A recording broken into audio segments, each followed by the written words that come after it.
他越真，我越恨。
Heyo. Let me check real quick. Oh, I'm gone. I'm gone on YouTube. Let me check.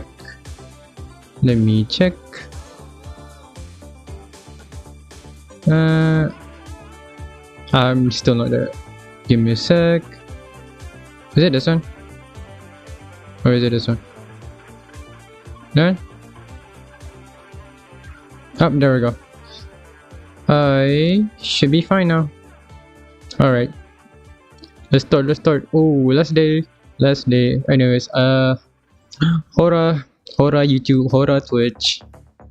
It's me back again. Raskor back at it again. Let's go. So yeah, this will be the final day, as you can see from the timer. The main event is ending in 15 more hours. So this is the last day for me to wrap up the whole story. So that I have no choice. I need to finish this. I need to finish by 2 days straight. So let's do this.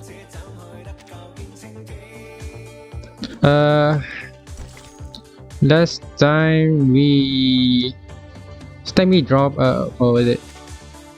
I think the last time, yeah, Hey Khalifi, we, what was it? Liang Yue.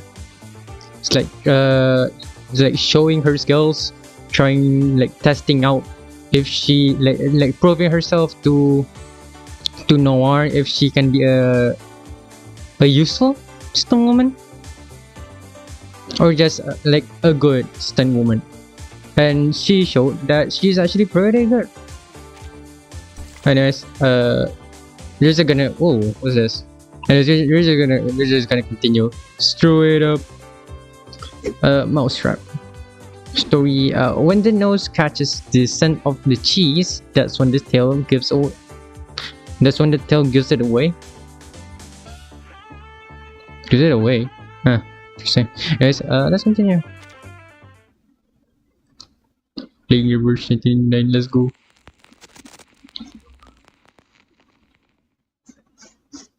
Straight to business. Night has deepened, and the little restaurant on the corner outside of Chinatown is almost empty. Drum chimes and 2 people walked in. Is it Poitier? No, never mind. So, officer, over here. Scott the girl, it is. Again, it's Poitier. Well, have you seriously already forgotten my name? It's only been 3 hours. I still can't pronounce it right. Poitier. Oh. Again, it's Poitier. Poitier. I'm so not gonna remember that. Poitier. At Loggerhead's call, the 2 newcomers take a seat at her and Young's table. What's your status? Couldn't find anything useful. Sorry. I already asked the investigators who came with me to track down the other missing items. You know, to cover up for Loggerhead. But so far, they haven't found anything. As for the person who stole the item, I haven't a clue. Well, at least there haven't been any reports of arcane explosions or earthquakes. No news is good news, right? What about you? Any leads? Miss Noah didn't take the film, but she refused to tell us anything about its curse or the former owner, He Rijun. She lists out the deliberately dejected sign, withholding the final message Noah gave her. Looks like I'm the only one who has good news. Oh. You do? What about? Poitiers, I forgot already. Again, it's Poitiers. Poitiers, yeah. Poitiers tilts her head, gesturing past Scott to the darkened street outside the window. The illegal trade of arcane items. You told me to keep an eye on it. Mm-hmm. I contacted my guy who tracks all that stuff. Told me about this trader called Pug Dog, a middleman in the black market. Mm-hmm. He was pulled over for speeding this morning, but he actually paid the ticket right away. Can you believe that? I wouldn't be surprised if he shot the police car and ran away there. An outlaw suddenly behaving himself. He must be up to something important. Something big enough to make him avoid getting into trouble over a speeding ticket. The officers thought the same, so they tracked him to this stolen car, right? Well, guess where it's headed? Here. Chinatown. Mm-hmm. I mean, there's still no evidence yet. Pug Dog? What kind of name? A man with a deep, jagged scar across his brow saunters under the moonlight. At last, he stops, slipping into a darkened alleyway. He has no idea that 4 silent pursuers are lurking nearby, hidden under a rookie vigil's silent shadow arcane skill? Huh. What's he doing? Waiting for someone's my guess. A middleman for the arcane black market. So he probably has the cursed film. And now he's planning to sell it to someone. No. We should get him now, before the film's sold off. Come on, this is our chance. She's too eager. Something doesn't feel right.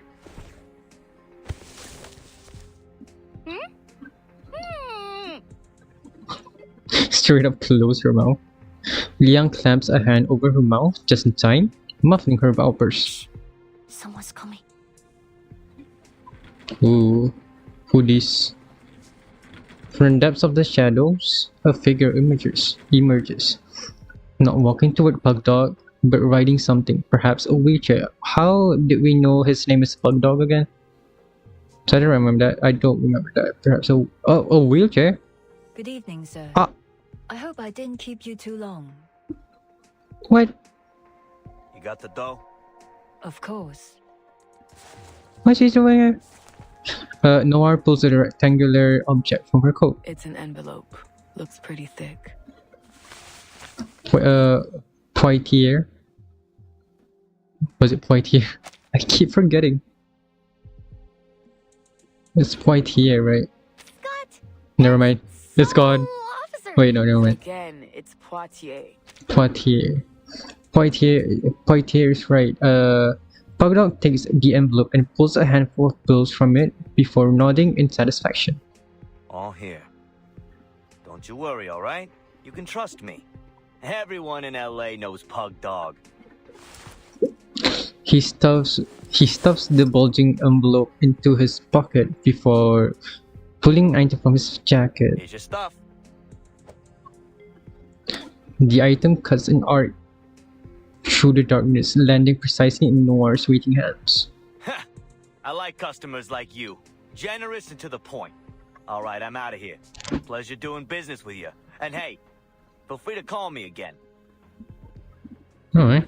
He scans the area before turning back to Noir, lowering his voice. Seeing as you're a good customer of mine, here's a bit of advice. Watch your back on the way out of here. Oh, he noticed? What do you mean? But Noir doesn't get the chance to press further. The moment has come. Liang strides out from the Sorry to shadows. interrupt, Ooh, but neither one of you will be making your own way home. Miss Noah, Pug Dog. this is such a good frame. Screenshotable. I'm afraid you'll be coming to the Arcane Affairs office with me. Fucking cop! Ah. Ooh. Electric.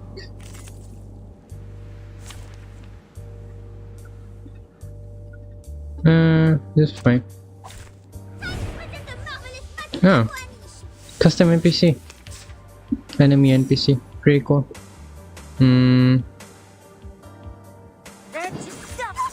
Should be fine, I think.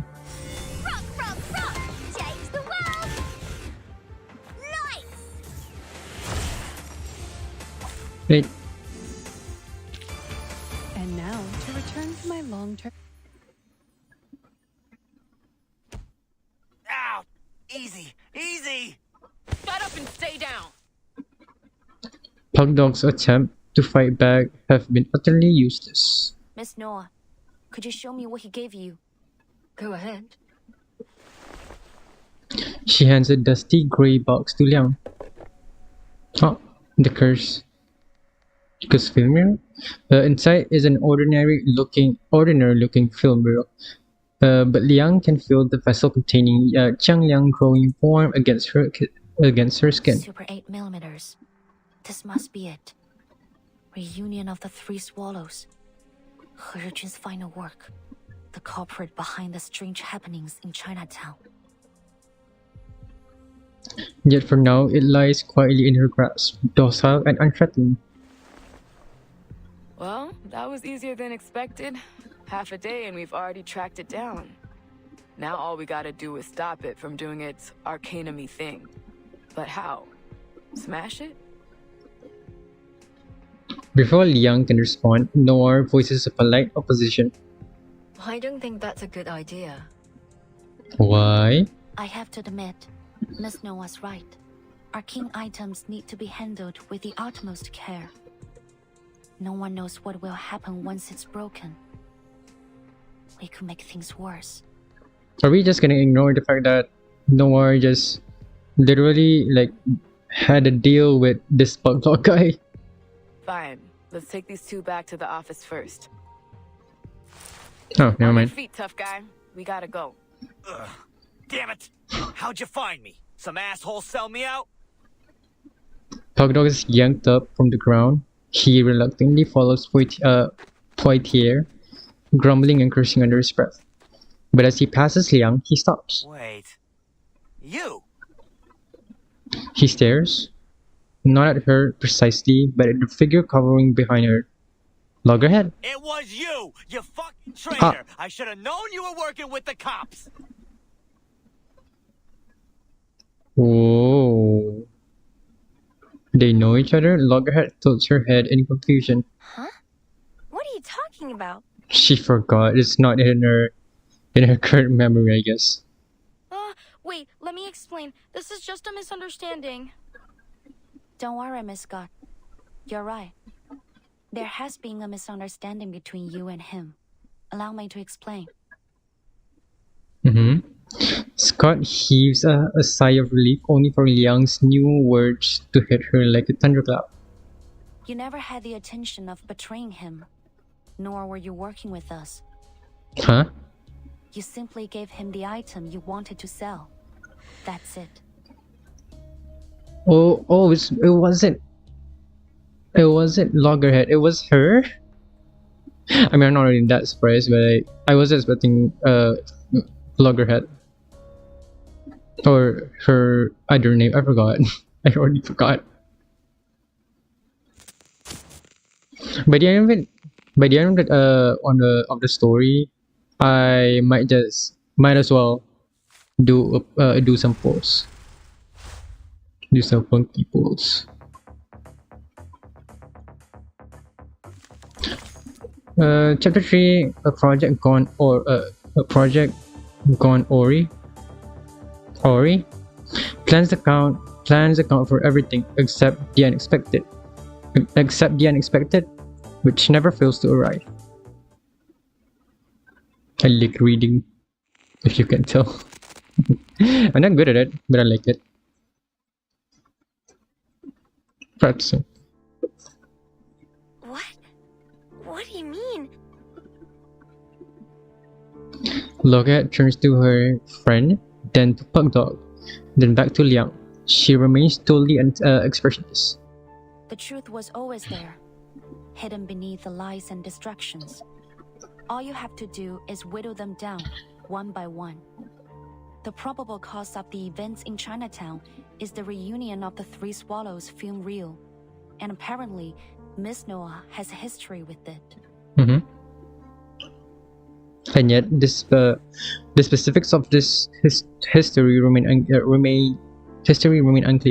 Liang glances at Noir, only to be met with her signature unreadable smile. But Miss Noah doesn't have anything to do with the Foundation. There's no way she could sneak into the ACD and steal the film. The same goes for this gentleman or any other outsider. Oh, so Scott was the one that gave it to Pugdog, and Pugdog was the one that gave it to Noir. So, the thief who wants Miss Latham to take the fall must work for the Foundation. Wait, unless it was actually Loggerhead. Loggerhead took it. The reel, like the memory reel for Loggerhead, for that very moment, Scott took it away, so she won't remember that memory, right? That's my theory. In fact, since they stole the item without being noticed, they probably work for the ACD. And they must be close to Miss Latham to know enough about her amnesia to be able to take advantage of it. Yeah, exactly. But loads of people at the ACD know about my condition. You can't pin it on Scott just from that. For the first time, the ever-cheerful Loggerhead takes on a harsh, indignant tone. She stamps her foot, stamps. She stamps her foot and turns to her friend. That's way too harsh, right, Scott? Right? Scott? Say something, will you? Man, what's with these guys? I mean, I don't even know her age, but she looks like a young woman. Not really. Or like a older teen, I guess. Oh.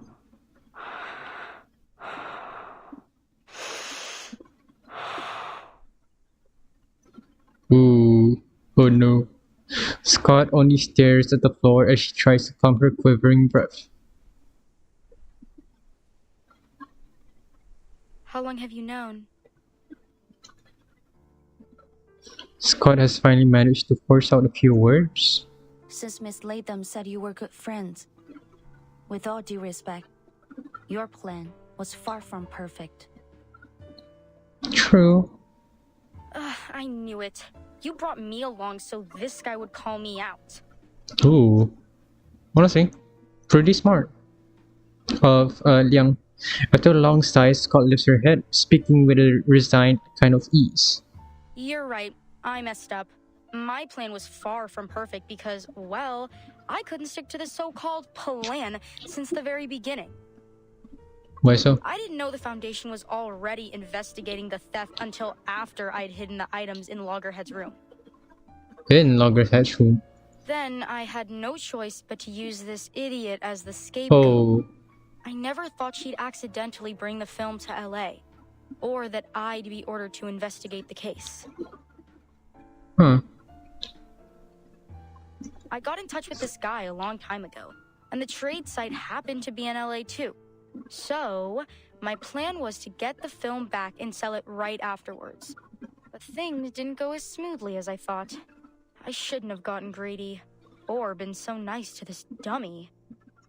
My goodness, chill. It's always the kids. The kids and their trauma, my goodness. She shows a piercing glare at Loggerhead before quickly looking away, whether out of disdain or avoidance is unclear. But... We're friends? We're friends, aren't we? It's always the kids in representing Rayman. Her voice is as fragile as brittle glass. Scott shatters it with a scoff. Friends? Don't be ridiculous. I don't know how you can act like nothing's wrong when literally everyone is laughing at you. And the fact that they thought that I was one of your kind. What the hell? Oh. Like an Arcanist? What an insult. I only hung out with you because I had no choice. You're Why? an idiot who forgets everything every 3 days. It's your own damn fault. Anyone looking for a scapegoat would immediately think of you. I mean, Quit fair. it. I don't want to hear any more of your BS. Ooh.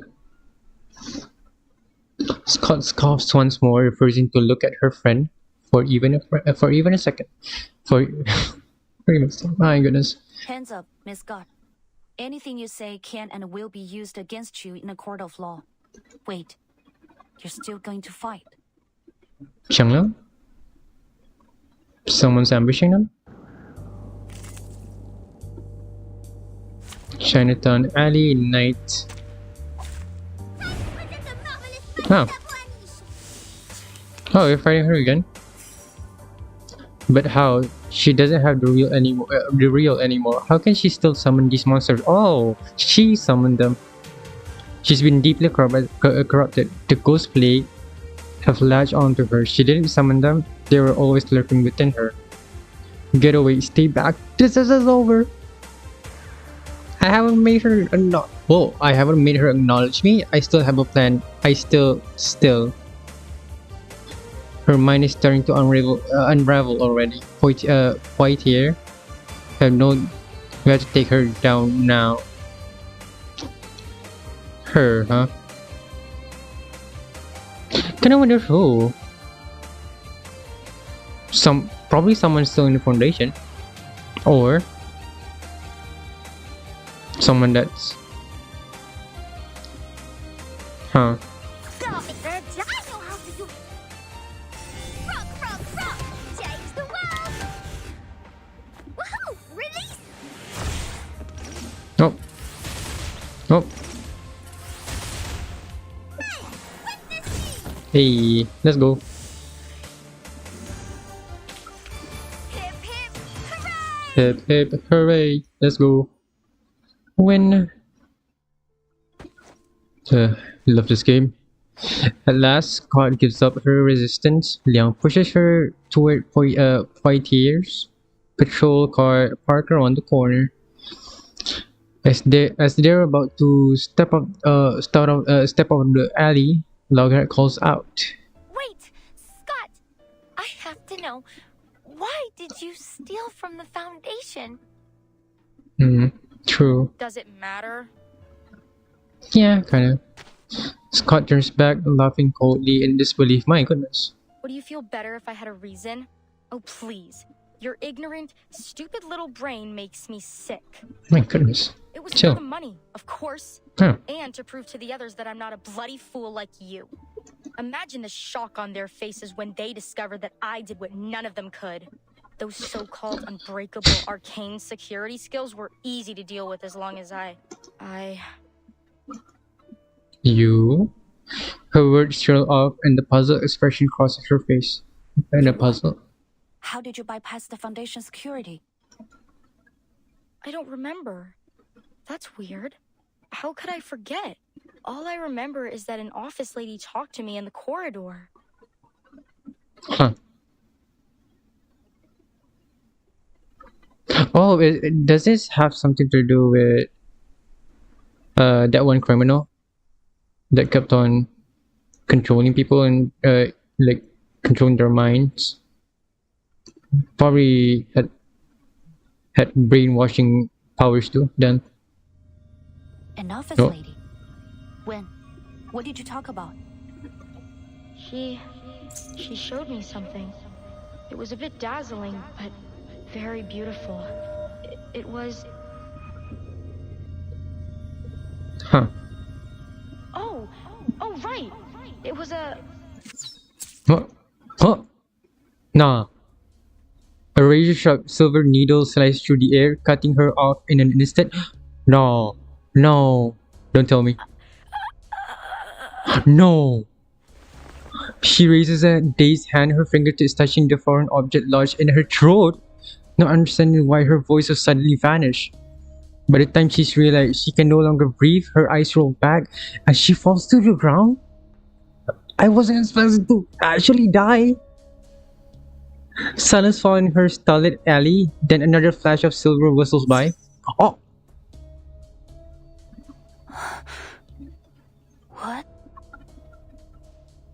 Straight up locked. No. Glopped? No. Whatever. A sharp pain blooms in her palm. She looks down to see a sharp silver needle pierce in it. Oh, yeah. Liang's palm. The film slips from her grasp. The needle rolls across the ground, clicking as it hurtles into the darkness until a gloved hand picks it up and brushes it off. Is it Noir? No, it can't be because Noir's. Still Oh, intact. You've got no idea how long I've been looking for this. it's the actor, You are. I think. Or friend. Hey there, kid. We Cheese meet thing. again. The once famous star smiles at Liang with an easy, friendly charm. Scott! Scott! No fucking way. Is she dead? She did. Not yet, but I doubt she can hold on much longer. I'll call an ambulance, and we're gonna need backup. Fighting her next. Straight up dead. My goodness. Logats scream. Logats scream. Pug dogs cry. Why is he crying? And Poitier's intense voice all ring in Liang's mind. Liang's rationality has already grasped the reality of the situation, but her emotions are refusing to let her shape the conclusion into clear words. Why are you doing this? Good question. When Loggerhead passed a similar question to Scott, Liang had questioned the inquiry. There is no need to ask why evil chooses to do evil. What's wrong is wrong. Evil must be eradicated. Ghost plagues must be purged. That was the doctrine drilled into Liang since childhood. But now she finds herself forced to ask the same thing. Tell me. I need a reason. Kinda wonder why though. It's my old friend that you should be asking. Also, her fit, like Chising's fit reminds me of Melania's fit, like the I1 outfit. Liang watches Chising as Chising's smile fades and her face turns steely. I forgot how to pronounce her name. See, Nor. Yeah, it's been a while. The last time we saw each other was in front of her grave, if memory serves. We really should keep in touch more often. The air in the alley is sharp as a needle. Noir continues to smile, but a wariness lurks behind her eyes. But you've gone too far this time, my friend. Was she not a part of the plan then? She glances at Scott's fallen body and gently shakes her head. This isn't part of our story. This isn't a set, director. It's not your call. She raises a hand and a flash of silver pierces through the darkness again. Careful! Oh! She leaps forward, deflects the needles and stands firm in front of the wheelchair. Chising shows no surprise. She narrows her eyes a little as if she foresaw this outcome. Now, you might be asking, why didn't she predicted this?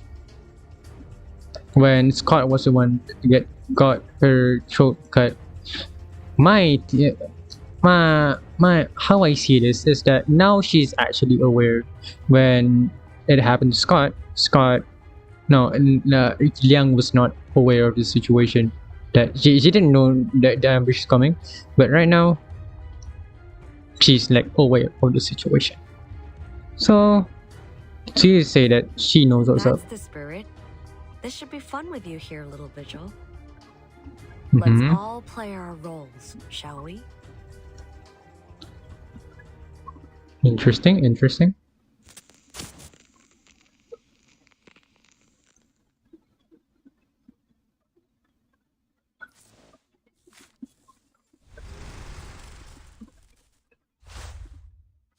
Oh. Calculated maneuver. A random scrap of paper with intricate folds, a nod to its owner's boredom during a long meeting. That's not visual. That's Vigils. Vigil. You know what? Vigil's correspondence. This letter was stuck inside a folder of interrogation records. There appears to have been exchanged silently between two Vigils agents during an interrogation. The two distinct handwritings reflect their unspoken dialogue. She's tight-lipped about it, but she seems unaware that we've already figured out everything. Fascinating, like a mouse in a lab experiment, arrogant yet clueless. There's still one thing left to figure out. How exactly did she learn to crack the anti-theft arcane seal? Oh yeah, how did? I mean, I'm guessing that she probably has the ability to do so because she like got an arcane incantation from the person that told her to do it. I'm guessing that's how. Or her lies in disguise fall apart under scrutiny, but she hasn't given up a single clue about this. Even our artificial somnambulism could uncover anything. Could it just be sheer dumb luck? Disappointing. I've taught you better. Never rely on a million to one coincidences. Always consider the more plausible scenario. You mean she's being controlled by someone else? Yeah, what I said. And Dave erased her memory. Also, what I said. So she can't betray them? Well, I wasn't actually thinking that. It's like more, not like betrayal, I guess. Nah, I guess so. I was thinking more like they just want, not really like betrayal specifically, more like it's like a safety thing. They just don't want people to know at the end of the day. Yeah, the little fish can like not be a part of it anymore after they've done their work. Exactly, that slippery merchant gave up Scott, but there's no way a minor like a child could pull off something like this. Rejoice, we've hooked a big fish. But yeah, which makes more sense if she's actually like mind control, right? Because it's either she's very smart or like she was controlled a lot of the times. Or like at least when like the more important stuff is happening. So we're letting her go. Yes, but not without loosening her strings first. Understood. I'll notify Mr. Pedra. I trust he'll ensure Miss Scott feels completely at ease after some subtle adjustments. Good. You're a reliable assistant, Billy. The second writer seemed about to reply but left only a hesitant pen stroke. To Petra. Spoonbill. No, that's not a spoonbill. That's just a story, I guess. Interesting. Lit screen, lit eyes, an empty heart, and a pair of longing eyes. They're still in the same place. They are. Yeah, she's still. Alright. I'm not gonna spoil myself. Something's gonna happen. What? Straight up fighting? Wait. Did I press the wrong? No, I didn't. We just straight up start with a fight. I don't remember the last time that happened. Oh. Oh well.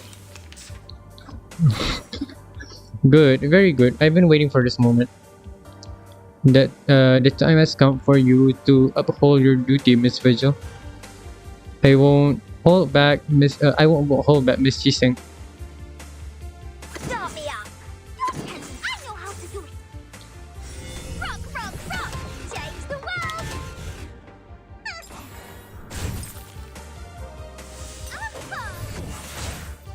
This should be it.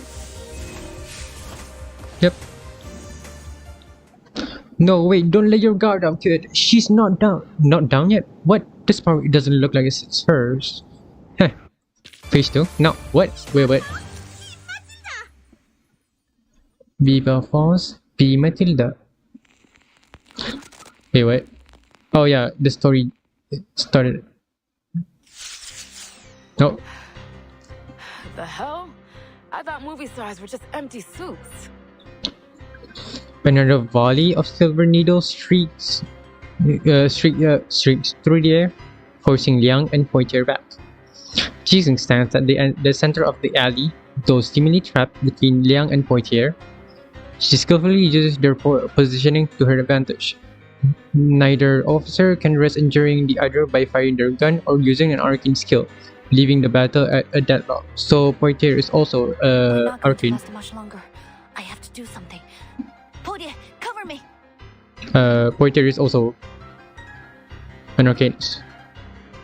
强梁既出，王有不为。 Ooh. With the virtual vessel of Xiangliang in her hand, Liang recites in the ancient incantation. Each syllable clear and deliberate. I just realized that it has the same mechanics. Story-wise, Xiangliang has the same mechanics as Kimberly, or like her new name, I guess. Anjanala. Wait, no. Her new name was Kimberly. Her original name was Anjanala. But Anjus was like a wind-up toy, and this is like whatever that is. Qi Xing looks momentarily stunned. This is the beginning of an incantation. Liang knows that more silver needles could come flying at her at any moment. 杀兄舅。 For a brief moment, a hesitation creeps over her. As a child, she sat before the screen and watched this figure over and over again, her eyes filled with admiration. She had mimicked her arcane skill countless times, but she never imagined that one day those dazzling silver needles could be aimed at her. 小姐不祥。 Yet she still speaks the final words of the incantation. With these words, an ancient contract will be upheld, and the Xiandao beast will be called upon to devour all evil, as her right as a descendant of the Liang family. At least that's what's supposed to happen. Did it not work? What? But the alley remains as empty as it was before. What? Hey! Rookie, watch out! Oh. Someone pushed her aside. She hits the ground hard, a flash of silver, the sound of shouting. Then blood, a body falling, a sticky sensation, warmth, chaos. Ooh. That actually wringed my hair. Ooh. Funky. The events that follow are hazy in Liang's memory.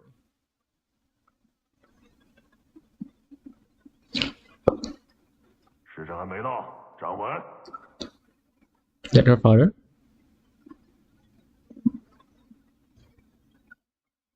A sharp reprimand shatters her haze, pulling her back to focus. A familiar courtyard, a man with a familiar face.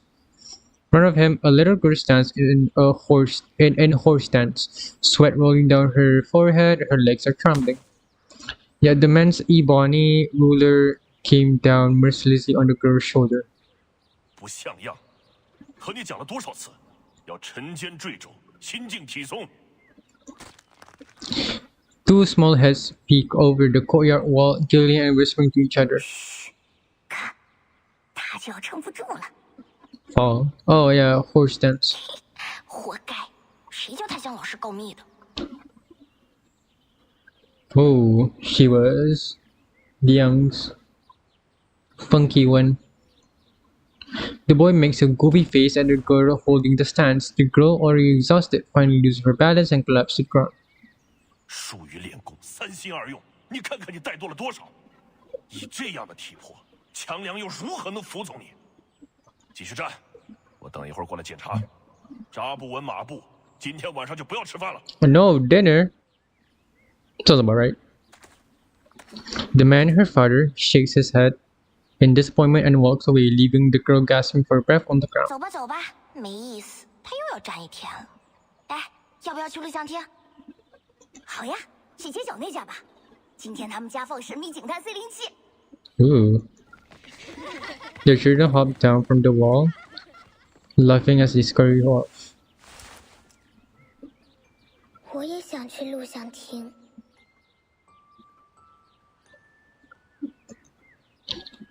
That ponytail has physics for real.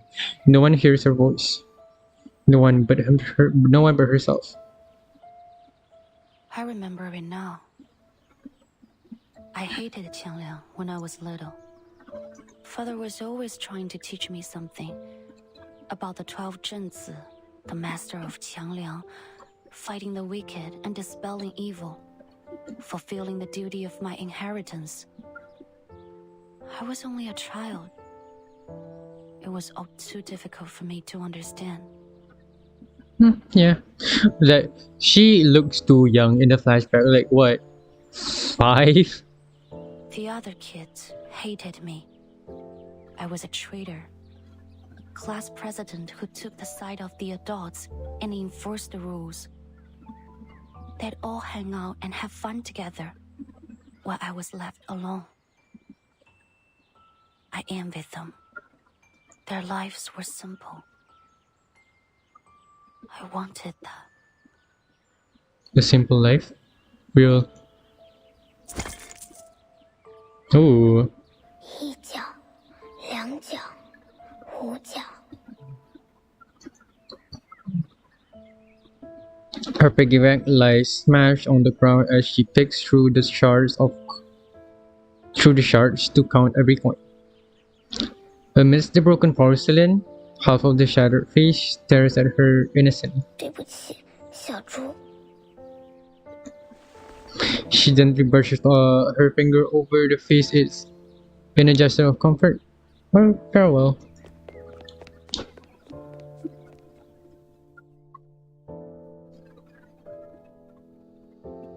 That day, I disobeyed father, gathered up all my savings, and headed to the theater. That's a theater? That was the first time I watched Detective CO7. It was amazing. I was expecting the theater to be like a projector, but I'm not sure when this was even. I'm guessing this is even before the projector, like the film reels kind of projectors, you know. But I knew it was just fiction, just an escape. True. It wouldn't change anything in my real life. Once the movie was over, I'd have to go back to the same home I had just left. I didn't want to leave, so I stayed in my seat for the closing credits. But the lights didn't come on when the credits ended. Huh? Rather, the silver screen lit up again and played something. Oh, I just realized there's like a bunny. It's like a bunny here. Scared. Huh?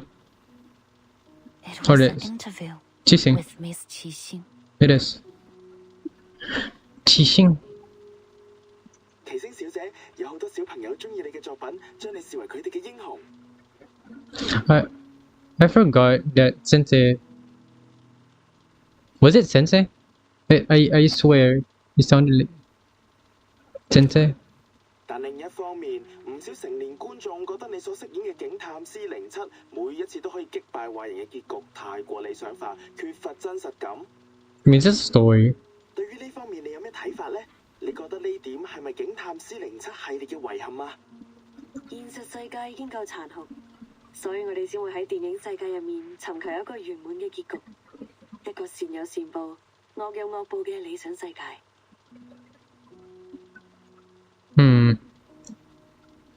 Oh yeah, this is the one that Herung and Noir also worked on.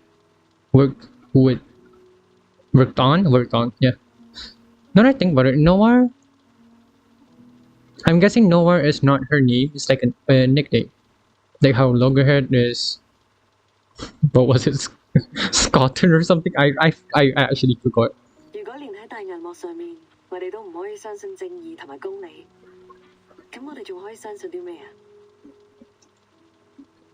Qixing gazes into the camera, but also beyond it. Her smile carefree, her eyes shining even brighter than the stars. 407係正義嘅代言人，係鋤強扶弱、匡扶正義嘅英雄。無論面對點樣嘅危機或者險境，佢都可以帶俾大家期望嘅圓滿結局。我希望我哋嘅電影同埋 C07呢個角色，可以帶俾銀幕前嘅觀眾力量同埋勇氣。I swear, I heard a story like this before. I mean, it's just a superhero, but like without the super part, I guess, because from what we're hearing, she is like a detective, right? So like a super agent at best. Interesting though. 或者唔係每個人都可以喺現實世界成為一個真正鋤強扶弱嘅戰士，畢竟呢一條路好難行。但係我希望可以通過我哋嘅電影同埋 C07呢個角色，至少令大家成為喺生活中為自己身邊嘅人帶嚟圓滿結局嘅英雄。Sweet, pretty sweet. It was just a short interview like any other. But I still remember every word she said. Oh wait, it is a projector then. Or this is a projector. Like back then it was a TV. As the master of Qiangliang, you must use your power to fight the wicked and dispel evil. It is your duty to maintain the peace of the world. That is such a big ask for a literal child. And she's still young too, right? I mean, probably a teen now, I'm guessing. Qiangliang, the powerful being that had always been a blur to me, suddenly became clear. I realized that I could be more than just a hero who creates happy endings for herself and the people around her. I could be the hero who creates happy endings for everyone. Just like CO7. She was right. Not everyone can do that, but I could. Because I was Yue of the Liang family, the master of Qiangliang. On that day, the burden that had been crushing me suddenly became a blessing. Anyways, I just realized it's C7. It's... Wait, is the name a reference to CJ7? Because if it is, that's funny.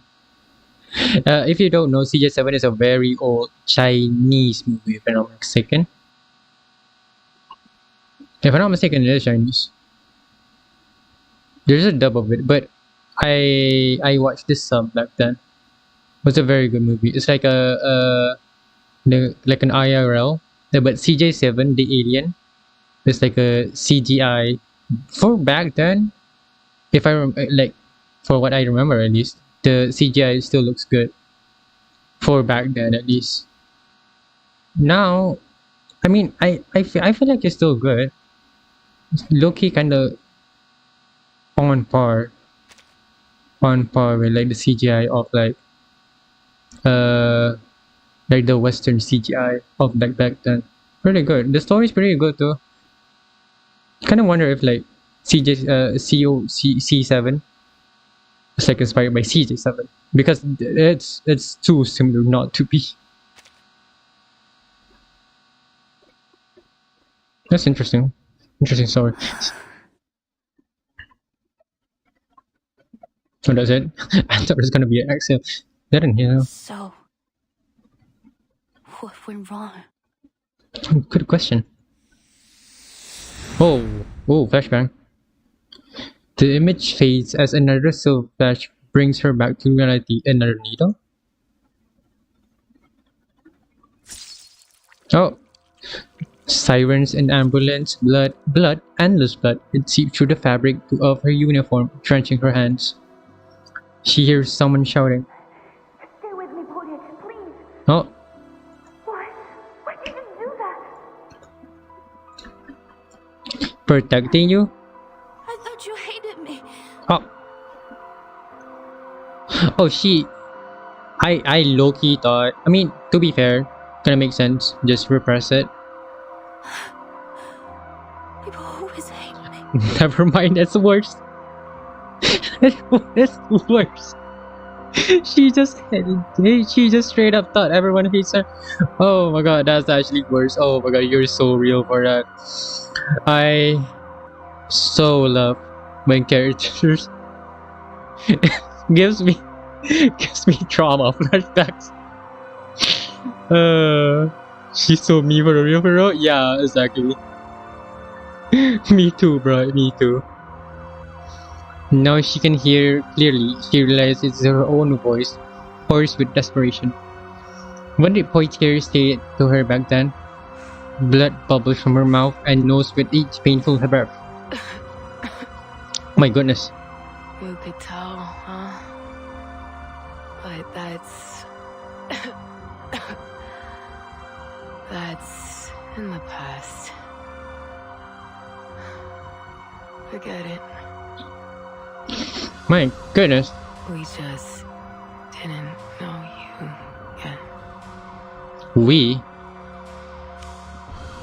I mean, the office station, I guess. A bloodstained hand weakly pats Liang's cheeks before falling limp. She can't be dead because the amulet still. I mean, if she's critical, I guess. Oh. Not the hand. Oh my god, not the handprint. That's new actually. I can't remember ever having even like the playable characters portraits having like a slight adjustment for their expression, especially a handprint specifically for this. No, please, Oh. Ugh, will you shut up? I'm not dead yet. Oh. What was? Oh. Wait. I need. Wait. You know what? I'm gonna say it first. Is this just a? Is this all just a shooting? They just didn't end the shooting yet. Scott didn't betray anyone. No, guys, not traumatized. What was it? Liang is not traumatized. Poitier is not traumatized, or it's like, is this like a skip? Everything actually did happen, but like now we're in the hospital. A thunderous smack, unbelievable from someone confined to a hospital bed. Oh, never mind that. Jerks Liang awake from her nightmare.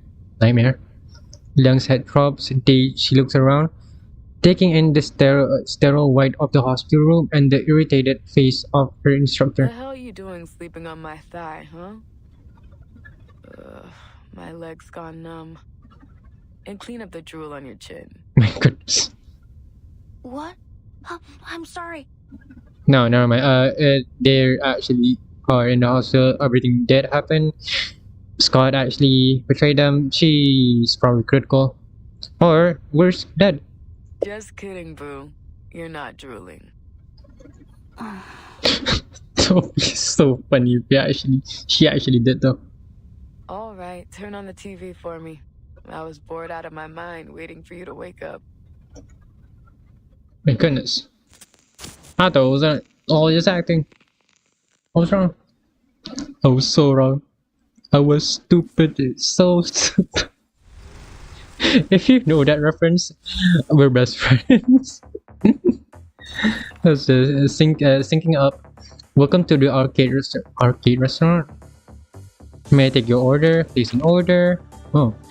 So what happened next? After I passed out, how you managed to dry off the night piercer night? So the night piercer, that's... I mean, makes sense. The name and all that. Makes sense. We didn't drive her off. She left when she heard the sirens from the reinforcements she called. Chief Alden arrived. Chief Alden is the chief officer, I guess. Or like the police, police. I forgot what it's called. So, but basically like Arcanum related police. Director Noir used arcane skills to control her puppets and guide them to you.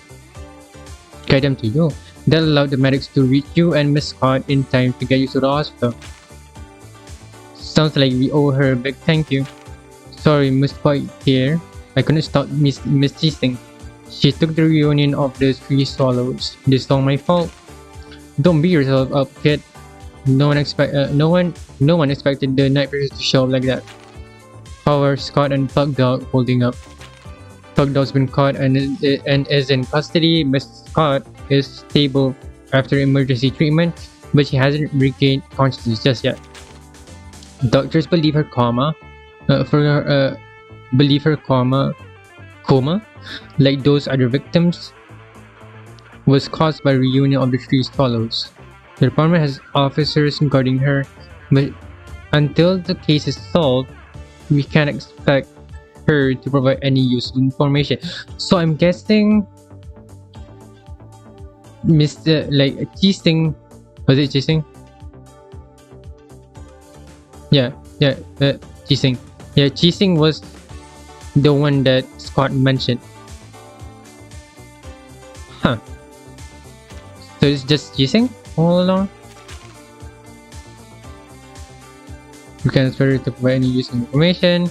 As for Director Noir, sorry, I should have informed you earlier. She's the one who tipped me off about the illegal arcane artifact deal. Though she participated in the deal, her honesty, cooperation, and her lawyer's efforts convinced the department not to pursue her case further. Typical of Hollywood, a director can go from criminal to collaborator with just a few words. Honestly, smart move. Risky. If like the police are straight up, now you're getting caught. But I guess there's probably money involved in this too. We should talk to her again about Miss Jason teaching and about that reel, because maybe there's more she has told us. Okay, next. Chapter 15, this just in. Silence and stillness are already the highest form of alert. Loggerhead came in.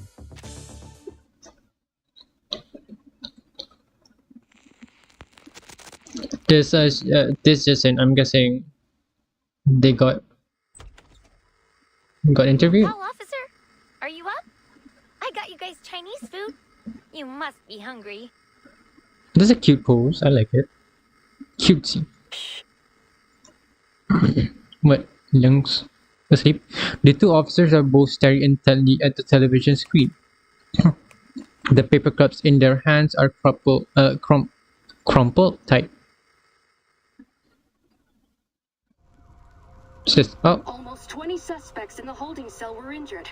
Most were found unconscious at the scene and are now in critical condition at the hospital. Multiple people injured, possible link to Night Fisher. The victims include arcane black market dealer Castor and Chicago gang leader Jason the Coyote, both of whom have since been acquitted of their crimes.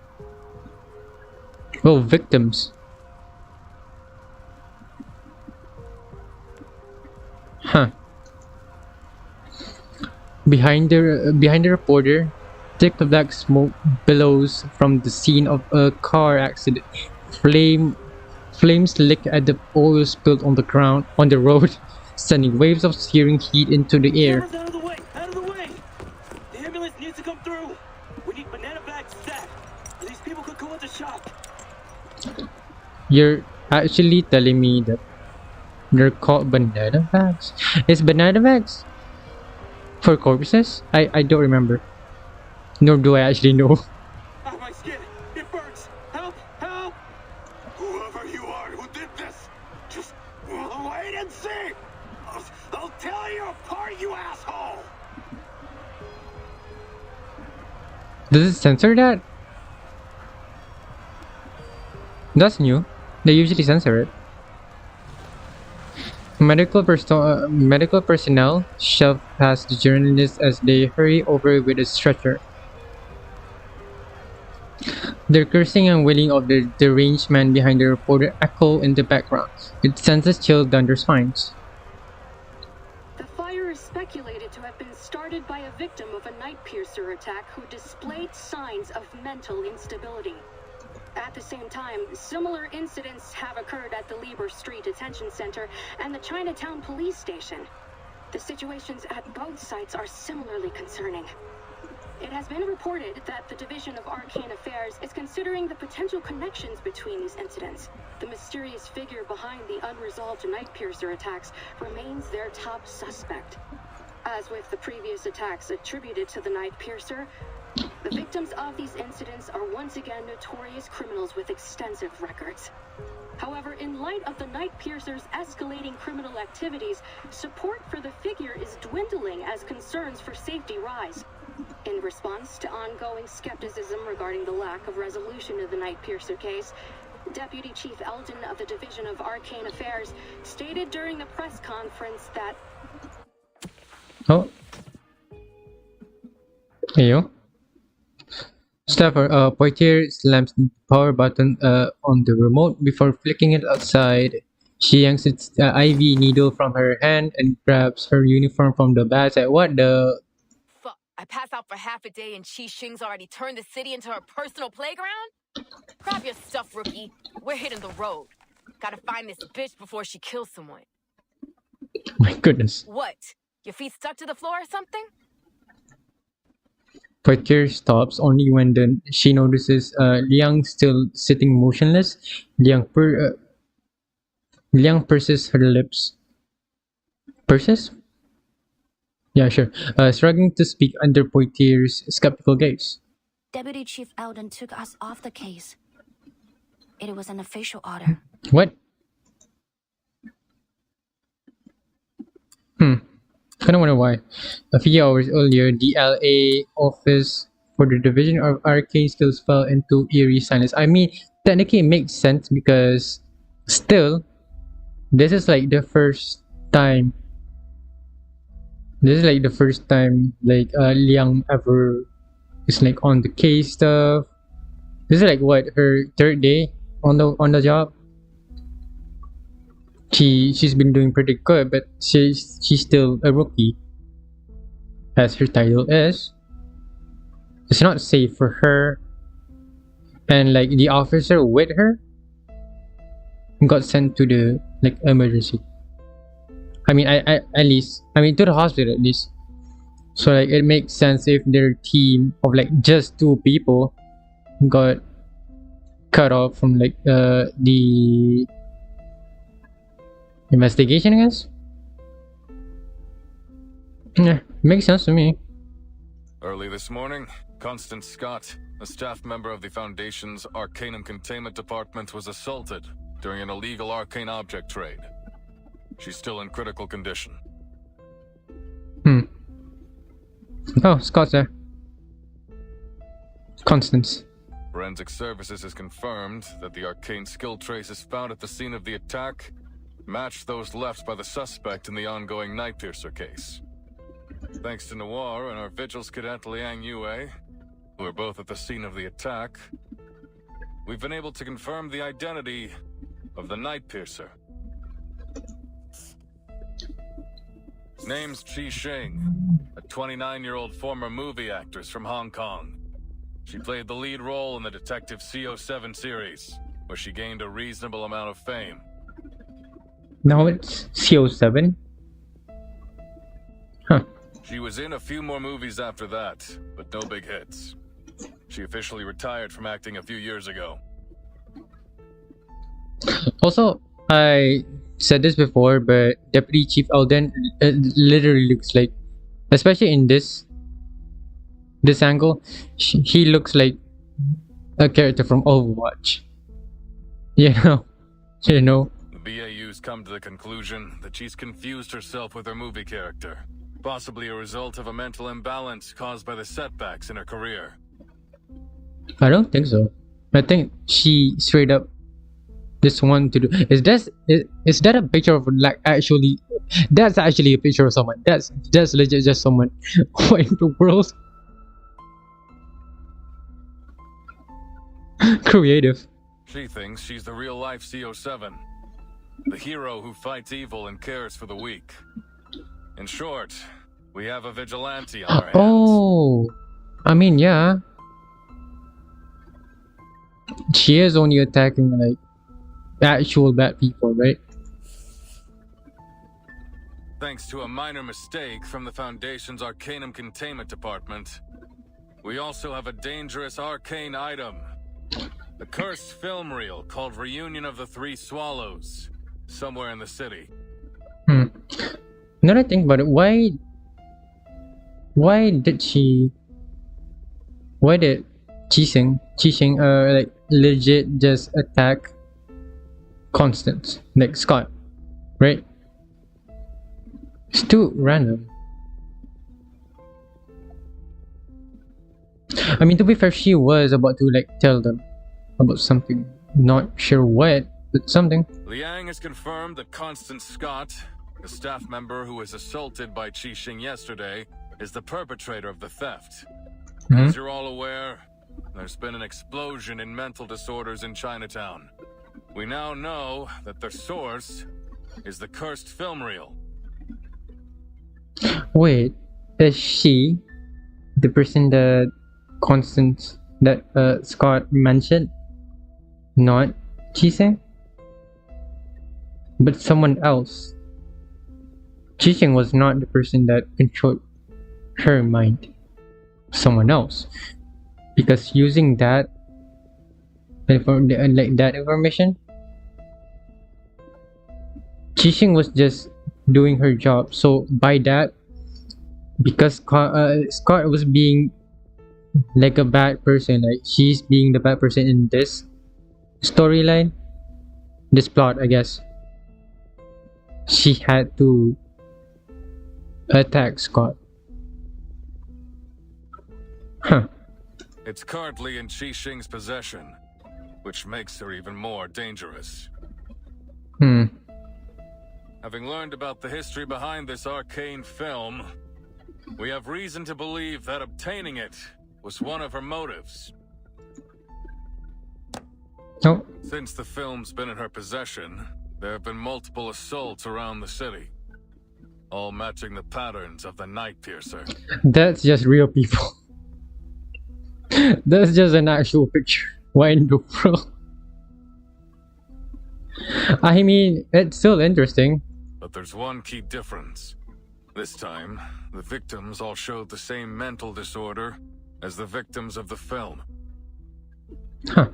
We believe that the suspect is able to control the film's power to some extent, and she's using it to commit escalating crimes at a much higher frequency. We need to act before the situation gets out of control. I wonder if at some point she or someone that legit... Imagine if Herung was not dead. But imagine if Herung was like... Herung was never dead, and she's the one that's actually controlling. She's like puppeteering people. Because she's a writer, right? If I'm not mistaken. And she's the one that's controlling people to do the crimes, so Qixing can defeat them, so Noir can get her movie be a reality, I guess. I'm still not sure. I still don't have like a clear stance on what's happening with Noir specifically, because what's her deal, you know? Reinforcements from the Foundation and the Vigils Bureau are already on the way. We will do whatever we can to protect our city before they arrive. He pauses for a moment as he sweeps. Excuse me, yawned. He pauses for a moment as he sweeps his gaze over the officers before him. James, Carter, I'm putting you on the case. You'll be taking direct orders from me. The rest of you, stick to your posts. Excuse me, Deputy Chief Alden. I need to ask you something. Is this a flashback? I already know what it is. It is, right? Before Liang can speak, Alden cuts her off. His tone is calmer than she expected. You and Poitier saw that something was going on in Chinatown. and started an investigation yourselves. Ooh. You found the culprit behind the ACD theft and stopped an assault that could have ended much worse. You've done a great job. Then his stone, but then his stone shifts. But there's one key thing you failed to do. You had a chance to apprehend the Night Piercer right then and there, but somehow she slipped through your fingers. Somehow. Oh, what do you mean? She's killed. According to your report and the witnesses' statements, you failed to summon your legendary beast when you confronted the suspect. I mean, true. Damn, I can't I can't defend. I can't defend her with that. I don't know why. Is it because her psyche is not like relating Qixing as like an evil, and Qianglang is like a being that purges evil. That's why she can't summon Qianglang, because Qianglang can only defeat evil and her master, and his master, I guess, and his master, Liang, did not see her, Qixing, as evil. Therefore, Qianglang can't defeat and can't defeat Qixing. Therefore, cannot be summoned. I guess that's what I'm thinking.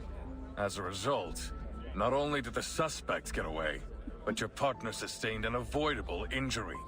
I need my best, most reliable officers on this case. No, serious, correct. Well, not really, because after a brief pause, he delivers his final verdict. Sorry, Liang, but you don't make the cut. The two of you will be excluded from the operation.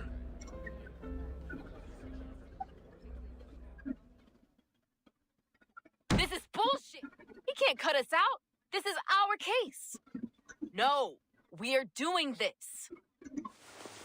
Calm down, Miss Putty. Even if you feel fine, the doctor said you had to stand in Oh no! Oh I'm no! fine, okay?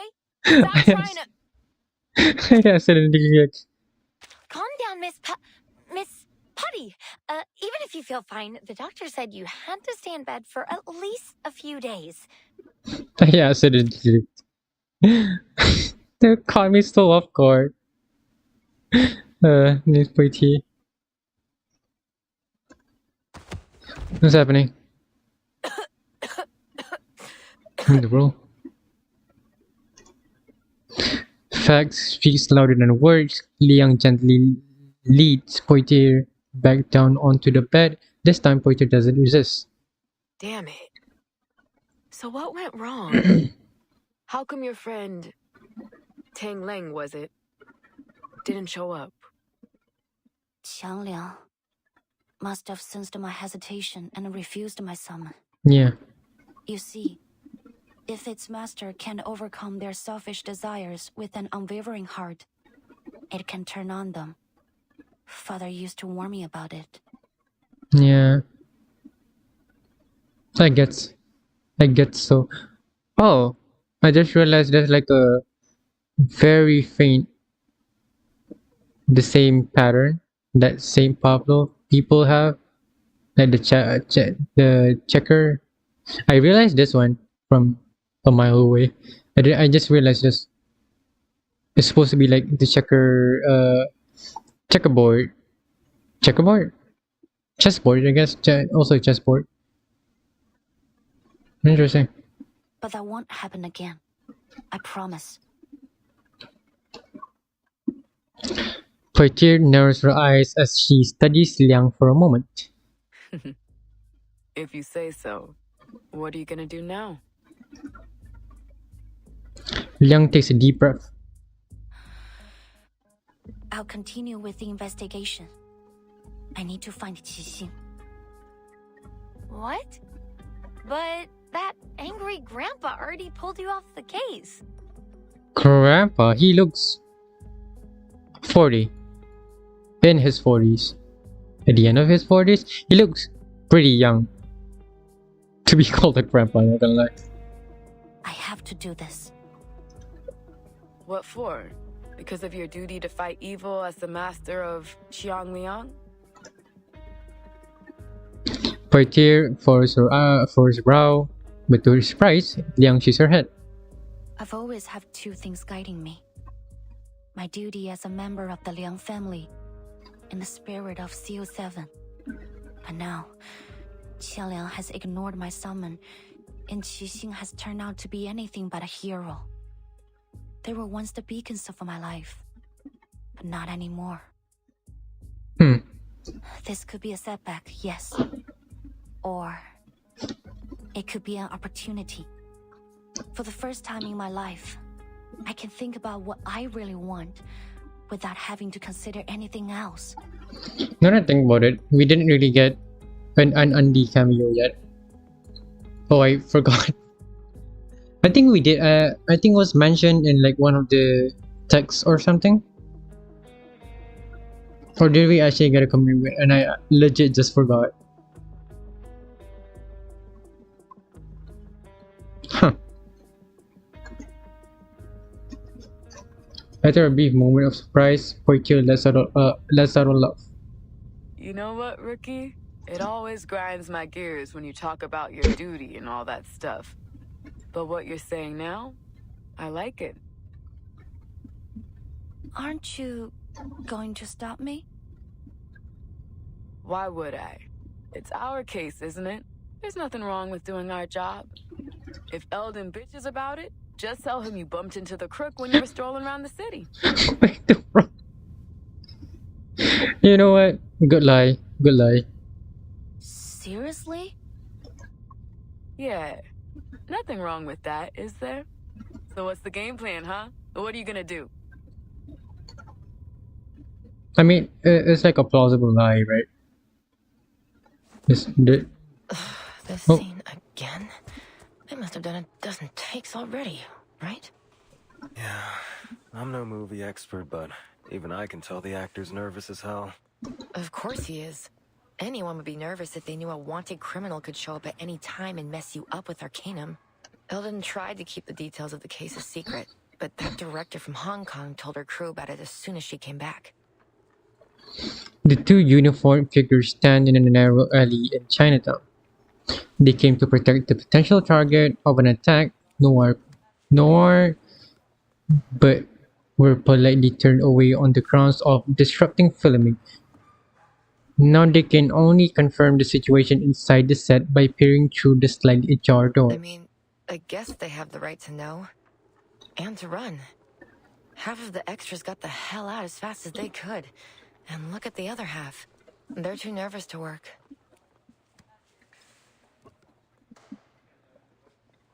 Give me a sec.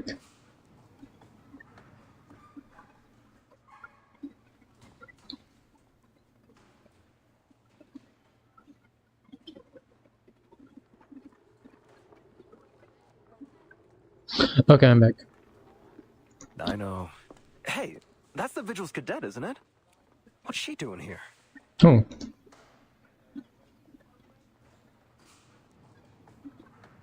There you go. To be continued. Oh, never mind. The officers said you're here to help, is that right? Nah, not really. Excellent. We could really use a hand right now. Come, let's get you in costume. Noir gives her guests with her usual amiable smile. Having reached an agreement with Liang to cooperate in an arrest, Nora has not been charged for her illegal trading of the arcane object. After being released from custody this morning, she immediately returned to filming. I'm more than happy to help. But first, I have something important to ask you. Which is... Noir pauses. Right to the point this time. I see. The doll shaking her head is actually very cute, like this doll. I don't think there's any need to tiptoe around each other anymore. Could you answer me directly this time? What happened between you, Qixing, and He Rijun the creator of Reunion of the Three Swallows. Have I actually been calling her? I have been calling her Origin, right? Or I'm tripping. I'm forgetting stuff again. My goodness. Huh. How did she die? Why do you and Miss Qixing both want that film? And why is she doing this? Why indeed? No one looks at Liao, her usual smile fading slightly. What do you plan to do with my answers? To Qixing, I'm probably just another fan. But to me, she and her character means something. I need to know why. I have to arrest her and find out the truth. Maybe I can still fix things, but Miss Noah, I need your help if I'm going to do it. This time, Liang says exactly what she's thinking. She holds her breath as she awaits Noah's response. You mean you want to know more about her? To peek behind the scenes, learn what really happened behind all the movie magic. I told you it's not a good idea. True. We create works not just to express ourselves, but to entertain. And when we release them to the public, we open ourselves to all kinds of commentary, whether they be sweet or bitter. Good. Constructive. Or none. Or none. Or none. None. But the people behind the characters, behind the production, they are not for entertainment. Their lives are not fiction. True. Is that a no? Probably. I haven't finished. She raises an eyebrow, a hint of mischief growing behind her eyes. Smile. Though I don't advocate trying to cross the line between on and off screen, if we cast aside your relationship as fan and actress and treat you simply as individuals, saying, I want to know more about you sounds rather beautiful. It's touching, really. I'll answer your questions, Miss Liang. Follow me.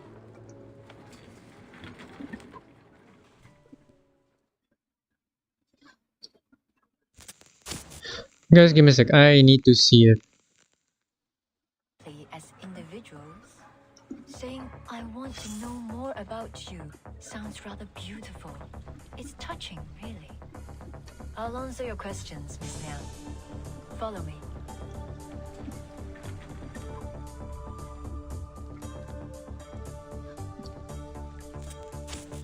Guys, give me a sec. I need to see it.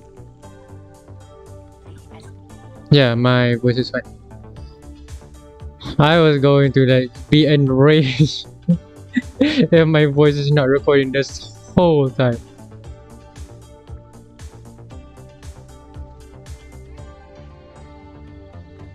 So now that I think about it, is my voice actually that like too loud? I don't really want to get it all down, because then it's gonna be very weird.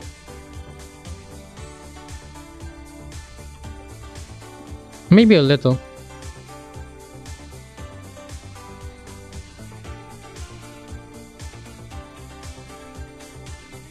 Give me a sec. Nope, not that.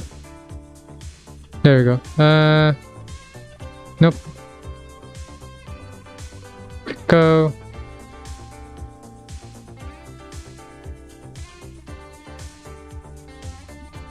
.5.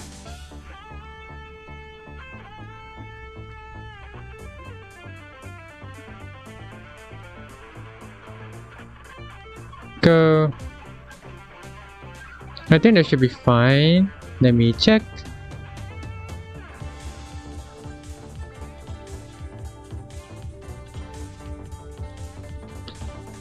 .5.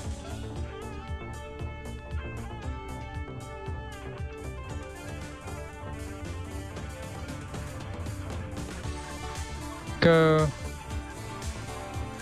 I think that should be fine. Let me check. No, it's not that loud.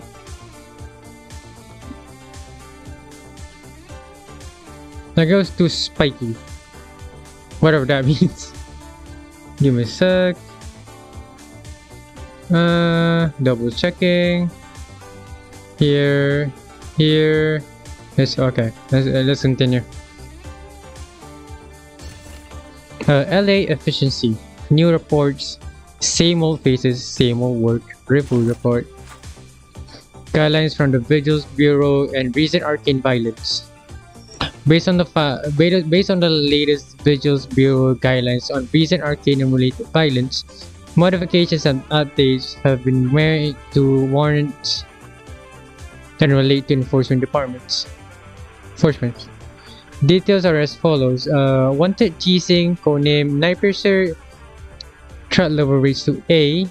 Oh, it's like those bounty levels in games. Interesting. Last seen in Los Angeles and surrounding areas. Any local institutions encountering this individual must notify the Vigils Bureau immediately. Wanted Arcana. Oh, Arcana, leader of Manos Ability, threat level maximum. Oh, not even S. It's just straight up maximum. I mean, to be fair, just like an Eldritch being. Any arcanist who encounters the individual must avoid engagement and immediately report to the Foundation and request military assistance. Revoke, confirm the seat. You sure about that? Wanted Kimberly, Miss Kimberly, threat level B. Bruh, she single-handedly killed everyone. I mean, aside from one, I guess. I actually don't know what happened there. Captured and detained upon encounter, then await. Vigils Bureau report revoked. Yeah, she's in Timekeeper's team now. Wanted, forget me not, officer. Oh, he's an officer. Manos Ability, threat level A plus. Huh. Captured and detained upon encounter, then immediately contact the Vigils Bureau for support. Additionally, submit a report to the local Foundation office when reporting to the Bureau. Interesting. Before the spotlight, years later, all they remember is an empty stage. I am going to get something to drink real quick. Sorry about that, girlies. Broskis and girlies. Oh, Angelina Diva. What's this? Oh, hello. Hi, Angelina. How are you? Doing fine, I guess. Yeah, I'm doing fine. Just streaming. Funky game. I love this game. Hope you're doing good. Enjoying the stream, but I need to take a rest for a little. Sorry about the late reply though. I'm still new to this thing, so like I sometimes just forget to read chat sometimes. Yeah. Give me a sec. I'm gonna be back. Gonna be back in a moment.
That's done. Okay, I'm back.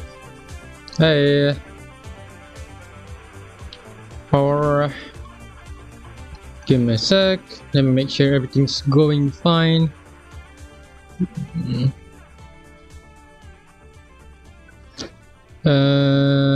Twitch is fine. YouTube, I'm missing in YouTube again. Is it this one?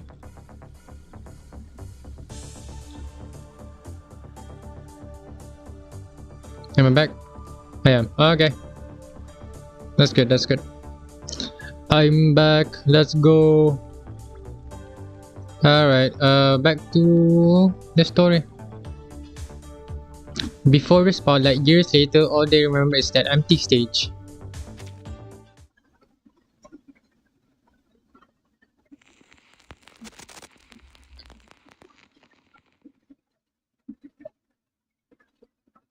Our story began 11 years ago. Life was tough, as it is for all young artists. Okay. Like the beginning of many stories, there was a kind of beauty in it.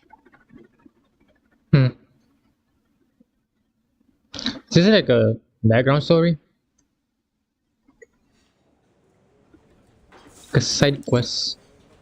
What would they say quest? 新浪潮導演處女作亮相，胡圖雖然底子極佳，但由於大膽創新過度，導致內容詭異顛覆。Unconventional story. Oh, she looked pretty when she was younger. I mean, she looks pretty much the same. 即使業內有讚，但大眾實在難以欣賞。最終票房慘淡收場，實屬糊塗。General audience to appreciate.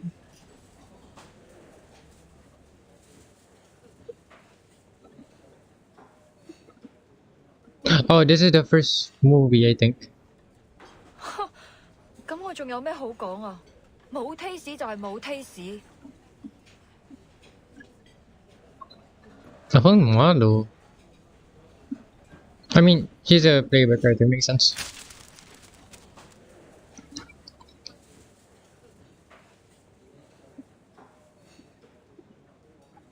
OK， 要叫好又叫座，有時係要妥協嘅。但係問題係我一向最唔擅長，亦都最唔中意妥協咯。Nora？係咪 Nora？估唔到會咁啱喺度見到你，好耐冇見，見翻你真係好開心啊！ I don't know why, but my first thought was that she was beautiful. Just like the moment I forgot the phrase, like she was beautiful, just like from last time I saw her. I forgot. It's like that one phrase from How to Train Your Dragon. I think. You were beautiful, just like the day I lost you. Oh yeah, there you go. Got it. She pretty though. That's like a scarf, I think. 你係 Teresa？ Oh, never mind. 點解喺度嘅？你幾時返香港㗎 ？Teresa, or as you know her by 何日君。 Oh, I'm guessing Teresa is the name she goes by in America. I'm guessing. Or like that's basically just her second name. Cause if I'm not mistaken, I have friends, they're like Chinese or like Korean, they have like an American name. So that it's easier for them when they're doing their like papers and other government stuff. I'm guessing so. Was a dear friend of mine, the scriptwriter of Detective CO7 and the creator of the cursed film Reunion of the Three Swallows. I really wonder why it's a curse film. Is it arcade related? This is a pretty good script. Interesting. Somehow, the talented VA for Noir's voice made her voice sound younger. Teresa and I met while we were studying abroad at the Film Academy. We took the same scriptwriting class. Yeah, as I mentioned, so they're here because cool. Interesting. We didn't talk much at first. She always sat in the corner on her own. I only got to know her after our teacher showed a script to the class as an example of excellent work. Is it hers? The writer's name, Teresa. It is. Her stories could strike a balance between the details and the big picture. They were engaging, light-hearted, and warm. Of course, like the backstory for like the movie director is like her literally being the narrator. Yeah, narrator of her own story. In that moment, when we met again at the restaurant, I realized she was the one I'd been looking for. At that time, she was an editor at a small press. I invited her to join my studio, and 3 months later, she put the first edition of Detective CO7 on my table.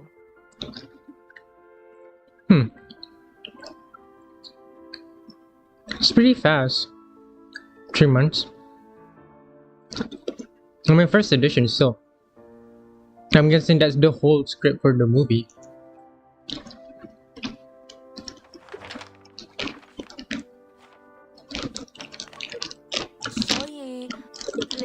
點啊？你覺得邊度唔夠好嘅話，我都可以改㗎。我諗緊主角要揀邊個？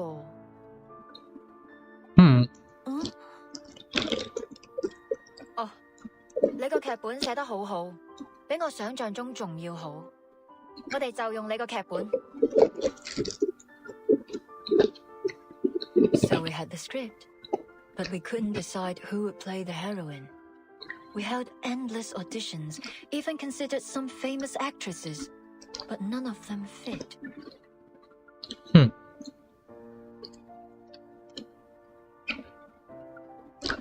Xixing had to be very, very remarkable for them to actually pick her. Until that night. Night? Suspicious? A little suspicious. 頭先嗰幾個你覺得點啊？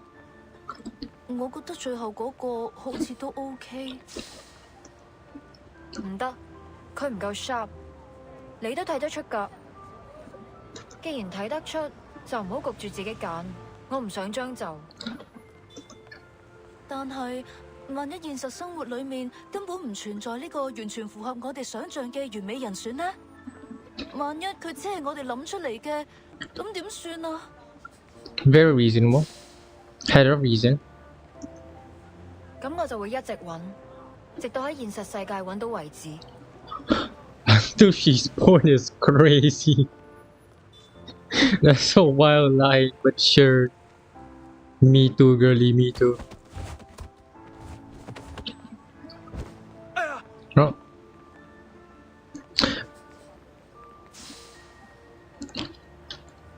I mean, that's a good way to set up.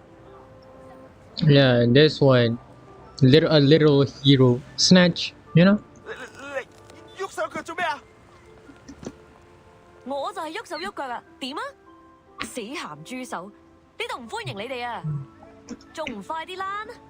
哦，你睇住嚟啊！我唔會放過你㗎。After throwing out a few uninspired threats, the hooligans flee in disgrace. Behind the door, a worried face peeks out. 哎呀，大鑊啦！今次嗰兩個古惑仔附近出晒名，佢哋肯定會翻嚟報仇㗎。我知你睇唔慣佢哋對個靚女鹹豬手，但係人哋都唔出聲啦，你嬲咩啫？你咁搞法之後我點做生意啊 Reasonable. It's his restaurant. 唉，今鋪真係俾你累死啊，星！Ah, Sing. Why teasing then? 得啦，事頭，我走。佢哋再嚟就叫佢哋嚟搵我。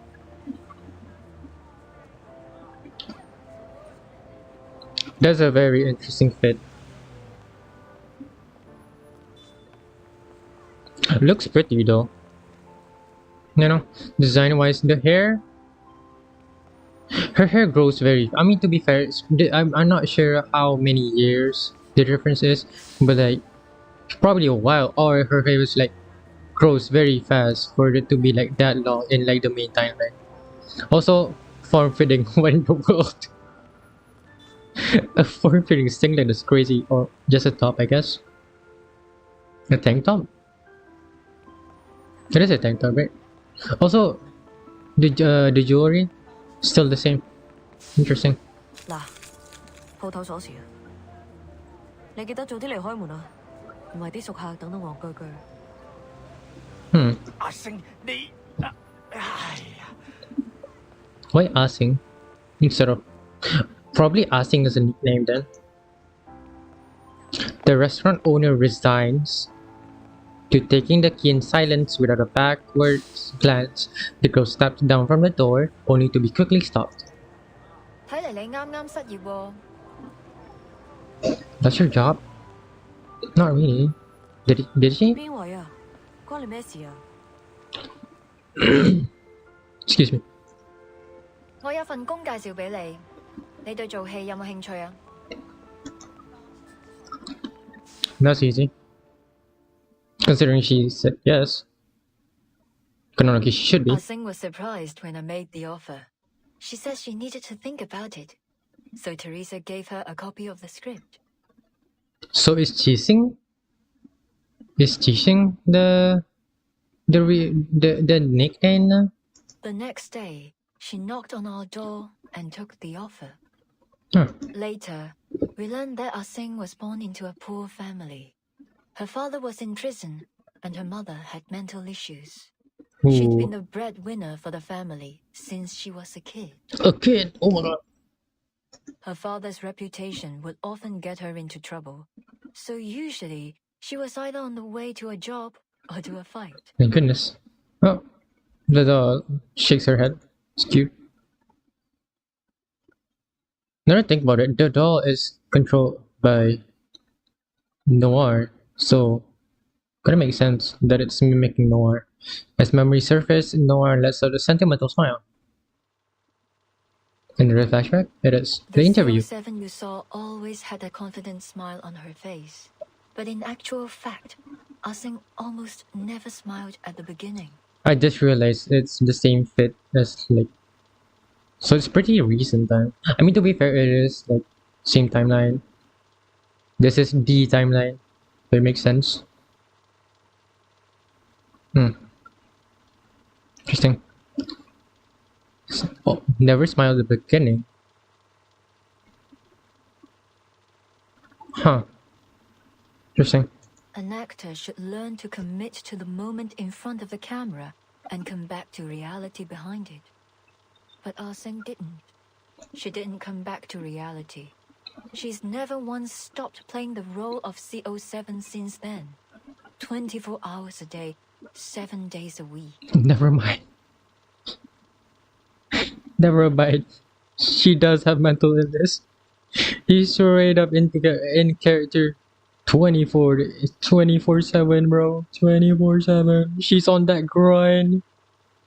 That's actually crazy. I was not expecting this. I mean, I kinda did, but I was not expecting it to be the canon. The canon, not option, more like the situation in hand. I guess, I don't know. It's interesting though.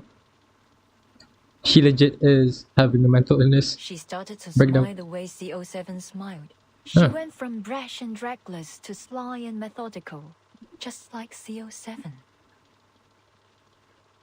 She legit went method acting, but reverse, doing it in real life. The deputy chief and the BAU made a mistake. Ah Sing has not confused herself with her character. She is her character?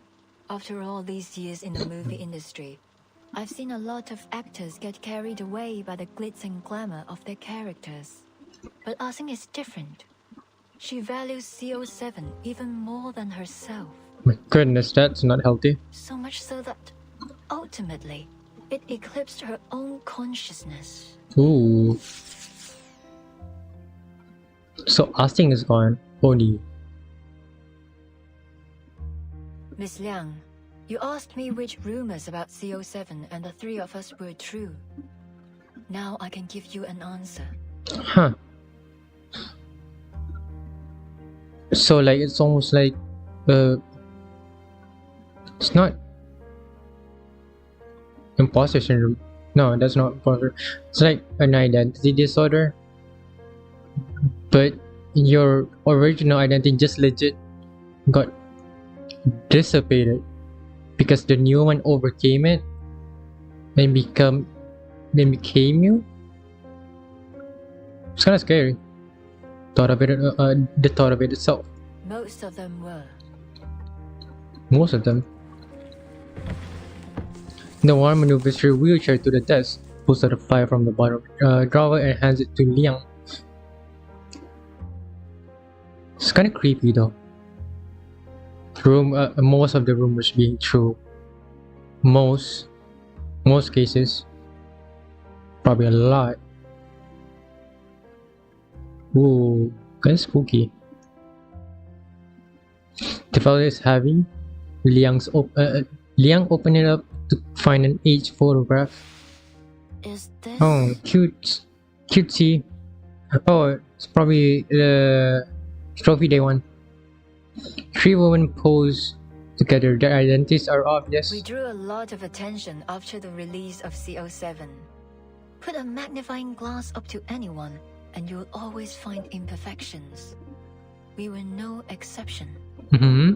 Ah-Sing was as stubborn and uncompromising as I was. When we disagreed, it would blow up into a huge argument, neither one of us giving in to the other. Poor Teresa was always caught in the middle. They had a good relationship, I guess. I was too young, too bullheaded, to realize the consequences that this might cause. I tore a path forward, often ignoring the people around me. Teresa, on the other hand, was kind-hearted, perhaps too much so. She never got angry, no matter what people said. She just bottled it up inside and let it eat away at her. Noir gazes at the smiling faces in the photo, her expression tinged with nostalgia and the faintest hint of sorrow. She didn't like taking photos. She was self-conscious about her appearance, so we only have a few together. That's sad. Understandable though. This one was taken when we were shooting CO7 too. Oh. We were so close back then. Of course, we knew we'd have to part ways eventually, but we didn't concern ourselves with that. Even then, our shortcomings had started to hurt our relationship. But by the time we realized it, the damage had been done. It's always sad. Stuff like that happens. But business is business. 呢個結局太離譜啦！司靈真唔會咁做㗎。Ooh. Creative differences. When we were making CO7-3, Ah-Sing was up in arms about the ending.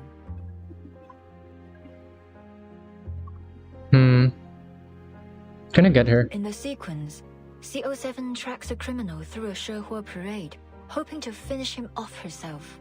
Oh. But when she finds him sitting at home with his family, she changes her mind. Oh. Almost like what happened with Liang. Ah-Sing didn't like it. That she had second thoughts. She said that CO7 would punish the villain for what he's done, that she would never change her mind. We had countless arguments over this ending, and of course, we never reached a conclusion. Which is why the true movie never existed, or like it was never published, I guess. 得啦得啦，到此為止。我哋咁嘈落去都冇意義。我有個提議。Which is? So I cheated. Oh. Were I in the same position now, I'd solve the problem more delicately. Ooh. Well, that's obvious what happened. No, not really. But I was a jerk back then. The only thing that mattered was the movie. Ooh. I couldn't care less about what people thought, including my heroine. I'm sad. I asked Teresa to write an alternative ending, and told Ah-Sing that we'd shoot both endings and pick the better one together. Oh, I can see where this is going. She literally said she cheated. So like, they actually did film both, but they end up with the one that Noir wants, which is the original script. Even though, and then she probably promised to Ah-Sing that they're going to use the one that Ah-Sing wanted, the one where the villain, or at the end of the third movie, if I'm not mistaken, that she straight up ended the villain without second thoughts. She agreed. Obviously. But you didn't keep your word. You released the movie with the original ending. Yeah. It turned out to be very popular. Oh. But Ah-Sing saw it as a betrayal. Yeah, I can see that. At the premiere, she announced she was quitting the new art company that the three of us had founded together. Ooh. It's always sad when creative differences is the reason for friendship to break. I mean, to be fair, that's sad, honestly. considering they were technically friends at the beginning of it. But for Noir back then, at least, she saw it as business, like strictly business. She's director after all, and she had to cut sometimes when business is not businessing, I guess. That's actually sad. I love this game. If you can't tell. I didn't stop her.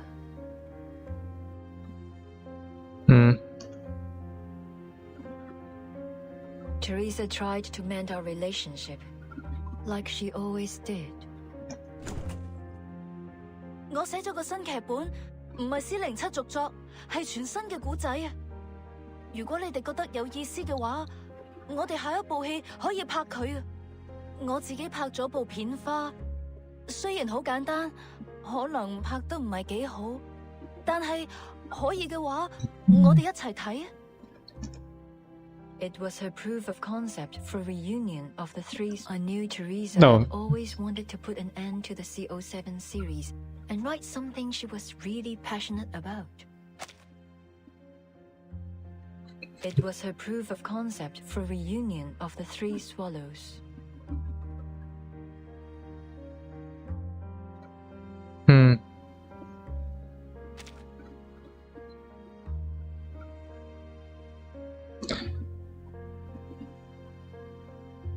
I'm not gonna theorize for this one. I just want to see it for myself. Perhaps she thought a new story would help Ah-Sing move away from CO7 and become herself again. Ooh. Unfortunately, when she came to show us the script, Ah-Sing and I were in the middle of a fight. Oh no. 唔使啦，我唔會再同你哋拍戲。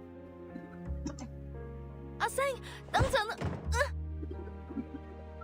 Ooh, she shoved her? Ah-Sing had always been kind to Teresa, but on that day, she pushed her out of the doorway and stormed off. Damn. While well, as I said, Ooh. I was a jerk. I flipped through her script, and a flurry of harsh Oh. words left my mouth. 點解仲係上次嗰個類型㗎？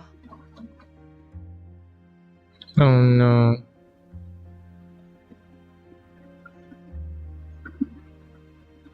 So sad when... Oh wait, the keychain. She had this keychain on her future self too, right? Kinda wonder the significance. I mean, if you own the character, you can probably see it in one of the items when you complete the... What was it? Oh god, affection was it? I forgot. I actually forgot. Interesting though. 我咪講咗咯，呢種故事唔啱你寫啊。Oh no. Damn.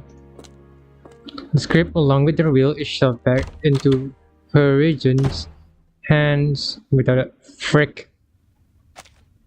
The second glance, my goodness. Neither Ah-Sing nor I cared enough to watch Teresa's sizzle reel, even though she tried so hard to present it to us. I'm so sad. That was the last time we saw Teresa. What? I mean, we knew this already. So That fire. it was on the same day? Yes. That's why I'd pay any price to get that film. Her script was burned to ashes in the fire. I need to know what story she was trying to tell. Oh yeah, it was a concept reel, right? So I suppose Ah-Sing feels the same. excuse me. Noir gestures towards the file. This is what you wanted to see last time you and your officer friend visited me. You mean the threatening letter? It's not a letter, actually. It's a film. Liang sets down the photo and pulls out the remaining content of the files. The other file. It's an aged script. Its cover yellowed by time. Is it script for... Was it? Like Swallow... I forgot already. As she flips through, familiar lines of dialogue meet her eyes. In an instant, she understands the significance of what she's holding. It's the script of Detective 071. Never mind. The original. The one Teresa handed to us all those years ago. It's the first one. Huh.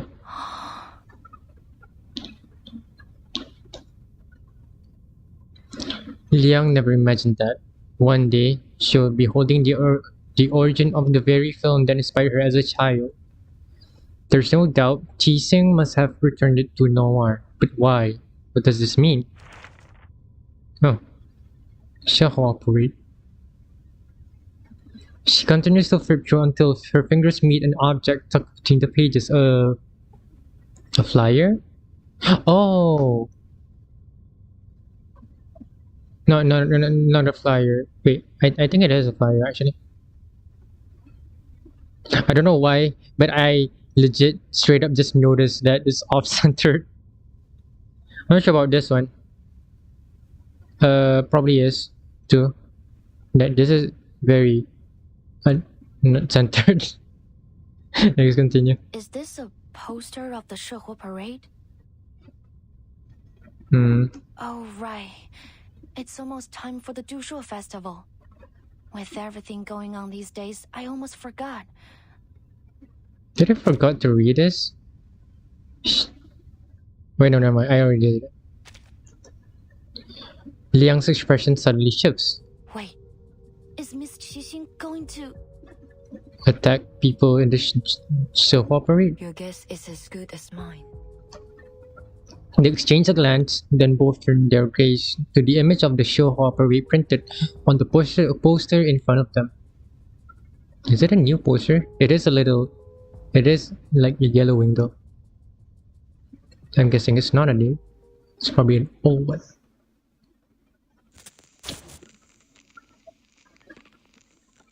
Depending on the material, probably won't yellow.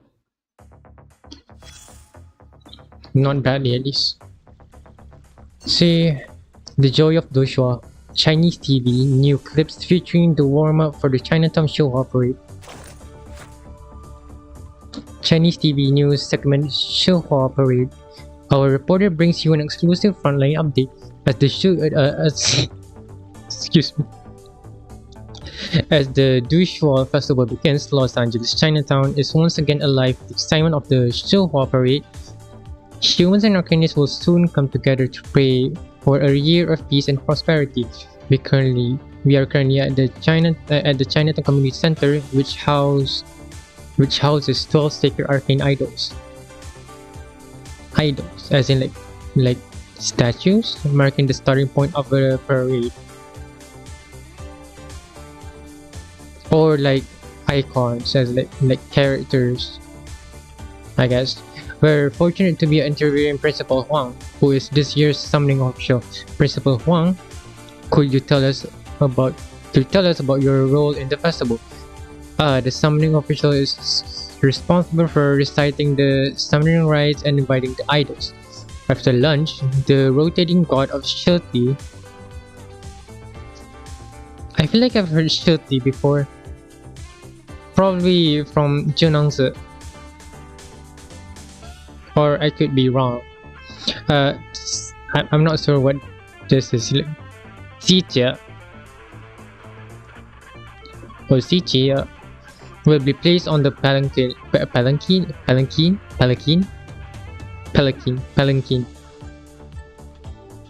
Some of the I keep laughing.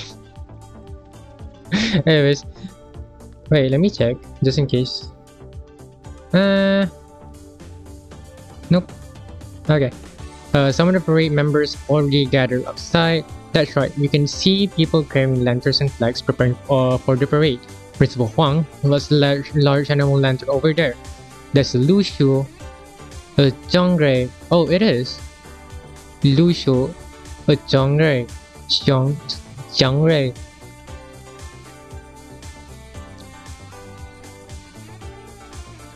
Is Lu Shu the bird or the horse? I forgot. He will join the Beast Lantern team. The parade will be led by the 5 colored banners and the Jinji troop, followed by the Jiandao Beast and Jiangray creatures. Quite the spectacle. The Jiandao Beasts are those legendary creatures said to ward off evil plagues? Exactly. During the plague banishing segment, General Qian Mo will shout the command. The 3 young men wearing Jiandao Beast masks will sing the plague banishing song, imitating the beast to drive out evil. The musicians will accompany them with gongs and drums. The parade will go on until late at night. Quite the festivity. Thank you, Principal Huang. Though the parade has yet to start, we can see crowds waiting already. Stay tuned as we bring you live coverage of the Shuhua parade. Sounds fun.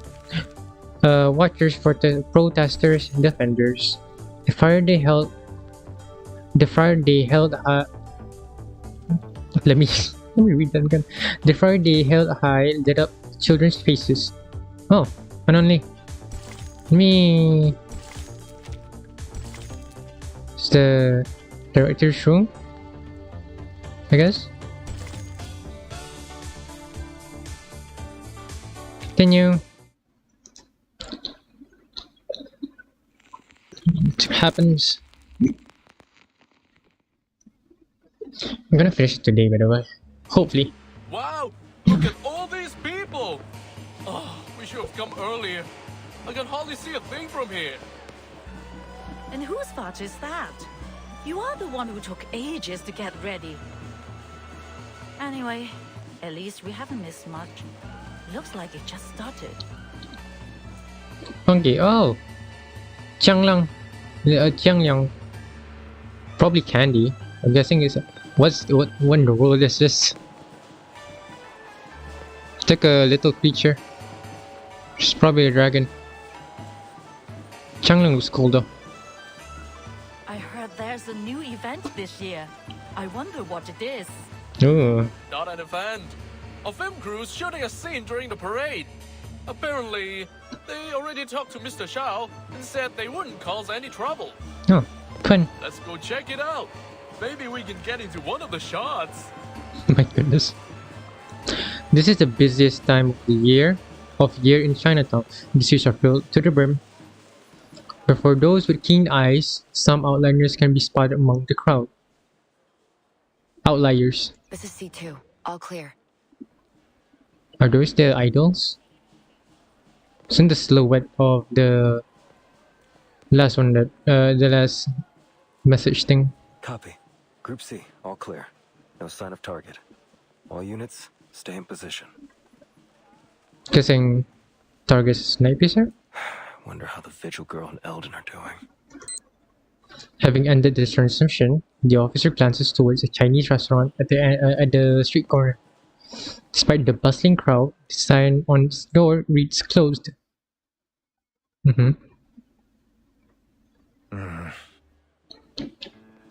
Wonderful. What happened to him? Do I really have to go outside like this? I don't have anything to say. Deputy Chief Eldon stands awkwardly in front of the mirror as he stares at the brightly colored traditional outfit he's adorned in. The man across from him sneers, shattering his last shred of hope to be saved from it. No, you need to paint your face too. I'm not gonna let you join the parade looking like a weirdo. Goodness. You're the one who said that the parade needed guards in case there was an attack. Have you changed your mind? I'd be more than happy to kick you out of here. So sassy. I like you. Suddenly I like you. Sorry, but your profiling and a BAU report seemed like a load of crap to me. If someone does attack the parade, I'm sure we can handle it ourselves. Never mind. I was assuming because same model. I assume he's the same person as the first guy in the story. I forgot what his name was. It Mrs. Dong or something? Yeah, it's not. I'm assuming it's not. like a whole different private investigator. Listen, I won't pretend to understand the meaning behind all this. But what I do understand is that this is one of the most important events of the year for the people of Chinatown. Mm-hmm. The target could strike at any time, so we need to be prepared. No one wants to see a celebration turn into a nightmare. True, and they also don't want to see a character that doesn't look accurate to the representation that it is always represented as. Why didn't you say that to your men? They are the ones who've ignored the Chinatown all this time. Okay. What a hypocrite. I mean, if it's true, real. He glares at the officers with clear distrust in his eyes, but before tensions can rise anymore, the girl beside him cuts in with a smile. Uncle Zhao, today's our big day. That sour face of yours is gonna scare this guy straight off. It's Mr. Zhao, never mind. Leave the past in the past lah. They are doing this for the right reasons. What we got to lose? Also, Anani, let's go. Finally, an Anani cameo. I swear this is the first time. I did not remember her getting cameo for this, aside from that one snippet in one of the files. Besides, we could really use a hand right now. They can make up for our manpower shortage. Now, give me a big smile lah, before your long face scares off our good fortune. Always a sweet talker, aren't you, eh? She's so funky. I like Anandi so much. He huffs and glares, but eventually waves it off. Fine, but you've got to look the part if you're gonna be in the parade. I don't care what your mission is. Fair. Oh, you, Blondie! Tighten your belt, or your pants will fall down when you dance. And the big guy over there, the lining should be under your coat. The famed Chinatown investigator yells correction to the officers, and all of them are officers. Oh my god! The officers do their best to don the traditional attire. His tone is sharp, but surprisingly patient. Seeming his old friend much mellowed from before, Alden removes his garish headpiece and turns to his old friend. The private investigator, I guess. That's obvious reason. No, the obvious answer. Thanks for all your help, Miss. No, jump scare. We never would have been able to join the parade unnoticed if you hadn't persuaded the residents to cooperate with us. You are welcome lah, sir. Even though I only came here a few months ago, I've already gotten pretty close to the residents. So, it was pretty easy to convince everyone. Don't worry about it lah. She's so... I like her character so much. My goodness. Oh. Besides, the Sherhua parade is for everyone. Whether they're here to watch or dance. We are always happy to have more people join the celebration. Funky. Uncle Zhou might be a little stubborn, but you know gala, that's just what he's like. Don't take it personally. She turns her head, gesturing towards a few unfamiliar faces at the other end of the restaurant. These guys are arcane detectives and influential people around Chinatown. I told them to all keep an eye out too. There's a saying in Hong Kong, as stupid as the god of longevity who hangs himself. That will be Night Piercer if she comes anywhere near Chinatown.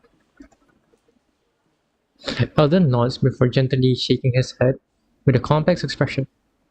I know everyone here will be grateful if Night Piercer doesn't show up, but then we'll still have a dangerous criminal with an equally dangerous arcane item on the loose. Nothing's more dangerous than an unexploded bomb. I want to eliminate the threat once and for all. The question is, will she come? Was the little vigil right?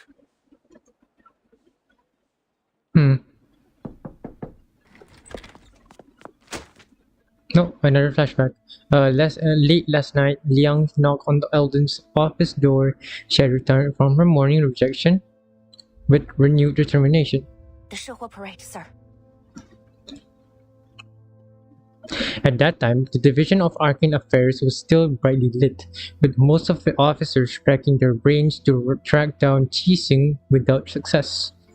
That was when Liang had stormed in with her important collaborator, ignoring the puzzled glances from her colleagues, and slammed a thick stack of reports onto his desk.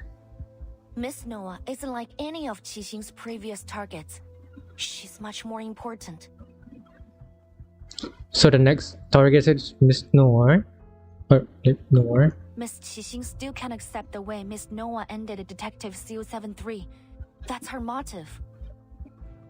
The ending consists of two major elements: the Shihua parade and the villain who should have been punished. Oh. Wait, that actually makes sense because she wants to make the movie as accurate as it is, but it's still not explained how the mind control works. Is it because of Asing or Qixing?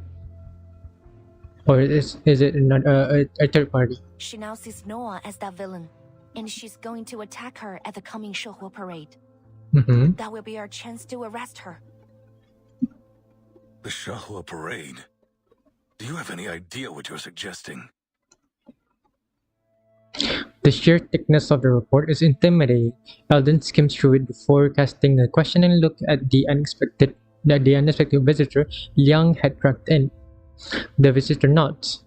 Nor. Don't worry, sir. I'd be happy to cooperate. As bait. Interesting. I mean, she probably has got a thrill from this. Asing will come. I promise. The sound of the back door opening breaks Alden's thoughts. He looks up to see Portier pushing Noir's wheelchair inside.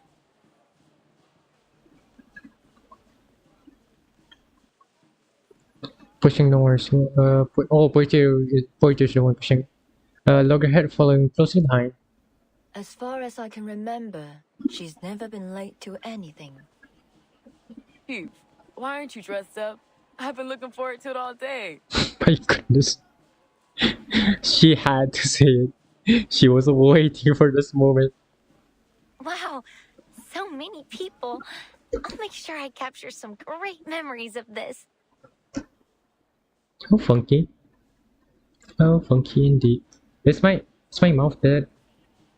Never mind. Oh, no! No! What happened? Oh no. Oh no. Oh. Everything's good. Everything's good. Okay, everything's good. Oh, little panic there. Let me check. Double check. Everything's good. Okay, continue. Noah remains her usual unruffled self, while Poitier teases her colleagues. And Loggerhead eagerly looks around. Now that I think about it, why isn't Poitier also dressed up? I mean, she's still injured and still needs rats. I guess. Oh, excuse me, hiccups, or whatever that was. Then sighs and rubs his forehead. I understand that the festival atmosphere is exciting, but you ladies need to remember that we're not here to celebrate. There's a tough fight ahead of us. Poitier, you sure you're healed up? Of course, Chief. You've approved my participation in this operation. It's too late to take it back now. Eden looks her over. Clearly she's alive and well, but he still carries on his concern on his face. Eventually he sighs and nods. What about Miss Latham? You've been proven innocent, and I heard the Foundation told you to await orders. There's no reason for you to be here. Alden's words draw everyone's attention to Loggerhead. Her head twitches slightly. Yeah, but it'd be weird to stay in my room alone when everyone's out here. Don't you think? Now that I think about it.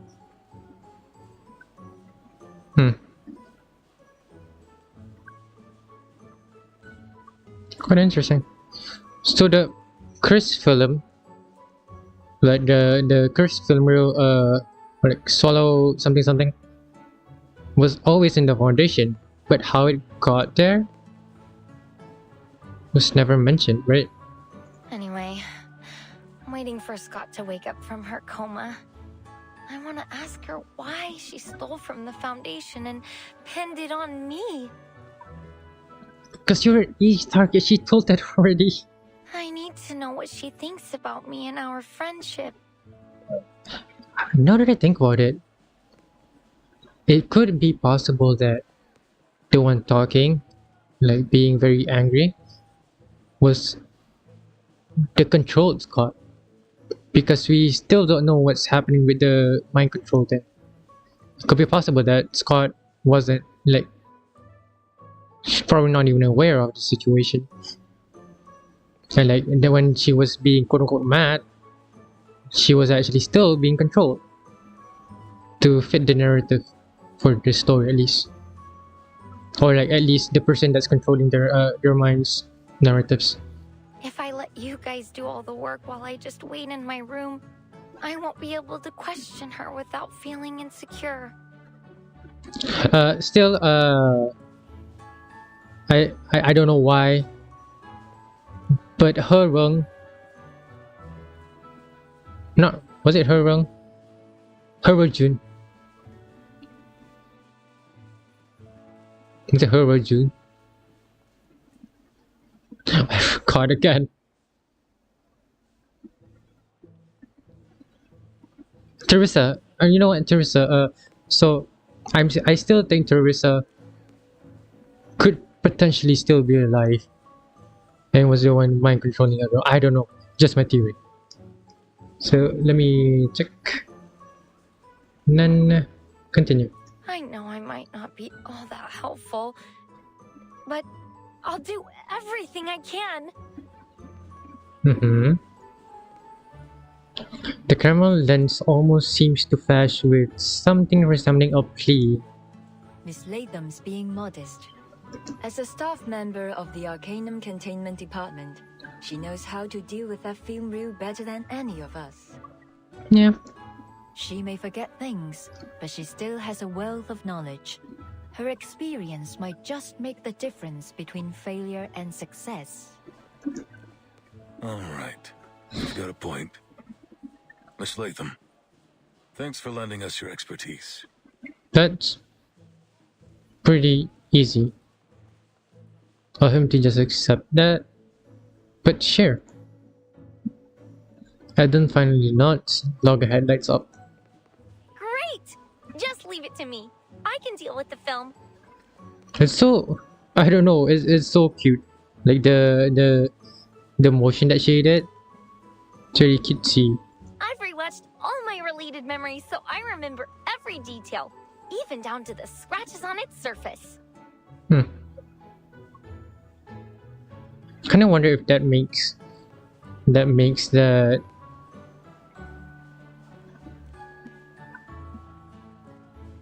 it's kind of interesting though.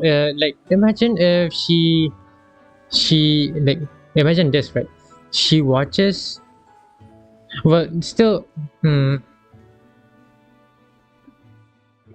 still gonna waste time because she still needs to watch every single one of them, right?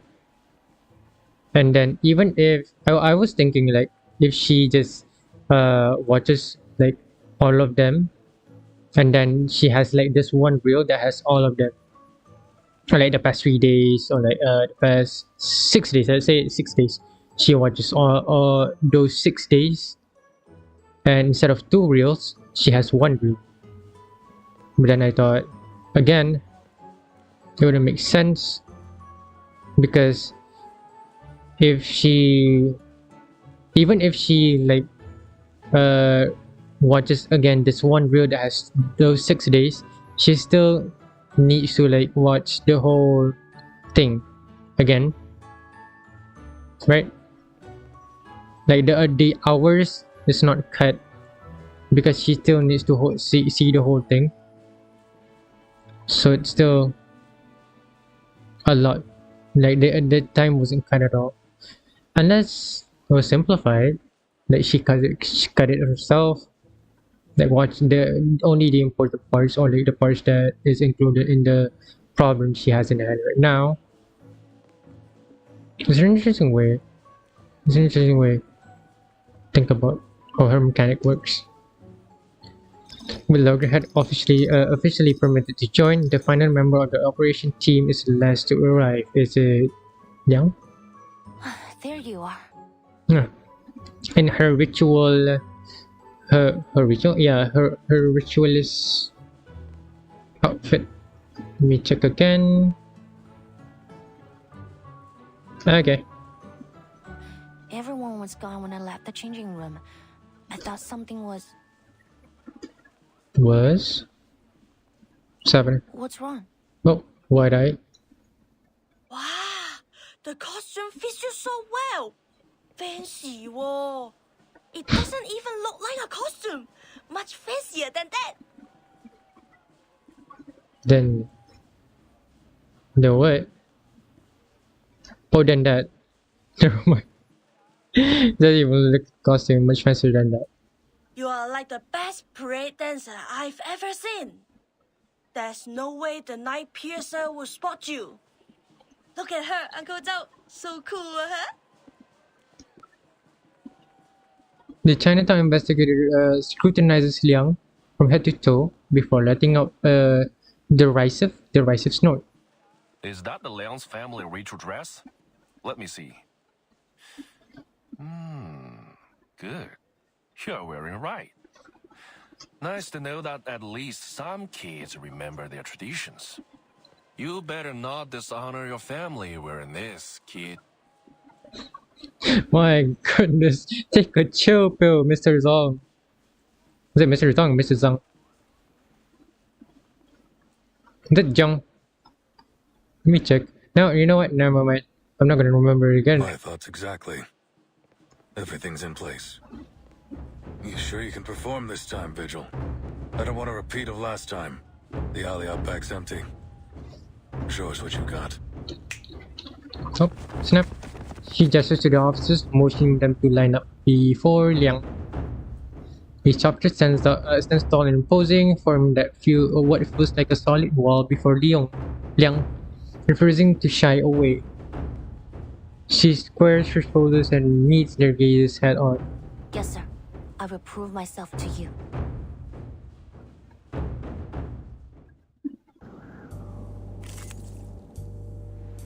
Chinatown alley night. I should change. Nope, never mind.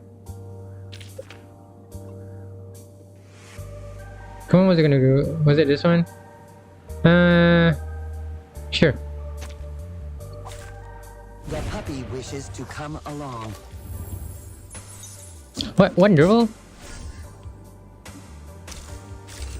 Why are you fighting them? I didn't bring any tissues, princess. So if you start crying, you'll have to wipe your nose on your new uniform.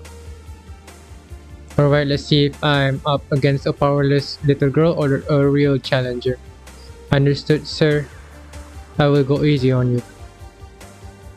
Where is this like a mock-up training? Also cool, by the way. Designs for the NPCs. She looks like a playable NPC's battle sprite. Yeah. Huh. Kinda makes me wonder if she's actually going to be playable at some point. But to be fair, we had the same situation happen before with certain unnamed enemies before. Well, not really enemies. But oh well. Wait, let's just go. I really want to see her moveset. Yeah, moveset. I'm just gonna attack this person for now. And I'm not gonna... Another jar? It's newly made this year.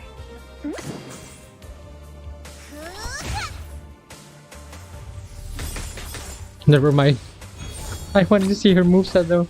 Let's get it over quick. Stay fast, I say.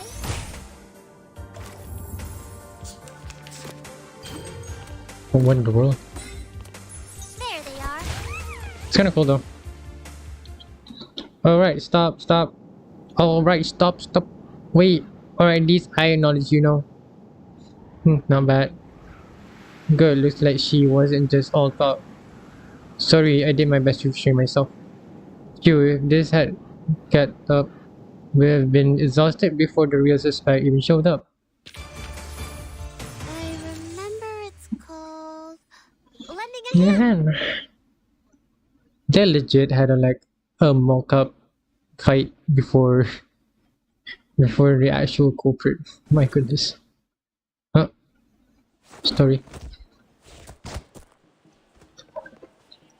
Several rounds of trials, Liang remained standing, her expression firm and determined, her gaze burning with resolve, satisfied elder nods. Looks like I've got nothing to worry about. You ready, kid? Alright. He rolls up his sleeves and checks the time on his watch. Parade's starting soon. I'll go get dressed. The rest of you... I need to talk to Miss Liang. Could you give us a moment? Don't be late. Poitier glances at them before following the others back inside. The alley suddenly feels empty.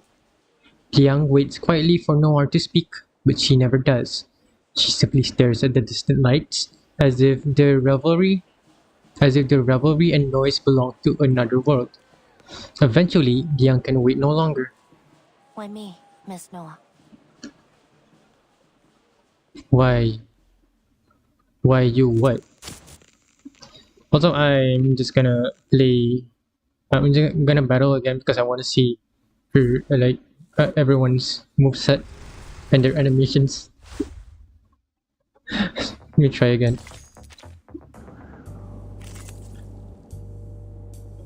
I'm gonna use RaskorVT and then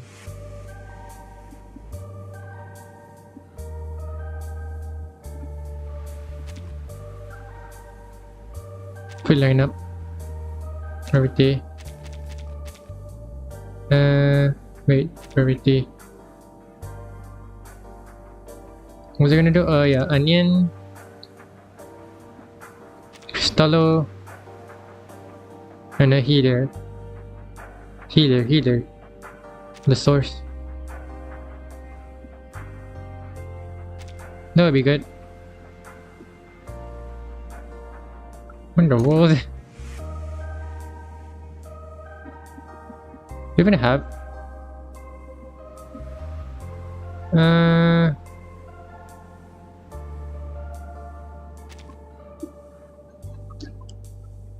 do I even have something for this? Whenever allies do happy 3 or more times as the carrier takes a single action, the carrier gains the... Never mind. Nope.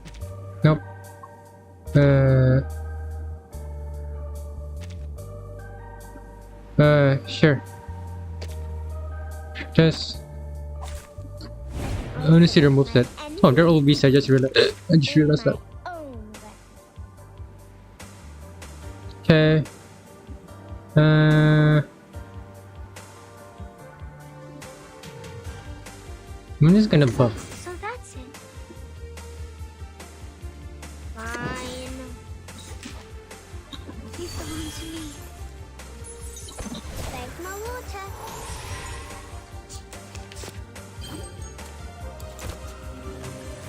Tying her shoes. Huh. Attack and then attack animation finally. And then this one.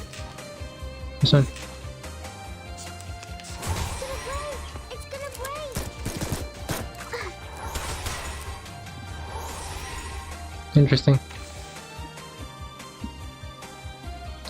Wait.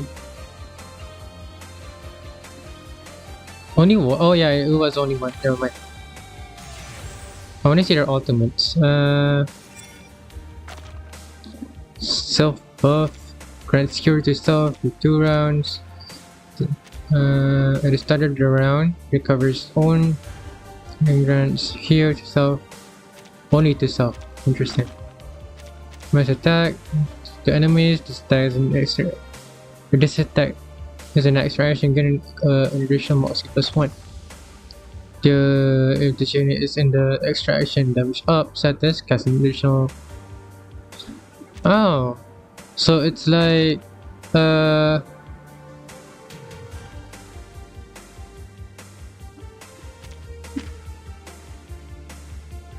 ally person gain your Huh, interesting. I'm just gonna heal. Okay.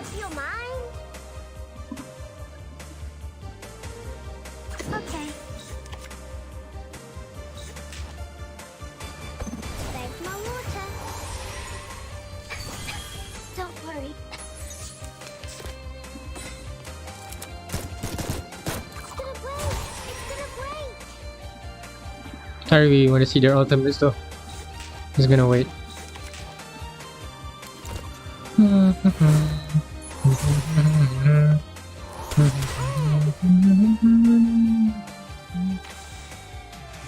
Why they're not attacking?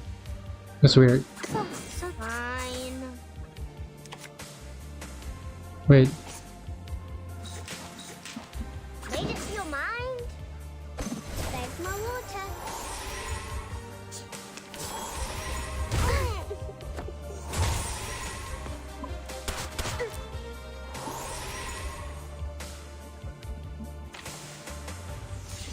Oh, funny. An ultimate. You know what? Sure. Okay. Go. You belong to me.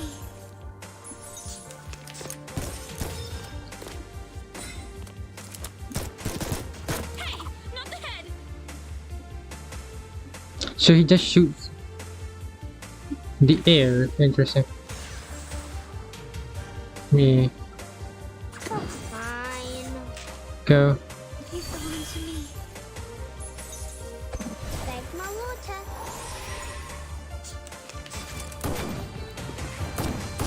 A shotgun. Cool. Anyways, gonna end this by not gonna use it ever now. I'm gonna heal though. With this. It's time. Don't worry. Should I do this though first actually? This. No, actually. This. So that's it. And this. Made it to your mind. It protects me, as the doctor says. Trying my best. Thanks, my water. It's gonna break. It's gonna break.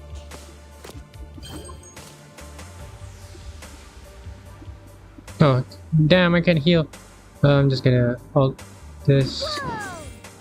Defense and area damage.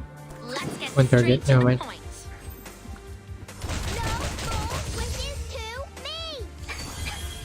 What am I doing? This I can just leave. I can just leave. I can straight up just leave. I'm wasting time. My goodness.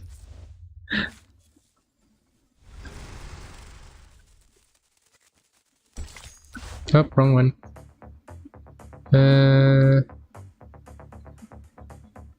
I'm gonna double check. Everything seems fine. Chapter 18: The Law of Causation. The law of causation. The fruit taken must be returned to their branches. Huh. It's interesting. Terrible? I'm not sure what that is. The cheers and laughter of the Shuhua parade echo through the alley, muffled and distant. You could have just told Eldon about what happened between the three of you. You could have shown him the threatening letter. Maybe then he wouldn't have made the order to shoot the target if necessary. Yes, Miss Qixing has committed multiple assaults, but she hasn't killed anyone. I don't think she deserves to die. So, as I promised, I will do my best to catch her alive. Be very sad if she still dies off. That being said, and I mean if, She takes a deep breath.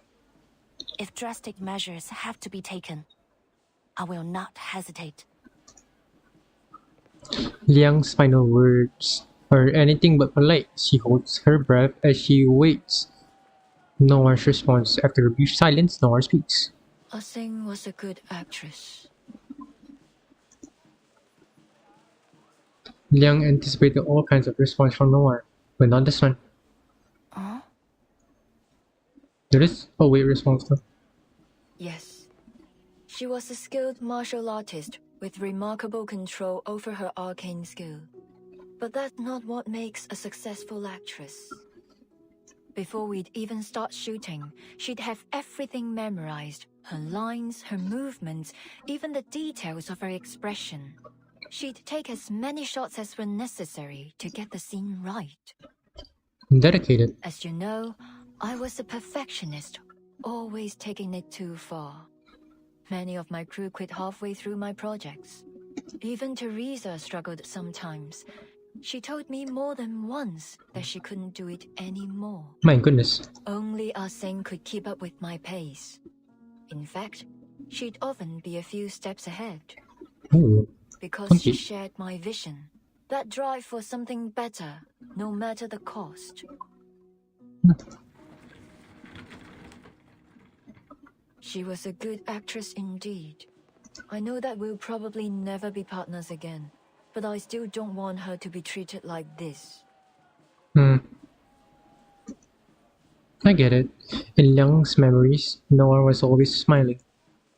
Sometimes friendly, sometimes distant, with the mischievousness of a child or a cunning and unyielding pride of a woman totally in control. But at this moment, when she turns her head, there is no smile. What burns quietly in her eyes is something akin to rage. You said you were going to figure out the truth. Well, it seems you and I agree that things aren't as simple as they appear. True. The Arcanum Containment Department's security system should be almost unbreakable. So how is it that Miss Scott, a regular staff member with no special skills, managed to break through it? There's a third party involved. And why was she selected to go after Miss Latham? What was she about to say before that needle pierced her neck? Ah Sing's actions don't make sense either. After all these years, why has she decided to take revenge now? Is it because she found the film? It would be so crazy if her role, or was it her role? Teresa. If Teresa is still alive, it would be very crazy. There are simply far too many coincidences.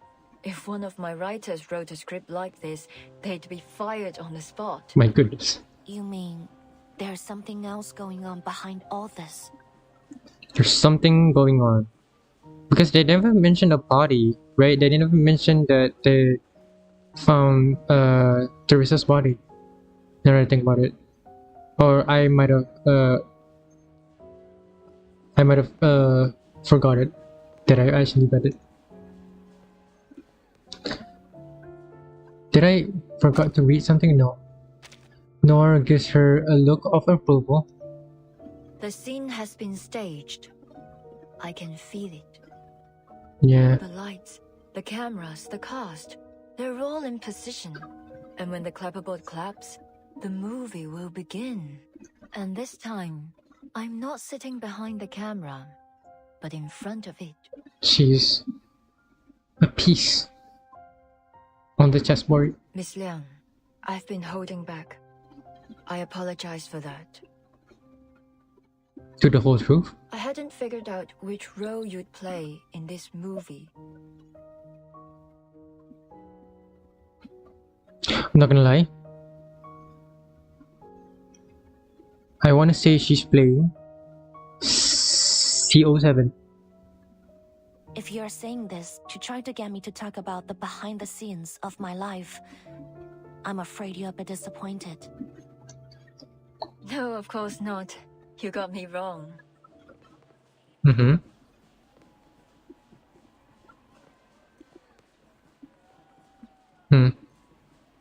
She waves a hand dismissively, her expression light, her eyes still but her eyes still blazing. I'm a director. I don't act in movies made by others. Sing, Miss Latham, Miss Scott. The camera's focused on them too. But none of us know where the story will go. Something stirs in Liang's chest. You mean Miss Qixing's being manipulated?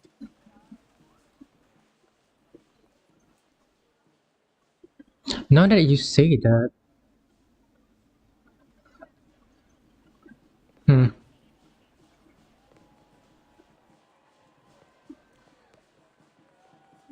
But she's been acting normal, no? No, wait, no. What if... No, my theory. What if Teresa was the one that made all of that happen? Like she faked her death. She was the one that made Noir and Asing fought back then. Caused them to separate their ways. All of this to make this I guess CO73? No, 4, because 3 is already out, so 4.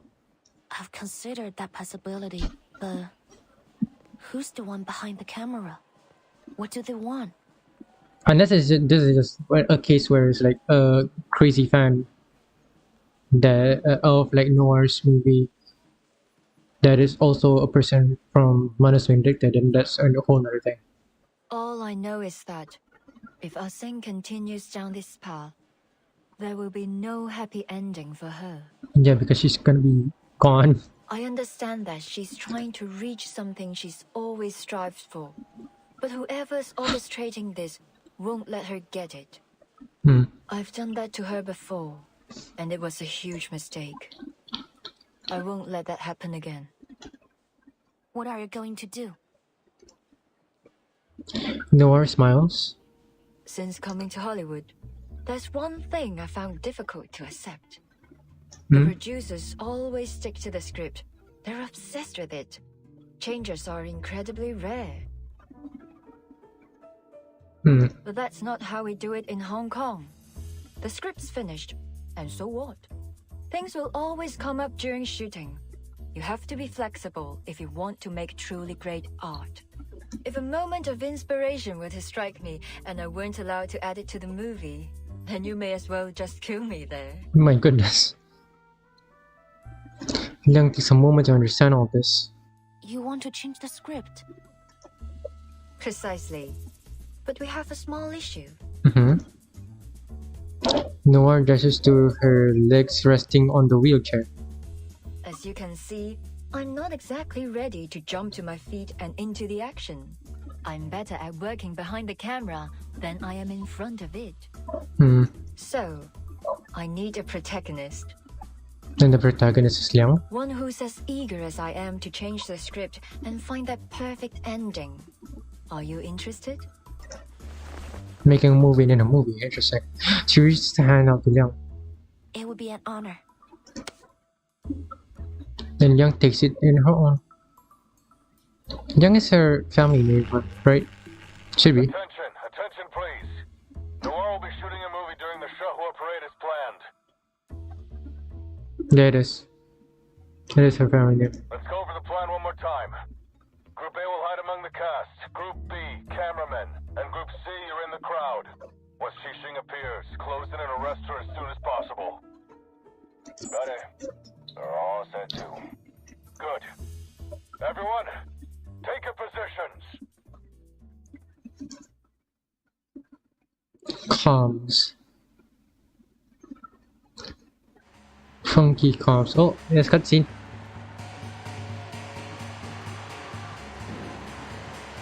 Oh, Liang. Waiting. Ooh. All right, Noir. The time has come. This will be our final scene. Oh, film real.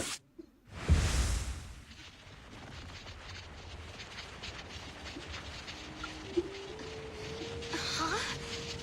What's going on? Huh. That light's so bright. Whoa. I'm Huh. feeling kinda dizzy. Mummy, I'm scared. That arcane fluctuation.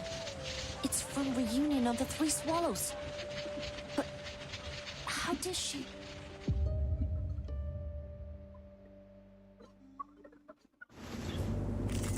Has to be that OP.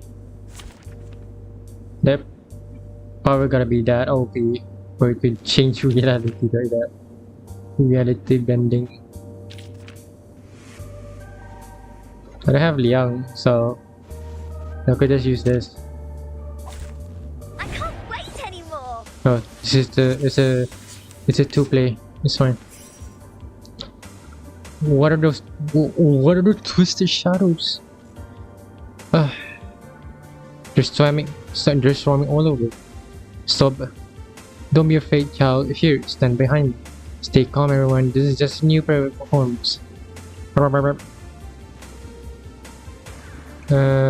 Charging. I'm gonna do this swiftly. Aim and shoot. Not easy. I can feel it. The source of these malevolent spirits is nearby. Wait, is that teasing? Teasing.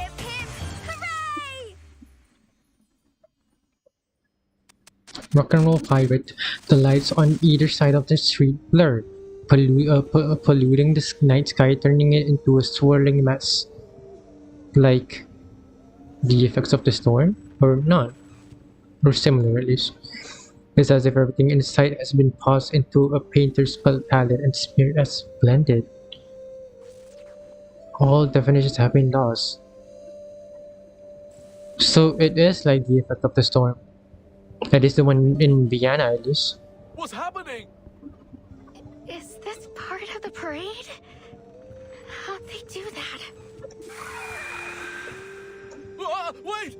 What's this? Stand back. A young officer rushed forward, positioning herself between the unknown monster and the Chinatown residents.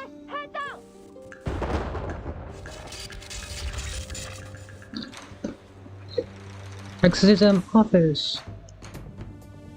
Talisman. Easy. Thank you. They teach you that in Hong Kong? Nah. Nah. That thing's nothing like the critter you're used to dealing with. What were you thinking rushing like that? You're totally out of your league. My goodness. I was about to attack. What else was I supposed to do? He solves whatever snarky remark he had planned, instead looking around at the eerie figures shifting in the shadows. They look like ghosts, but there's something different about them. The specter then? So, little ghost hunter, can that machine of yours tell us what they are? 1 second, Uncle Zhao.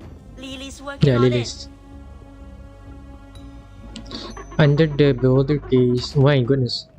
Under the bewildered gazes of the officers, the young ghost hunter's human-headed Lily let out a chilling, eerie laugh. That was Lily? An's expression changes. What? You mean that was a living man's When? soul? What in the world? So spirit? No, it's just a soul then. There's No. no confirmation that this thing's covering the whole of Chinatown. Comms are down, and we can't seem to leave either. Huh. Arcane humanoids spotted in all directions. Don't seem to be critters of the beyond. Must be some kind of arcane creation. They're everywhere and immune to regular bullets. Arcane skills and specialized bullets break them apart for a while, but then their bodies just morph back together. I kind of wonder if this is the same situation with Jessica's arcane skill. No, sorry, not Jessica. Blonnie's, because Blonnie, whatever she draws turns into reality.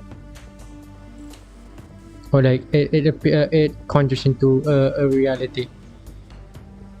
It just materializes. I mean, yeah, it just materializes into from nothingness to something. But in the rain or when exposed to water, it dissolves because it's ink, I guess. So I kind of wonder if this is it's like electronic, it's like a film. So maybe if it's exposed to water or something of the sort, if it rains, would it affect the specters? No casualties so far, but people are panicking. What do we do, Chief? Well, straight up. Sorry, not my type. What kind of... The specialized bullets successfully repel the shadowy beings, but their supply is limited. Elden has to fall back, yelling into his chameleon calm as he does so. Everyone keep calm. Groups A and C, protecting the public is your top priority. These things seem to follow anything that moves. Lure them away. Miss Lee, Mr. Joe, gather as many civilians as you can and guide them to a safe place. He expected the private investor to fire back with his usual sarcasm, but to his surprise, his response was immediate and to the point. No problem. They know us. I'm sure we'll be able to calm them down. I'll tell them they are special effects. They all know that a movie was being shot here. That should help. At least long enough to get them to safety. That means you guys are gonna have to figure this out yourselves. Show me what you've got. Arcane affairs. We won't let you down. He takes another deep breath, filling his body with renewed strength. Group B, hold your positions. The target's probably trying to distract us with these monsters. What's your status? Report immediately. This is Fortier. Same thing's happening at the rear of the parade. Noir is fine, though. Keep it that way. The rest of you keep your eyes peeled. The target could appear at any time. Camerahead, any idea what's going on? Camerahead. The Arcanum Containment Department employee is the person most likely to understand the current anomaly. I think Chinatown's been sealed inside an arcane barrier created by the film. Oh, it's a barrier. I kind of wonder if there's more details about it. Like, is it called a scene? Like, it's like an array. I mean, it is a barrier, and like everything in the barrier is like an array. Or like, whenever it's in the AOE, everything just shifts into the film's control, I guess. There's nothing in the records about this, but these arcane fluctuations are definitely from the film. What about those ghost things? I don't remember the file saying it could spawn spirits out of thin air. Well, I don't know. Reunion of the Three Swallows can play and record, that's for sure. But even if its power has been enhanced somehow, it probably wouldn't develop a completely unrelated ability. Unless it wasn't the record's original powers. I mean, obviously, it's not. Maybe it's someone's power, and the real is enhancing it. You are right, because it's not unrelated. Huh? An aunt's voice crackles through the communicator. Even the usually carefree ghost hunter sounds a little tense. Remember the film's victims? Part of them was taken away by its record ability. Oh, that makes sense about the soul part. But if it's an actual soul, that's another story. Unless they're dead. What they lost was part of their spiritual energy and memories. They are Sawan Tapa, or free souls and seven spirits. These monsters are actually the Sawan Tapa of the victims. They're the victim's spiritual energy? But how did the film do that? Magic, arcane powers. The chilling appearance of the phantoms make it difficult to connect them with what Anandi has declared them to be. They are spirits. I'm not sure, but Lily's never wrong. So, let's not try to eliminate these things. Or the victims will never get their Sawan Chapak back. Oh. So, what was it? Constance. I forgot her name. But Constance, the girl, is still in a coma because she's now a part of the Real's ability, I guess. Anon's voice, transmitted through the DAA communicator, reaches Liang's ears. Essentially, she's holding everyone in Chinatown hostage.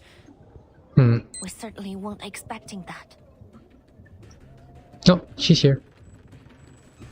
Liang looks at the figure standing just a few meters ahead. The frightened crowd clings to their family and friends, frantic and scared.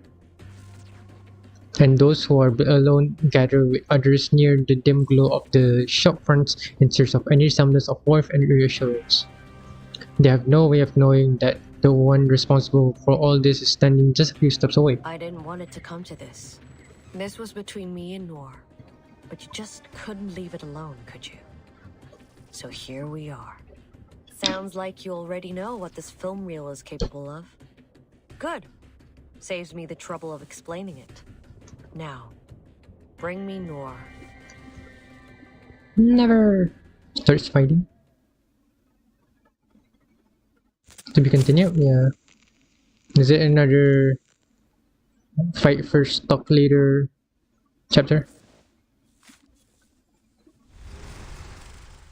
Let's see. Oh. Truthful exchange. People just can't resist sharing their hearts with strangers. Listen intently. You know, I've shared so many of my stories with you. Why don't you tell me some of yours? The reader's always on the lookout for good material. I'm curious about your past. They say you're a once-in-a-generation talent, the one who summoned Qianglong, the gentle beast that had answered the Liang family's call in 300 years. So you're telling me her dad was so hard on her, even though he also is like unable to call Qianglong.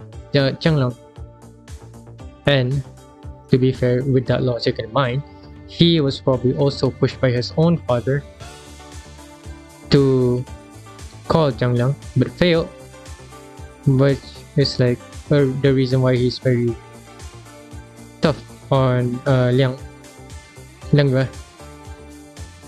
It's still unfair, honestly. So generational trauma, I guess. That was all just a misunderstanding. Well, the day I summoned Qianglong, I learned its name and glimpsed its marriage. Centuries ago, Qianglong was gravely injured during its last summoning and has been recovering ever since. That's why I had answered the Liang family's calls. I just happened to summon it when it was finally healed. My family thought Qianglong chose me, so they placed high expectations on me. But I'm no chosen one. That was just lucky. Have you never told them that? Did your family know about this? No, I never told them. Well, that answers my suspicions. I do not want to disappoint them. True. That's honestly very relatable. I like this writing. I really enjoy this kind of writing. It's like mostly because it's like very relatable, right? Not wanting to disappoint your family and willing to lie your lifetime, probably even, to honor your family, not disappoint your family. It's very relatable. And I don't have to be the same gender as their character in order for me to relate to their story. That's why I really enjoy stories, because I relate to them. It's funky. Anyways, continue. Complete. Oh, boss battle. False dilemma between what people see and what they judge. Nope.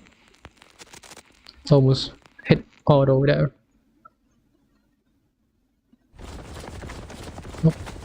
Target spotted. I repeat, target spotted. Within moments of the plainclothes officers' words, the arriving police evacuate the crowd and seal off the street. The officers form an impenetrable barrier trapping both the target and Liang inside. They stand in a face-off. What's going on? Who are they?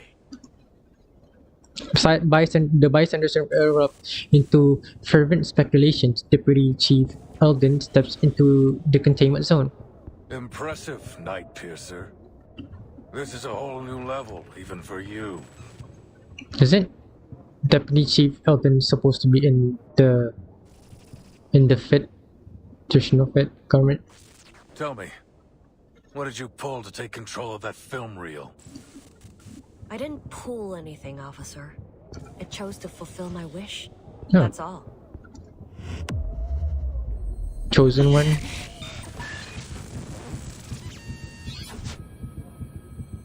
Without warning, an excruciating sharp noise tears through her skull, sending waves of vertigo crashing over her. For several agonizing seconds, she can hear nothing but the distant groans of the officers and bystanders suffering alongside her, suffice just to stay upright. When the assault on her senses finally subsides, the first thing she registers is the voice coming from her communicator. Something bad's happening. The urgency in the officer's voice lets Liang's nerves on edge, but then her tone shifts. Maybe it's good. Why? Those things. They stopped moving. They're not attacking anymore. Should be more worried that. You kidding? Because why are they not moving? Lang and Eldon exchange a puzzled glance before scanning their surroundings. The shifting shadows have indeed stopped moving, and the reason is obvious. Their worried gaze turns to their target. She's standing calmly in the middle of the street, unfazed by the array of loaded firearms aimed directly at her. I never wanted to get innocent people involved. As I said before, this is between me and Noor. Now, may I see my dear old friend? If you're worried about her safety, the little vigil can tag along. Liang and Eldon exchange a look. It's too dangerous. We've already put Noir at considerable risk, but pushing her right into the hands of a criminal, I don't think so. We can't put a civilian in danger like that. Besides, why would Xing let you go with her? You're walking right into a trap. Kinda wonder if they can be controlled at some point. Because they are in the area of effect, in the barrier, after all. Trap or not, I'm afraid we don't have much choice. Her voice is loud. Excuse me. Her voice is loud, but in this high tension standoff, it's slow and measured. Cadence feels completely out of place. Poitier pushes Noir's wheelchair forward, placing her squarely in the spotlight. Poitier, what are you doing? I told you to hold position. Noir raises a hand, smiling as she cuts off Eldon's rising fury. Please don't blame Officer Poitier, sir. I forced her to bring me here. Ooh. What? What the hell are you thinking? Is no one gonna die? There's no way, It's right? time I put an end to all of this. No need to worry, officer. Our reliable vigil will keep me safe, isn't that right? Yes, of course. I will ensure Miss Noah's safety, Chief. Leave it to me. Eldon studies Liang's face for a moment before shifting his gaze to Xing. At last, he relents. The target in check, Liang. Keeping his eyes on the target, he listens close to Liang's ear and issues a low warning. James and the others are working on how to break this barrier we're in. Camerahead and that ghost hunter are helping them. Stay calm. We want to resolve this peacefully if possible. Haven't forgotten what you learned in negotiation class, have you? Of course not, sir. I got straight A's. Okay, weird timing for a flex, but sure. Poitier takes Liang's other side and rests a firm hand on her shoulder. Guard up, rookie, and straighten your back. I get why you want to wear this outfit, but you can get things done with or without it. Isn't that right, partner? Right, ma'am. I won't fail. Nice. Before pulling away, Poitier gives Liang her usual rough pat on the back, but somehow it causes Liang's stiffness to melt away. Taking a steadying breath, she moves to Noir's side. Let's go, Director. Time for the final scene. Very in character. Oh. Zoomed out, accompanied by Liang, Noir rolls into the distorted world before the. Honestly, that's a very good way to frame stuff, but still using one art piece. Because before this, there was only this, right? Here. So you can't see Noir. But when you zoom out, Noir is there. He's just there. So it's a very good use of limited artwork. Very funky. It's as if a surreal nightmare is unfolding before their eyes. Look around you, Noir. Look at what we've done. Interesting. Qixing's gaze wanders over the bleeding lights and flickering shadows around her as she scrutinizes into the cracks and distortion in this twisted realm unleashed by the cursed film reel. I really want to know how the film became cursed, but her expression holds no trace of admiration. This is what her film, the very last work of our dearest friend, looks like now. Tainted, twisted, and wicked. All this is proof of our guilt. The blood on our hands. So, what are you going to do about it? Teresa's never coming back. She's dead. Noir doesn't shy away from the word. Though a note of sorrow lingers in her tone, she says it with a certain cold detachment. And you, playing hero, punishing those you deem evil. Does that make you feel better? You kill me and then what? Kill yourself? My goodness. That's how you'll atone for your failures? Forgive my bluntness, but how laughably naive you are. Noir's voice has an uncharacteristic sharpness to it, but Qixing shows no sign of wavering under her scrutiny. Instead, she smiles. Atone for my failures? You're way off. You're right about one thing, though. She is gone. The person who cared for me more than anyone in the world. Dead. When she gave me a shoulder to lean on, I pushed her away. Literally. Quite literally. I left her to die alone and in pain. How could I ever atone for that? By death. Probably. By your logic. How could I ever expect her to forgive me? How selfish of me to even ask for that. Liang furrows her brow in suspicion. Why can't you let it go? CO7 is the hero who brings the happy ending, no matter what she's faced with. What you are doing now is anything but that. You know nothing about... Imagine. The hero who brings a happy ending, no matter what she's faced with. That's what I said in the behind-the-scenes interview of CO7 too. Oh. I'm surprised you even remember that. I mean, to be fair, that was back when she was still happy, because they had a fight in CO7 3, if I'm not mistaken. After a brief pause, she smiles again. There'll be no happy ending for me. You probably heard that. After she died, I starred in a few movies with other directors. And then she retired completely. But they all went south. Not because they weren't commercially successful or popular, but because I couldn't shake that feeling of disgust. I'd never felt that playing CO7. Huh. The cameras, the boom mics, the spotlights, the sight of them made me want to throw up, scream, do anything to run away from it all. Eventually, I retired from acting. But that sense of disgust never left me. It haunted me wherever I went, whatever I did. I kept asking myself, why is this happening to me? Why can't I just act? Why? Day and night, I wrestled with these questions. Until one day, I found the answer. Day and night. Sorry, continue. Her gaze burns with intensity, and yet it carries a bone-chilling coldness. It is fixed firmly upon Noir.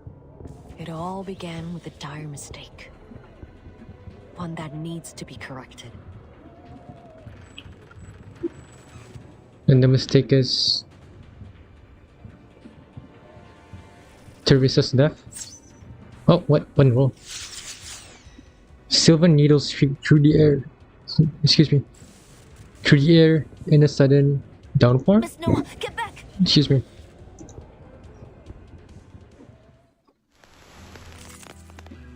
She show up with ChinaTown Street. Bad and small. Oh, it's gonna be a long fight, isn't it? I'm gonna use a property. Oh, get to use Lang Yu. Gonna use this. Gonna use her. Then I'm gonna use. It's gonna be a lot of attacks, so I'm gonna use this. Gonna support Fatutu, of course. Should I change it? Flutter page. Use flutter page. I don't want to.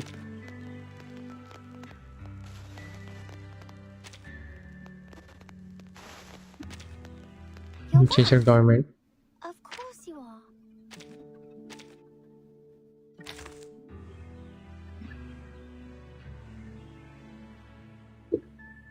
Yet. Glad to count you in What? my When roll?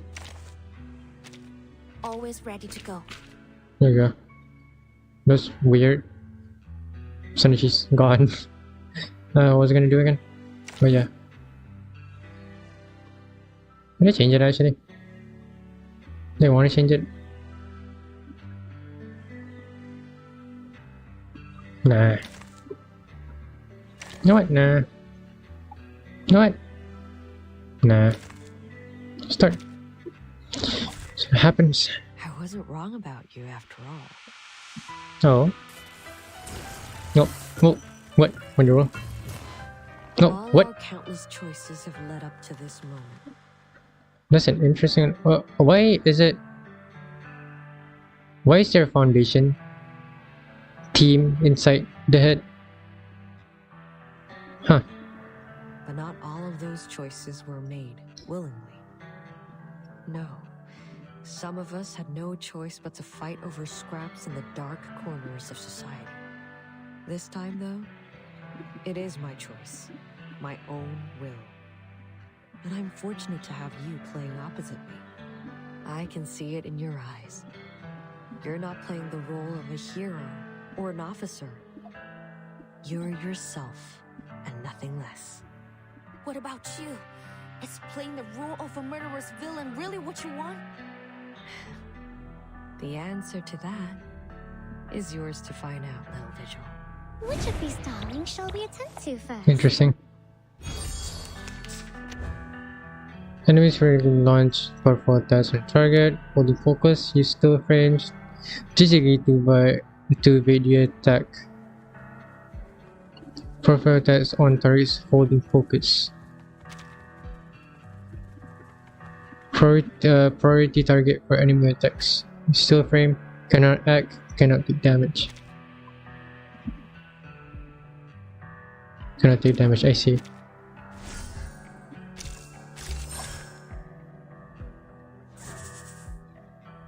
Oh no, I made a mistake. I can't. What a pity, little Vigil. You gave a poor performance. There's a losing line? I didn't know that. It seems I expected too much from you. I mean, at least I know now.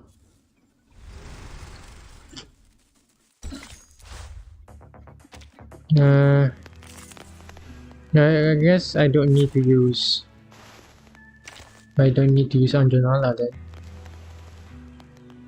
Can use further pages that.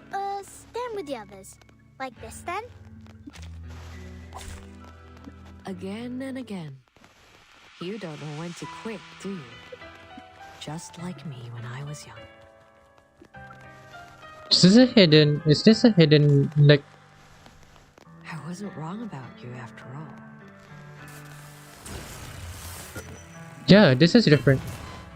All our countless choices have led up to this moment. But not all of those choices were made willingly. This time, I can see it in your eyes. What about you?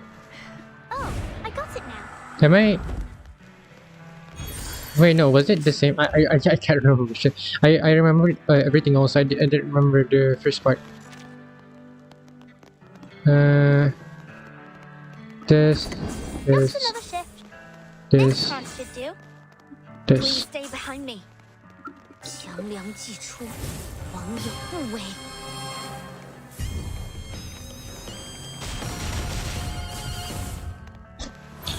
The ult is up.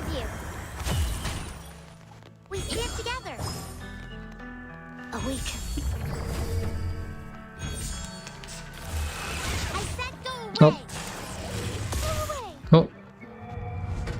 You won't get Oh. away. That's a spotlight. A word of warning. Don't leave your friends stranded. Their lives are in your hands. So how do I do that? Stay independently.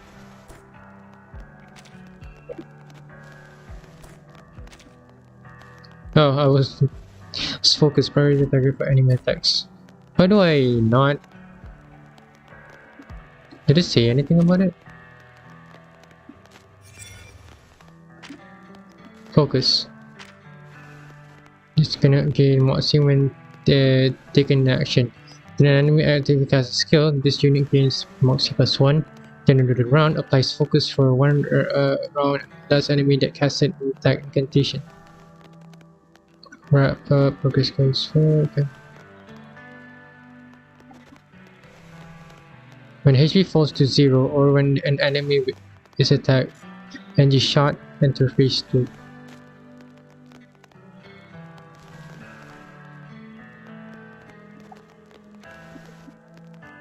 For the enemy and applies permanent suffering.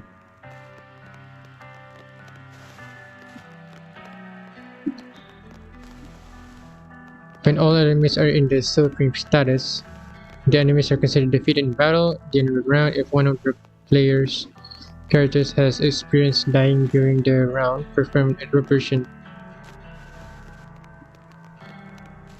I am still not sure how this works. How do I get still free?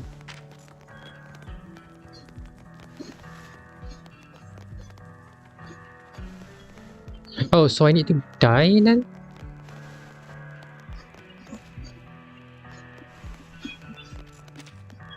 What's that tip again? All enemies vertically launch powerful attacks on targets holding focus. Use still frames to evade the attack. Oh, so only one person needs to die? Right. If I'm not mistaken, that's how it works. Could be wrong though. So whatever. What I'm good at.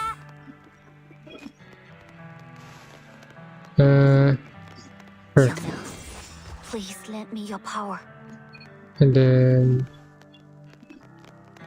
attack. Please stay behind me. Just in this. Form, space, and order. Laundry time. My responsibility. I'm gonna test this out. You won't get away. Nice, nice. I confirm that this adheres to the precepts. Going good, going good.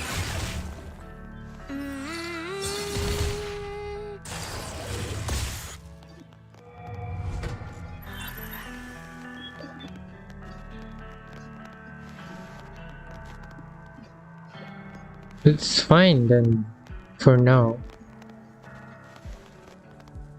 Let me change it. Not gonna do that for now. What This, I'm good at. this, Oh, look, here's another one. this, Please lend me your power. this. Yes, I got this. I can do it.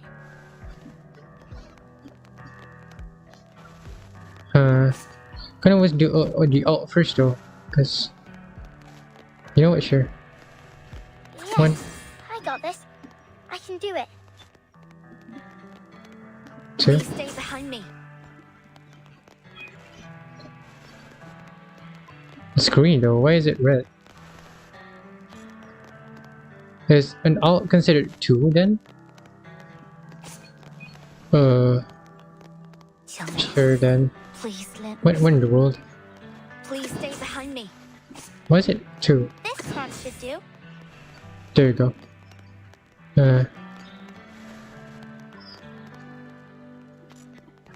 Then this, I guess. Oh look, here's another one.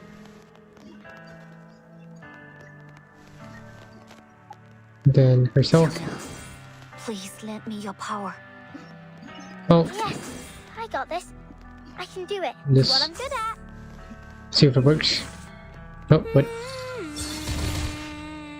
We're not afraid of you. I'm not using the mechanic properly. Oh, phase 2. I've been waiting for this. Get the camera rolling, Noir. At last I'll get the ending I always wanted. Looks like there's no stopping you. In that case, I'll make you stop. Follow up. Be careful. Higher than the bell tower. And even the clouds.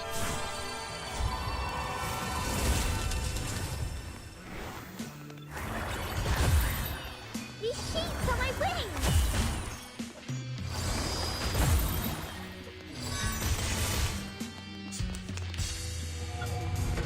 My responsibility.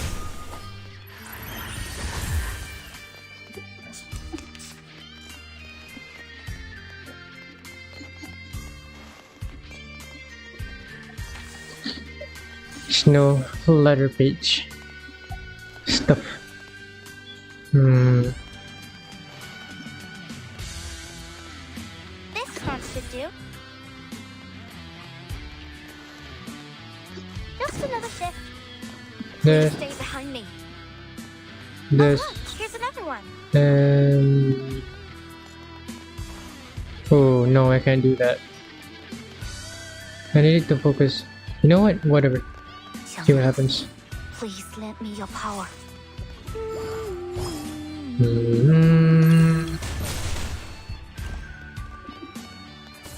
Is that already? Enough of this, Xixi. Chisha? Stop this feudal resistance and face reality. No matter how hard you try, you can't change the past. No, little Vigil. This isn't my curtain call. Not yet. Watch out, Liang. Phase 3? Never mind.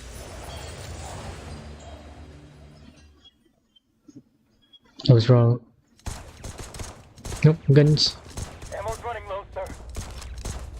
Nope. They must be gaining power from this Oh. area we're in.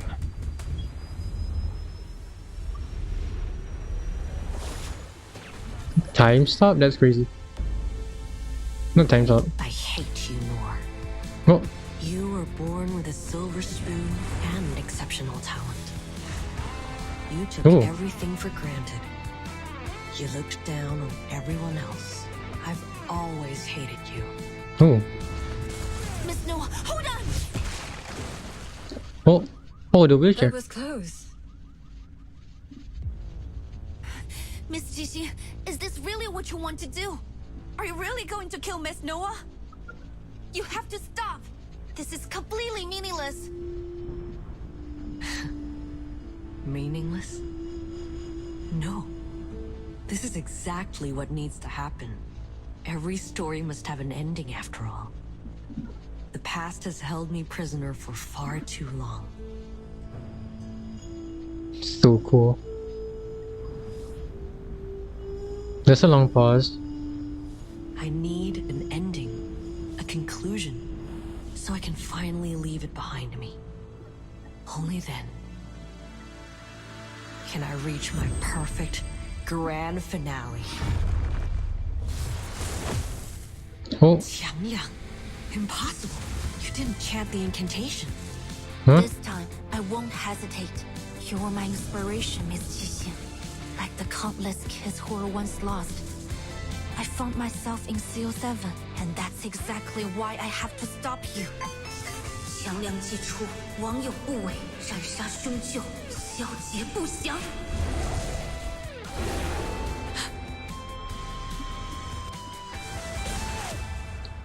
You know well that she's very proud in that one frame at the end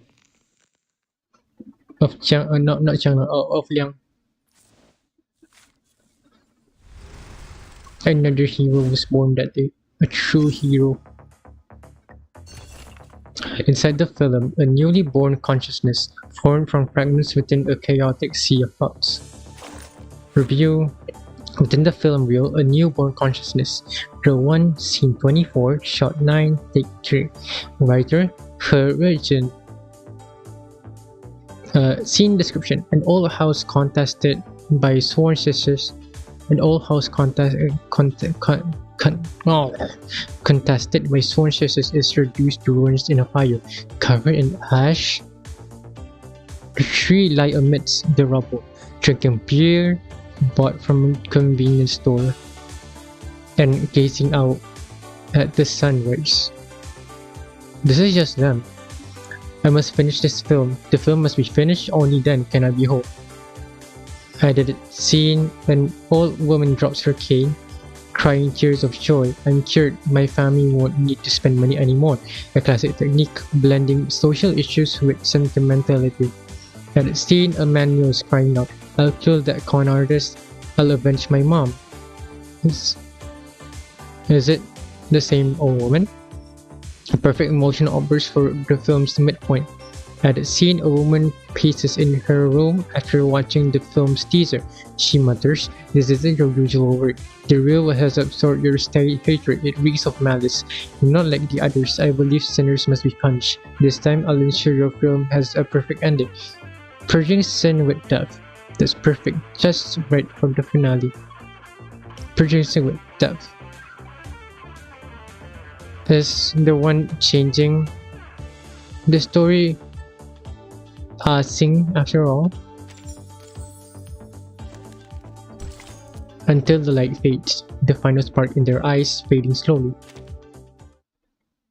Chapter 20. There's 2 more chapters, if I were to see this correctly. Nope. A brilliant flash fills the dark sky in two, and the thunder's roar scatters the shadows. All fear and unease are forgotten in an instant. After every head turns to the place where the lightning struck to see a colossal beast standing in solemn majesty. The crowd falls silent, then a single young voice cries out. Mommy, look! It's Qiangliang! Oh. The child raises a lantern secretly of Qiangliang. Just like the painting on my lantern! The paper-crafted beast bears little resemblance to the mighty guardian towering in the distance. Something in its stern, round-eyed face carries something of its righteous spirit. As the crowd shifts their gaze between the small paper lanterns and the guardian, their voices finally return. You're right! It's the legendary Sandal beast! Look! It has the tail of a snake and the head of a tiger! Just like the illustrations! Has the legendary Qiangliang come to save us? Does that mean that girl is this Zhangzi? What are you two yapping about? 显道 beast? 正直? Those are just fairy tales. Didn't Mr. Zhou say this was all part of a film shoot? Imagine that's an undercard pop.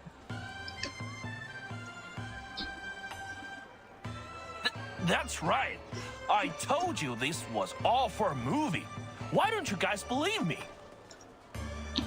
Oh, come on. You're always full of hot air. That said, there's no way this is real. It must just be some fancy special effects. So, I'll believe you this once. Wait, so all those things were fake?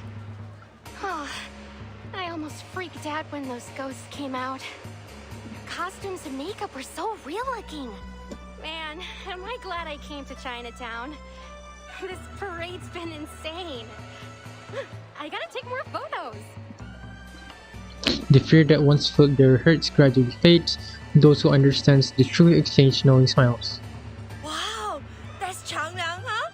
Looks totally awesome.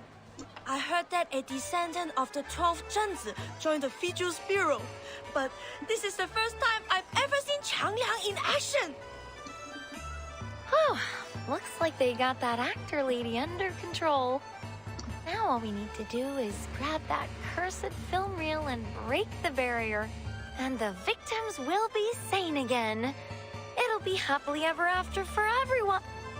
Oh, cut off. Oh, before you can finish speaking, her optimistic prediction is ruthlessly overturned. What boy? This again? What's going on? Didn't they finish the job? An anomaly even greater than the last crashes down upon the startled cries rise from the crowd. Look! iPhone! Something's wrong with it! The main gate?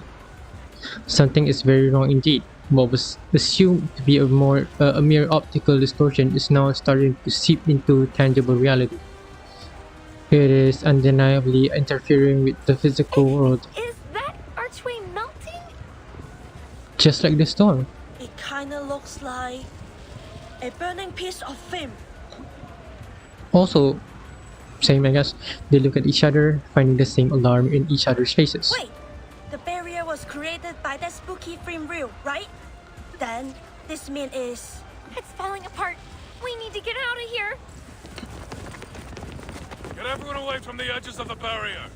The further they are from those twisting buildings, the better. Understood. But what the hell is going on? I thought you had the target locked down. We do, but clearly this isn't over yet. Miss Latham, anything you can do? Yes, sir, but I'll need a few of your men. I can use the containment incantation they taught me at work, but I don't think it'll hold for long. Just do your best. In the meantime, we'll eliminate the problem at the source. Eldon's furious gaze lands on Qixing. All right, Qixing. Qixing. Whatever you're doing with the reel, stop it now! Or I'll make you stop it! Huh. I'm not doing anything. Dead ink. She stands, her head a few feet away, her body slumped against the wall behind her as she barely managed to stay upright. She forces a crooked grin. It's the film reel. It's reached its limit. From her coat, she pulls out the object responsible for all this chaos. Had Liang not even held the film reel herself, she might not have recognized it at all. The reunion of the three swallows. What's happening to it? Wait, there's something else here. No doubt about it. Evil spirits. An insane number of them. An unshelves through the crowd, rushing to Qixing's side. With just one glance at the film reel, her face goes pale. Upon hearing these words, Liang's expression darkens. So you think so too? We had a similar encounter at the city hall not long ago. Mr. Wang must have lost some of his spiritual energy to the film reel, leaving his body open to wandering evil spirits. Since then, I've suspected that. The uneasy speculation lodges in her throat, but An voices it for her. Of course! I should have realized earlier! Mr. Wang was the first person try to shank people in the bank, I think. The ghost hunters let out a long, frustrated sigh, then furrows her brows in thought, her expression growing increasingly grim. Obviously, evil spirits would be attracted to the film reel. It's like leaving a pot of honey in front of a wasp's nest. A living soul is a wandering spirit's favorite meal. So with the number of souls scattered in the film reel, it's like a total feast. All that evil spiritual energy must have the film reel bursting at the seams. Anan scans her surroundings, alarm in her eyes. The collapse is approaching fast. It's as if reality itself is about to be swallowed whole. Yet neither Liang nor An can see a single wandering or evil spirit.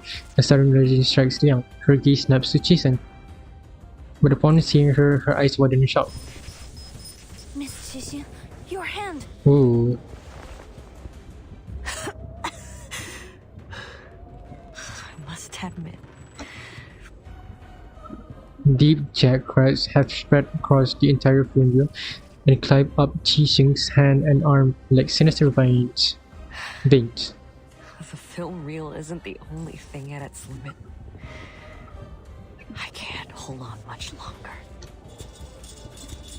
The vessel containing Qiangliang strapped around Liang's face starts to shudder. The Qiangliang, the malevolent energy emanating from Qixing, must be eradicated. What does that mean? A thought flashed through Liang's mind. Could it be that the film reel has been out of control since the beginning? That depends on how you define the beginning. Even though Qixing avoids answering, Liang knows she's right. Scattered pieces of the puzzle find their places, and finally, the picture begins to form a whole. Since the moment Miss Latham played the cursed film, people have started to suffer from mental disorders. But if you think about it, the sequence of events doesn't make sense. There were only 5 victims of the film incident in Hong Kong 8 years ago. But this time, the number of victims was growing rapidly. That was until you got involved, Miss Qixin. Ever since you took possession of the film reel, only a small number of specific people have been targeted. We thought you were exploiting the reel's power to carry out your vigilantism, but in truth, you were trying to control the reel by limiting its victims to those you deemed as villains. Oh. Huh. Though these still colors her voice, her words are not a question. Eldon and the others stare, caught between shock and suspicion, as they turn toward the woman they assume was the true culprit. Is that true? You flatter me, little Vigil. I simply didn't want her legacy to become a tool of evil. That was never her intention. So that's why you did all this? You wanted us all at the parade because you were losing control of the reel? But isn't your goal to kill Miss Noah? Was that also a setup? If the film reel wasn't part of your plan, then what was? The conclusion she herself once stated resurfaced in her mind, and she realized she made a critical error. The ultimate sacrifice, right? By sin only cured by death. That's hers, I guess. Miss Qixing still can't accept the way Miss Noah ended Detective 073. That's her motive. So she wanted to make a third ending? The ending consists of 2 major elements, the Shehe parade and the villain who should have been punished. She's the villain. She now sees Noah as that villain. She was wrong. Noah isn't the villain. Yeah. It's Qixing. In your perfect grand finale, the villain you intend to kill at the parade is none other than yourself. It's a good ending for everyone. The big bad finally gets her comeuppance. And who better fits the role than me? She still can't forgive herself for pushing Teresa away. This is the grand finale you want to have? But why does it have to end like this? Because she wants it to be. Because this is the way it has to be. When a drop of ink falls onto paper, no matter how hard you wipe, it can never be spotless again. People say that every saint has a past, and every sinner has a future. What garbage. Some mistakes can never be forgiven. What happened to He Rijun was an accident. You shouldn't blame yourself for her death. It wasn't your fault. But it was my fault. It was my stubbornness, my selfishness, that pushed my dear friend, who really, truly cared for me, toward the cliff. How can someone like me carry the title of CO7? I don't deserve to stand in the spotlight ever again. Punishing those equally despicable pieces of scum made me feel better for a while, but it didn't last. That sickening feeling inside, that disgust in myself, it wouldn't stop. I looked everywhere for a way to heal it. But then I realized that the biggest piece of scum was me. Qixing looks up at the sky and lets out a long breath. For the first time, her expression softens as if she has finally released a burden. And within her eyes, something new flickers. Hope. Hope. The answer was so simple. I can hardly believe it took me so long to see it. And now, it's time to put an end to this nauseating nightmare. Liang cannot understand it. No, you're being too harsh on yourself. He Rijun doesn't blame you. I'm certain of it. Quit it, Vigil. Look around you. Can you still claim that I'm not to blame? Well, I can. And let me tell you, Teresa was much stronger than you say she was. Liang turns to see Poitier helping Noah back into her wheelchair, but it was destroyed there. Yes, Teresa would cry often, but that made her no less determined of an artist. And before long she'd be at my door saying, "I made some edits. Take a look." You know that's what she was like. Do you seriously think she gave up dreams, her life, just because of a few harsh words? No, I could never have a coward like that as a partner. Noir's face is twisted in a fury Liang has never seen before. It sets a fire in the woman beneath her glare, making her frown in turn. Whatever you say. Director or not, you can't tell me what to do anymore. I will have this ending. Come on, officers. Finish the job. I'd do it myself if I had the strength. Her voice is unwavering. I've learned a lot these past years. If you want to save this city, you'll have to kill me. Those spirits will disappear, and everything will be back to normal. A perfect grand finale, isn't it? So what are you waiting for? So it's come to this, has it? Eden swears under his breath as he reaches out for a gun at his waist. Qixing, who watches on, seemingly pleased. Wait, sir! Lightning shoots through Liang's body. Her feet, once nailed to the ground, suddenly feels weightless. She steps forward. There's no guarantee that things will play out like Miss Qixing said. Please, let me try something. After all, exorcism is mine and Qiangliang's specialty. Wait, what are you? Before either Elden or Qixing can react, the film is already in Liang's grasp. Cutscene? You out of your Yes, there are a huge number of evil entities bound within it. And this is probably the most formidable opponent Qiangliang and I have ever faced. But I must confront this challenge. Not to protect the honor of my family or to mimic CO7 either. But because I want to. Because it's right. Every story has an ending. And I must act to create the best one for everyone. Sorry. I don't have any flower words or clever arguments.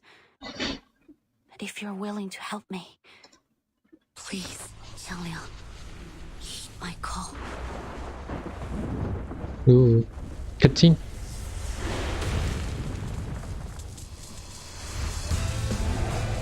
No.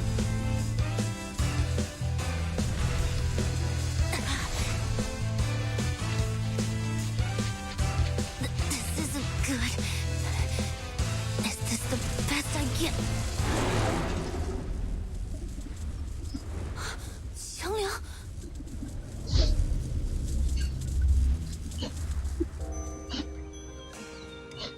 She looks torn about. Qiangliang. 有大贤方相使，受天子之托，向12摄提神请愿，得巫武之力，降服恶兽，收为己用，更名为显道兽。然而，显道兽一时能庇护的范围终究有限，彼时人间仍有诸多邪祟诡异肆虐，非人力所能敌。但那时的百姓们却从未放弃过抵抗。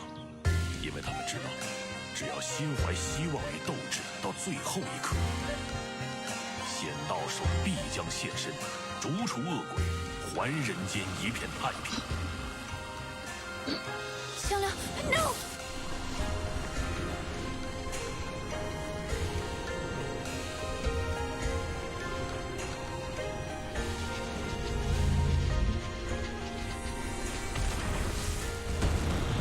Yeah.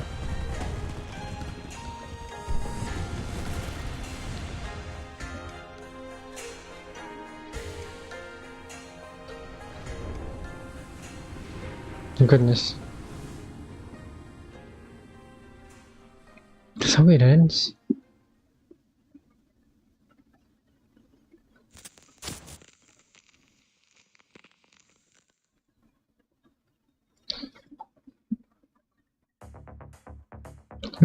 One way to end it. Rescreen, but you always love the story, or it remains there unchanged.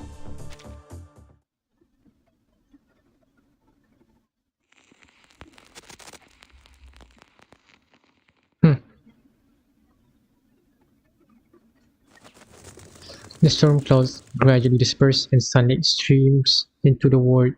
In the corner, the television broadcasts a news report. Last night, the Chinatown Shuhu Parade drew hundreds, as tourists and locals gathered for the Eastern spectacle. These photos, shared by an enthusiastic tourist, show the enormous holographic images that were created on site, using arcane skills to present a stunning performance of the Chinese folktale Qiangliang's Exorcism. The event has been deemed a well-organized success, with many promising to attend again next year. Locals have expressed their thanks. One spokesperson said, "It's been wonderful to share our culture with people from all around the world. Chinatown is always ready to welcome new friends from both near and far." In other news, the arcane vigilante Night Piercer, who has perpetrated dozens of attacks across the city, has been apprehended by the DAA. Night Piercer was revealed to be Qi Xing, a former Hong Kong movie star. Some members of the public have expressed continued support for the vigilante due to the questionable backgrounds of her victims. Deputy Chief Eldon of the Division of Arcane Affairs gave his response. Vigilante justice is incredibly dangerous to our society. No individual has the right to bypass the law and enact their judgment on others. True. She's on the podium too. Taking the law into your own hands will only lead to chaos, violence, and potential harm to innocent people. Someone actually just had to draw a podium for this scene specifically. We urge the citizens of Los Angeles to place their trust in us as we continue to dedicate ourselves to maintaining a safer society for everyone. If you share our passion for justice, we encourage all citizens to direct their assistance and feedback to the Division of Arcane Affairs. The LAPD has just announced a plan to add a number of positions for Arcane Affairs officers in the coming year to address the DAA's staffing shortage. The St. Pavlov Foundation's Vigils Bureau training program is also set to begin in the coming months. To apply, please dial...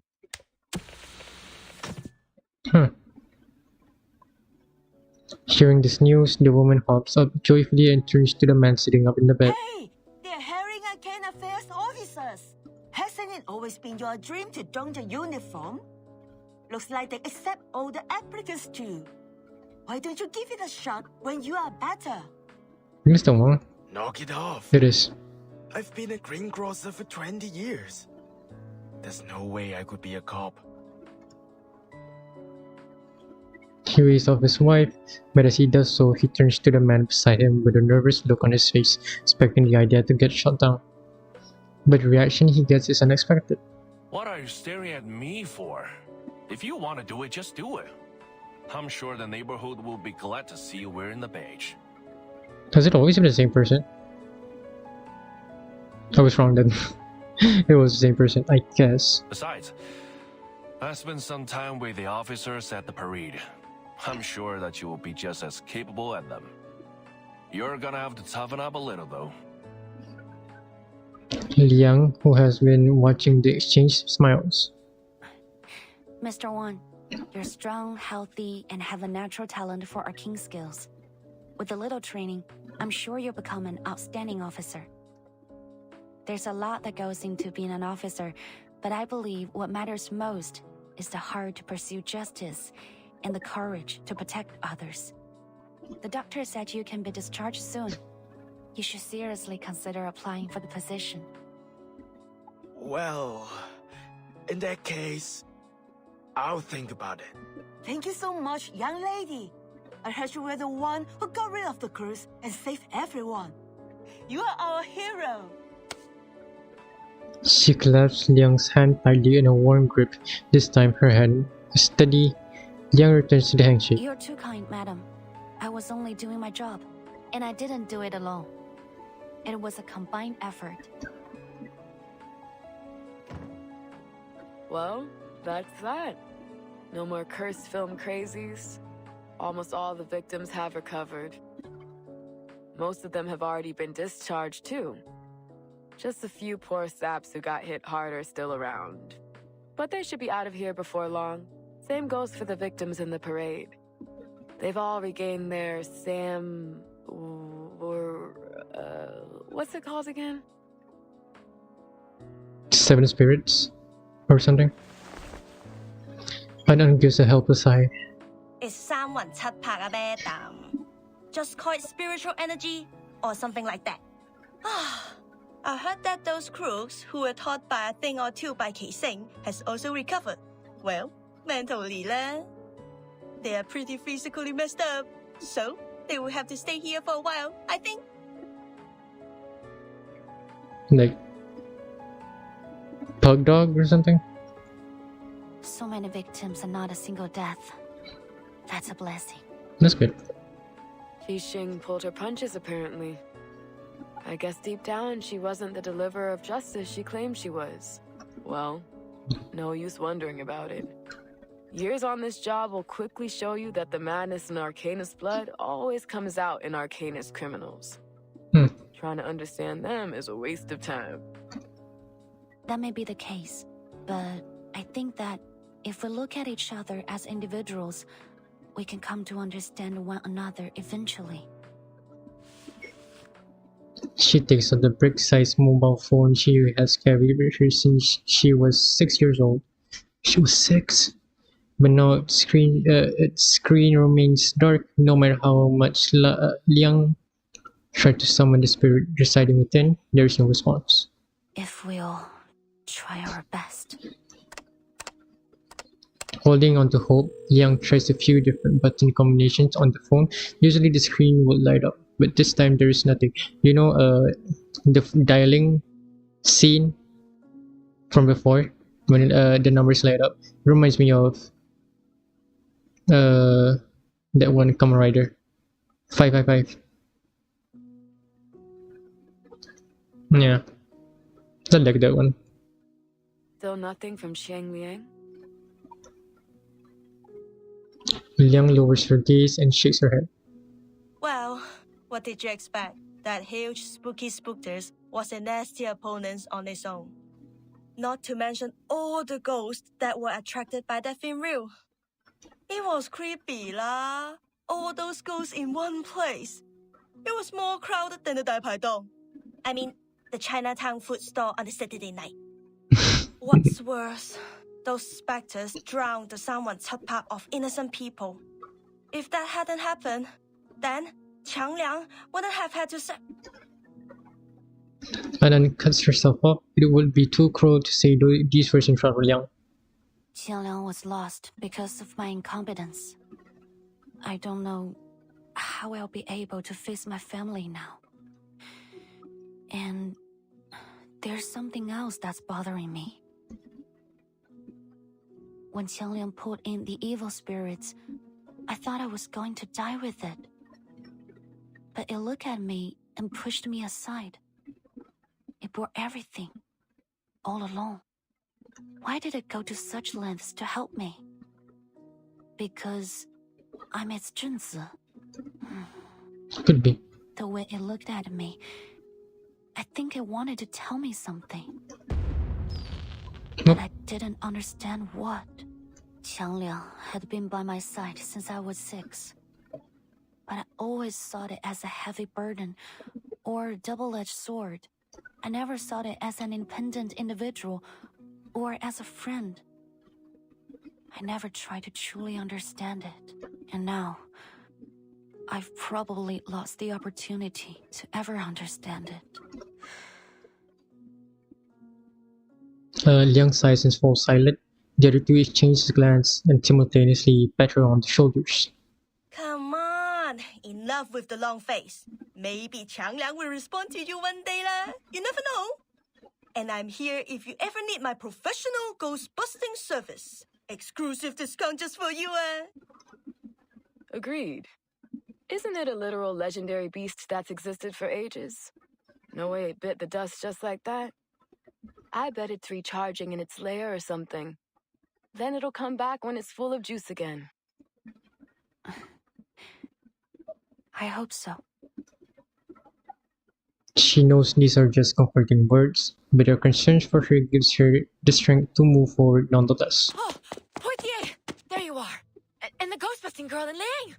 Great! A familiar figure waves from the end of the hallway as she hurries over.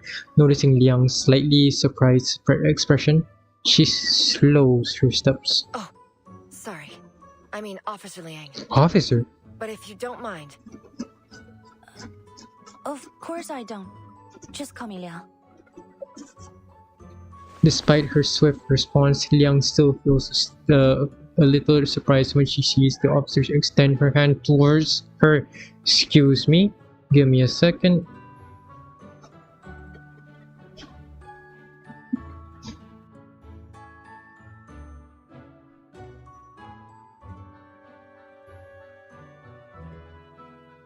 Oh, where are my manners? Name's Jenny Carter. Just Jenny's fine. Unlike your instructor, I don't try to hide my appreciation of people. I gotta say, you've done an awesome job. Folks at the department have all been talking about it. We're proud of you. Please tell me there's some way to postpone the end of your field training.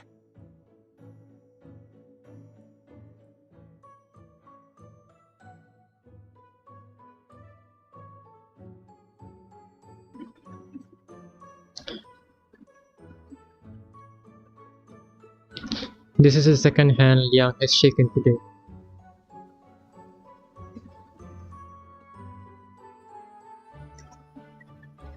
Thank you. That's very kind.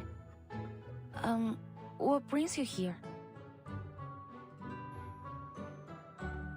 Deputy Chief Eldon, of course. Who else? Foundation staff have arrived. They're gonna take over Qi Xing's interrogation and everything. They're gonna take the film reel back to their headquarters, too. But your request has been approved. We can watch Reunion of the Three Swallows before they take it away.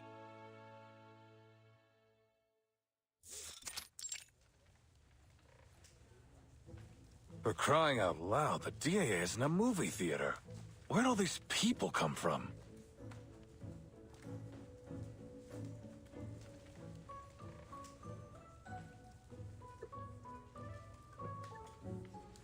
Eldon scans the group before him. My apologies, sir. I invited them. This may be the only chance for Teresa's last work to be shown to the public. I want as many people to see it as possible. Every filmmaker wants their work to be shown to the world. I appreciate your understanding.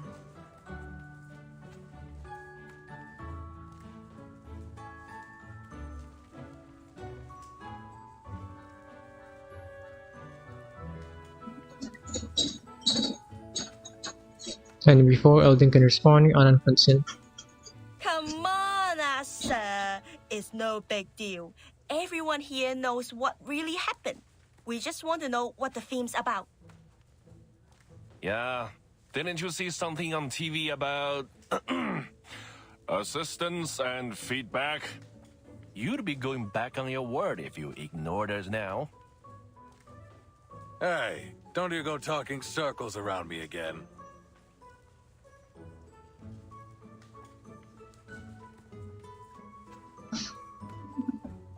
Even in this harmonious scene, the two men can't help but bicker. Portia rolls her eyes. Luckily, the two are quickly interrupted by a woman in the Foundation uniform. No need to worry, Deputy Chief Eldon. After thorough examination, we've determined that the film reel no longer possesses the ability to twist reality. It was our negligence that allowed the film to be taken in the first place. So, as Mr. Zhou said, the people deserve to know the truth. Besides, every viewer is required to sign this confidentiality agreement before entering the screening room. All right, everyone, please hurry. The movie starts in 15 minutes. Oh, I'm pumped! No way I'm missing this! Give me a pen!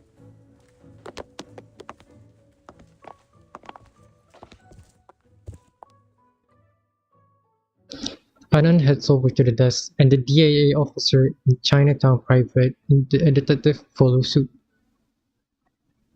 Liang and Noir, on the other hand, hang back. They already signed the confidentiality agreement after all. They are the ones who drafted it. You have my thanks, Vigil. If it weren't for you, I doubt Ah Sing and I would have had this chance to watch our good friend's swan song. I also have to thank you for helping me stop Ah Sing and for helping me keep my promise. Your promise?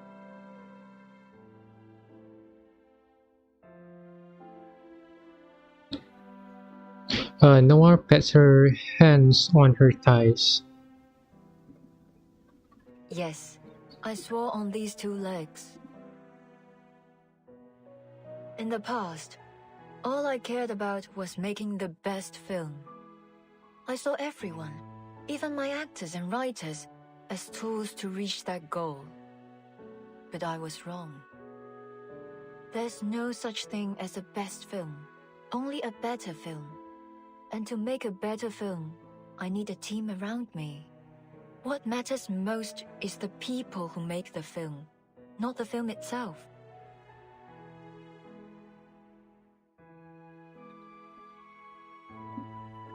She turns her head and looks toward the bolted door at the other end of the room.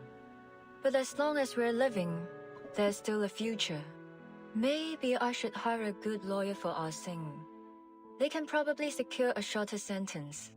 When she's free again, both physically and mentally, perhaps we can make a movie together, just like old times.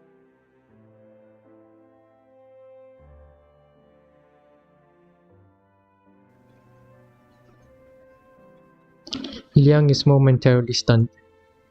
Are you sure? With all due respect, Miss Noah, that will probably be a very long time from now. So, Even if we're old ladies by then, as long as we can still move, I'm certain we can make movies. Speaking of which, you'd make an excellent addition to my crew, Miss Liang. Don't hesitate to contact me if you reconsider your career choice. You're very generous, Miss Noah. But I think I'll stick to being a fan for the time being. I look forward to seeing what you do next. You won't be disappointed. By the way, have you seen Miss Latham lately? I tried to invite her, but she didn't pick up the phone. She must have left it in her room again. Actually, I ran into her at the hospital earlier. Miss Scott just regained consciousness. She wanted to visit her.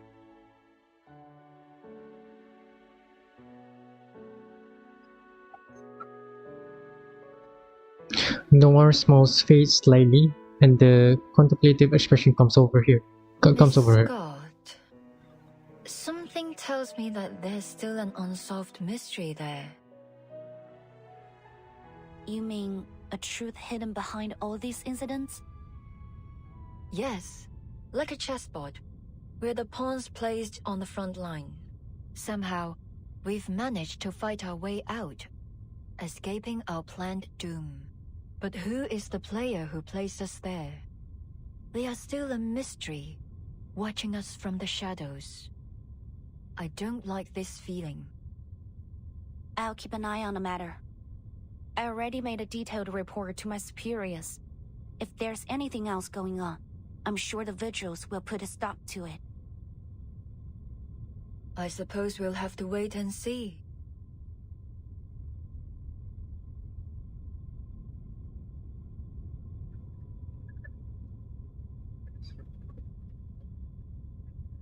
Noir's expression does not ease. It seems the title Vigil's Bureau doesn't bring her much confidence. Before Liang can inquire further, Poitier calls her. Hey, you two! Get your asses in the screening room! We're all waiting for you! On our way! Nothing's more important than a movie that's about to start. Let's go, Vigil.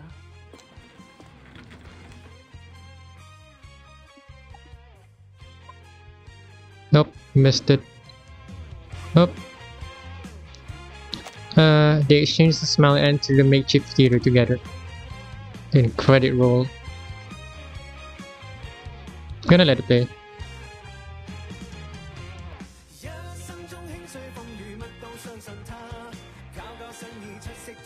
I like the song. It's funky.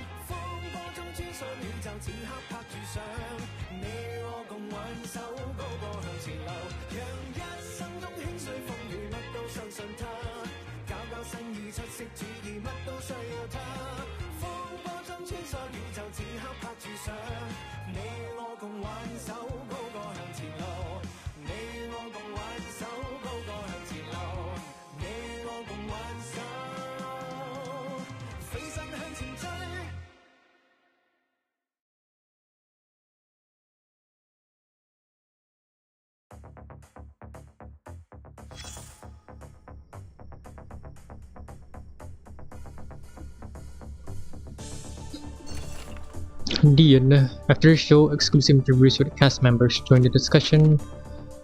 That morning, Willie amidst the ruins, and Sis handed me a bottle of beer. Suddenly, I understood. I already had the whole world. I just hadn't bothered to look. You're right. If we cut out chaotic, corrupt footage, this could be a great film. That line, it's so Teresa. A house can be rebuilt, and the gaps between friends can be mended. She always loved life. It's hard to believe, especially after seeing this. A Teresa like this would never have taken her own life. You're right, Miss Vigil. Thank you. Her creation being restored to its original form is something I'm truly grateful for. It's all thanks to you and your team. About Qiangliang, I'm more sorry than you can imagine. This wasn't my intention, but ultimately my selfish behavior caused this to happen. If there's anything I can do to make amends, there's no need to feel guilty, Miss Jising. Purging the post-plague is part of Qiangliang's and my duty. I know that you really like those movies. I must have really let you down. Kid, I won't lie, I was a little disappointed, but it doesn't matter. CO7 is still my favorite character. That will never change. Thank you. Wait a moment, Jixing. Before you and the officers leave, Miss Liang and I need to confirm one last thing. There's something in your testimony that's been eating at me. Don't get me wrong, I'm not saying that you're lying. The Buddhist interrogation experts confirm that much. But even you probably noticed this consequence of the events that led you to become the Night Piercer. You stole the reel and caused the incident in Chinatown, but your motive seems inconsistent. I feel like I'm missing a piece of this puzzle. It's almost like the memory gaps affecting Loggerhead, but your expertise in arcane skills surpasses hers. Perhaps you can call something. I'm sorry, I really don't remember. I only recall how it all began. I got word that the reunion of the three Solos had found its way out of the Foundation storage and into the black market. I even got into the secret auction through some intermediaries, but unfortunately, I didn't have the dough. So I asked myself, who else out there could be as fixated on that reel as me? The answer to that was obvious. It's me. That's right, you're a public figure. Following you to Los Angeles wasn't difficult. I tracked down your intermediary, Punk Dog. And for a bit of cash, I got the time and location of your deal. I see, so the friendly advice on for giving back. Then it was about you. What a guy, zero professional ethics. That night, my only objective was to take the reel from you. The question of who stole it from the Foundation was something I even bothered to think about. But at the very last moment, a sliver of sense kicked in. It was a close call, but I managed to hold myself back. I think there was a moment when I really intended to kill that poor staffer, Miss Scott. So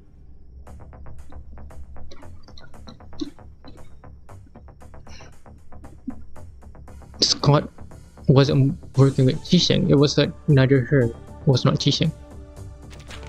But I don't understand why I felt that way. You know the rest?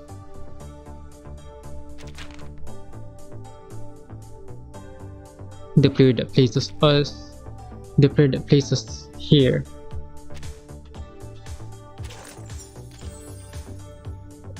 Is someone else. Another sheep. A bouquet left by the comforter wilting away. Anonymous visitor, chapter 22, last chapter.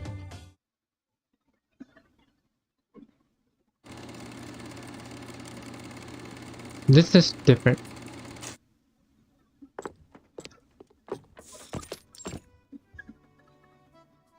Hospital. Scott's ward. Scott's ward. Did I take a wrong turn? Oh, excuse me, Doctor. Could you tell me where Constance Scott's ward is? I'm kinda lost. You're in the wrong area. You need to go straight forward this way, take a left at the corner, and a right at the next. Forward, left, then right. Okay. I'll remember it now. Thanks for the help. Sure.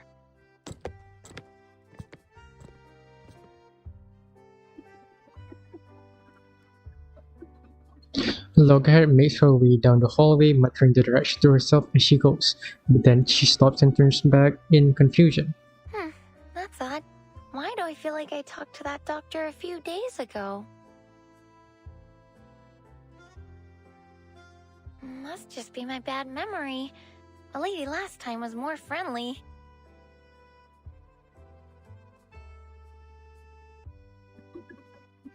She tilts her head before quickly deciding to let it go. Wait, which way did she say again?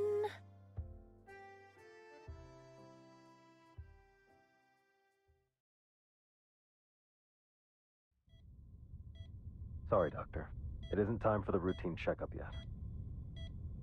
You're right. But yesterday's medical report showed some concerning fluctuations in the patient's data. It's probably nothing serious, but we should conduct a clinical check on the patient, just in case. Please wait a moment. Let me verify this with your superior. Of course, officer. You can never be too cautious, especially when the patient's involved in a sensitive case. Yeah. Thanks for your...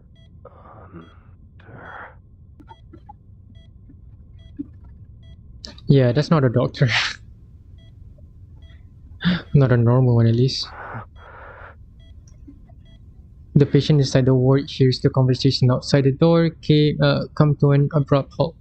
She sits with her hands cuffed to the railing, turning her head away from the window and towards the closed door before What's her. wrong? There is no response from the other side. Several seconds later, the doorknob turns. Standing in the doorway is a doctor. She looks vaguely Good familiar. afternoon, Miss Scott. How are you feeling today? Oh, goodness.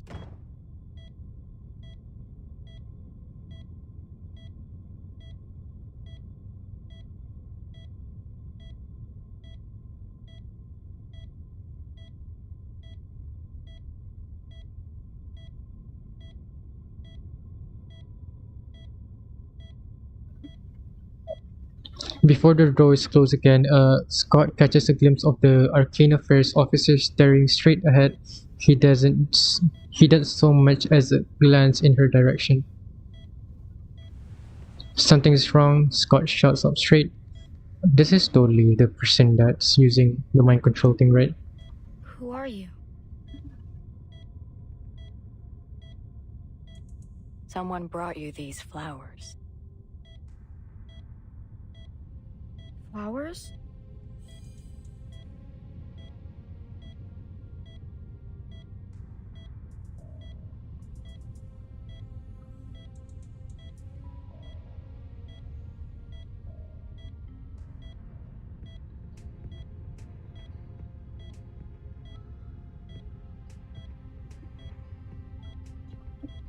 Sorry about the long pause. Something came up. That's gonna come up again, obviously. Anyways, only then that she knows that the doctor is holding a glass vase filled with pure white lilies, white flowers, fresh and delicate. Something's not right.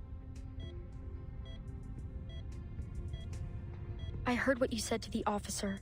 How are you supposed to do a medical check with a flower vase?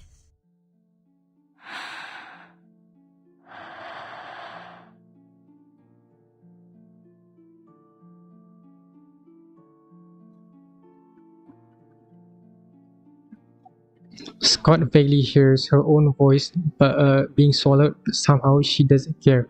All her attention is locked on the vase.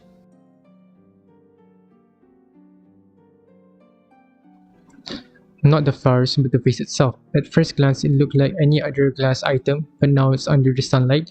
It's shimmering like crystal, reflecting dream-like colors around it. Is this crystal?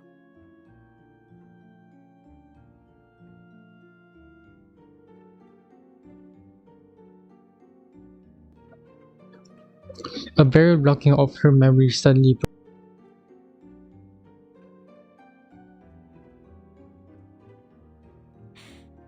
It's you, madam. You said you wouldn't contact me unless something bad happened. Is there something wrong with the object you bought? No, it is perfect.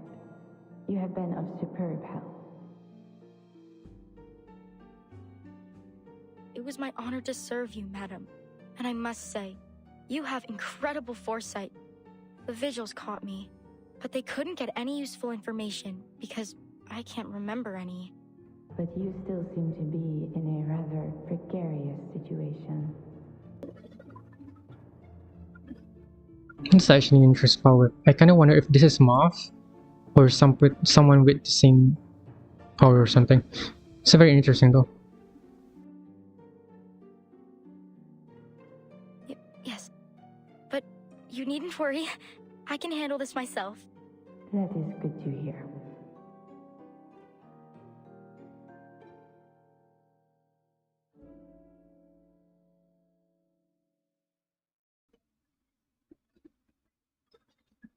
The other end of the communication incantation falls silent. If not for the light still reflecting from the vase, she might have thought the other party already hung up. By the way, I met Matilda not long ago.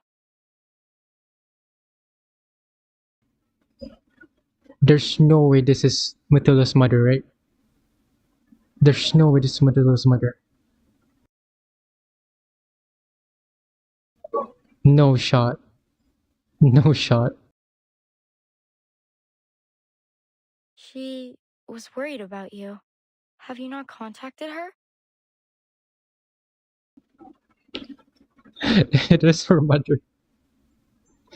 It's literally Matilda's mother. What in the world? What kind of time we were living in? That is not necessary. Were she more perceptive, she would have already discovered me herself. She will find me. Were she more perceptive, she would have already discovered me herself. She will find me when she's ready. Sorry about that. I'm being very careful right now. It's kind of obvious why. Being very very careful in my audio. The voice on the other side shows little interest in the topic. Scott smirks to herself, but struggles to find another excuse to prolong the conversation. But her moment has already passed. Oh, going back to not remembering. It's a very strong kind of incantation, though. Not really if you think about it.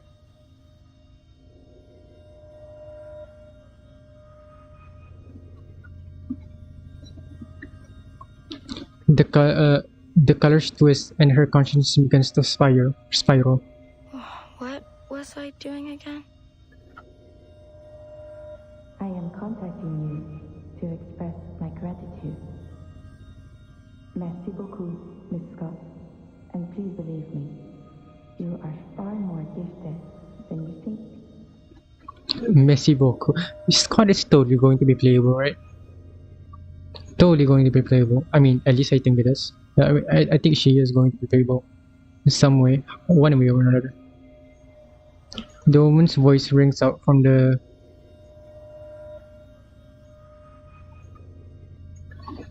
Yeah, I feel like Scott is going to be playable. For sure, she's going to be playable. I feel like she is, at least. The woman's voice rings out from the particularly distorted and colorful spot in the room. It is elegant, dignified, and strangely familiar. Who are you?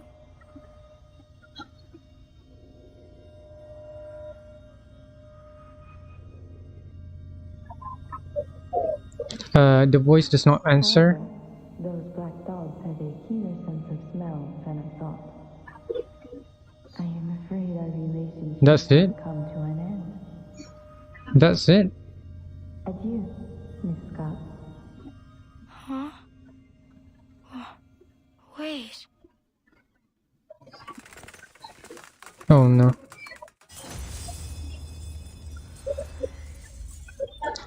The bullet shatters the face, shattering the dream and crushing her back to reality. At some point, the door was silently opened. A pair of black leather boots step over the shards of the broken vase, comes to a stop at Scott's bedside. They run fast. That's Who for in sure. the world? Looks like this fish is bigger than we thought. Who in the world? This isn't Manus. At least I don't think this is supposed to be Manus. Have you figured out what happened to the two officers? The woman turns to her cadet.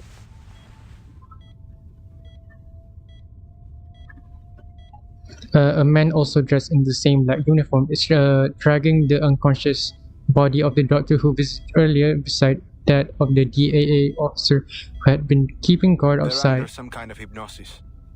Caster is no amateur either. Arcane fluctuations are impossible to trace. Probably someone from the Foundation, but a different bureau or something? I don't know. Not bad. Not bad at all.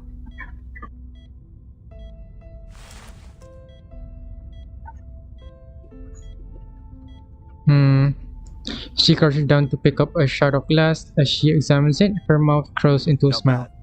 This is really bad. We already knew Scott was the culprit, but you just had to use her as bait to reel in the fish. Now all we have is Scott with no memories of what happened, and a stone-cold trail. Truly genius. Not bad. This is really bad. We already knew Scott was the culprit, but you just had to use her as bait to reel in the fish hiding in the darkness.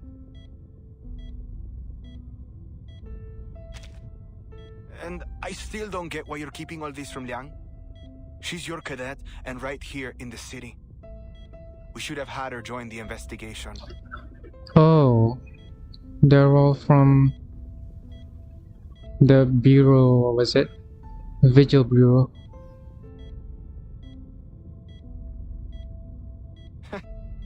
I can't wait to see her face when she finds out what's been going on. And I'm not defending you this time either.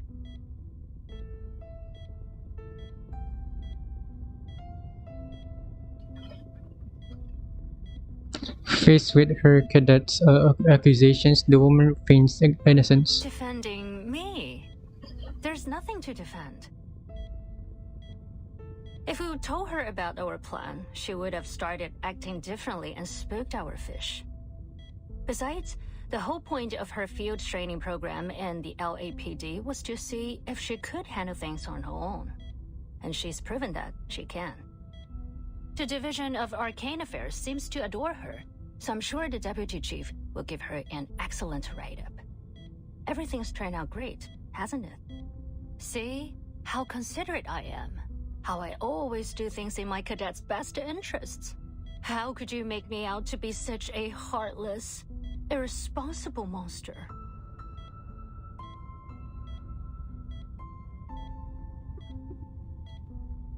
She exaggerates the sorrowful expression, which only makes her cadet roll his eyes in exasperation. Oh, don't give me that look. Anyway, I think I've got an idea as to what's going on. Really?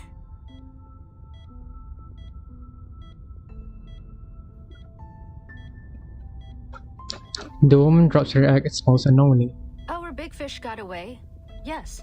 But just confirming that a fish this big exists has already made this worth our time. Now, back to the stolen arcane items. There are 5 in total, including the cursed film reel and the wind-up toy that the timekeeper shattered. Tell me, Bob, does our fish need all 5 arcane items? It's Alan, not Bob. How many times do I have to tell you? And to answer your question, no. I don't think so. The wind-up toy has already been destroyed, and the film reel's been recovered by a fellow cadet. These items did cause a few problems, but I don't see any common thread between the incidents they caused. Correct, Brian. Those 2 items were probably just decoys to divert our attention. Again, it's Alan.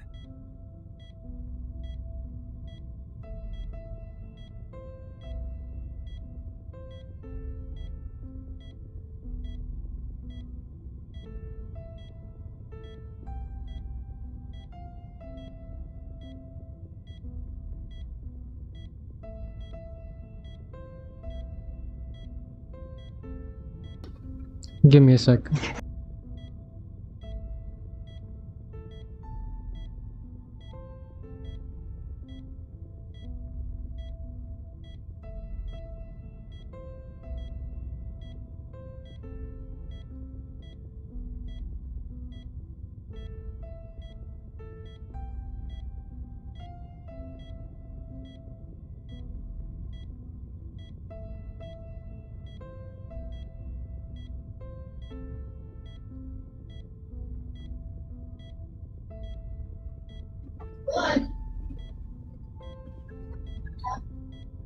Ignoring her cadet's correction, she goes on.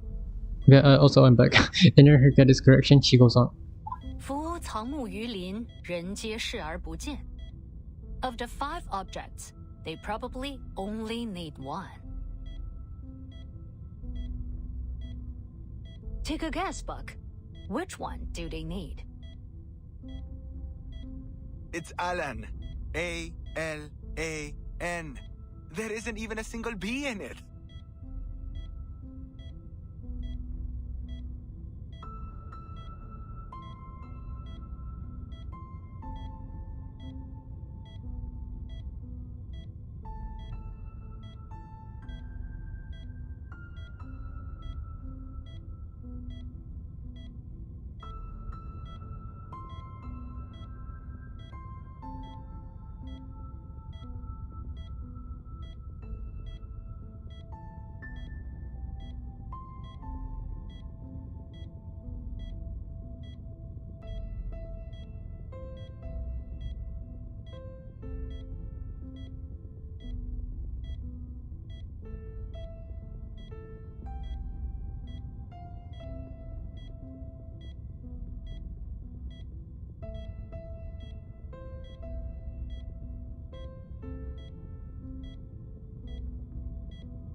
I'm back. Sorry about the delay. Stuff to do. By stuff, trouble. By trouble, I mean, just life, I guess. I don't know. Anyways, give me a second. Just checking. My audio is on. Okay, back. The cadet size, half in reluctance, half in realization. Well, out of the three, which one is... Wait, could it be? Bingo. From the way her cadet's face darkens, she can tell he has found the answer. Also, does that mean the legend's real? It can really be used in that ritual? It would seem so. Her outfit really reminds me of Semmelweis, which makes me wonder if... I don't remember if Semmelweis is also in the Vigil's bureau or not, if that was ever mentioned. But they do have the same color palette. So, it's Manus Vindicte again. Yeah.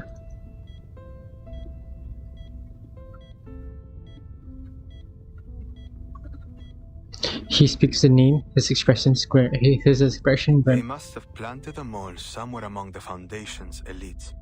Someone with clearance to the Arcanum Containment Department.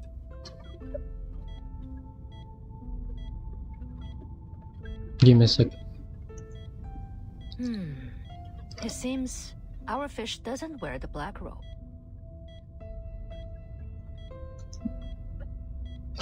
The woman taps her chin. This response makes her cadet's eyes widen in disbelief. So you're saying there's someone behind all this who wants to perform that ritual, and somehow has the means to steal from the Foundation? There's just no way. The stolen items would probably go to the Manus eventually. But I have a hunch that our wily fish isn't totally on their side. Manus Vindicte obviously considered the succubus a valuable asset before she got away, right? Yeah. So if our fish was a die-hard loyalist, they would have delivered the wind-up toy to their master straightway, rather than letting it be passed around all over the place. It was planned all along. While our fish is in collusion with Manus Vindicte, they are swimming in murky waters. They may be pursuing their own agenda.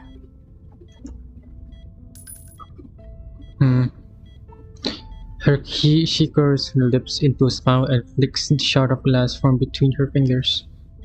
Things are starting to get interesting, aren't they?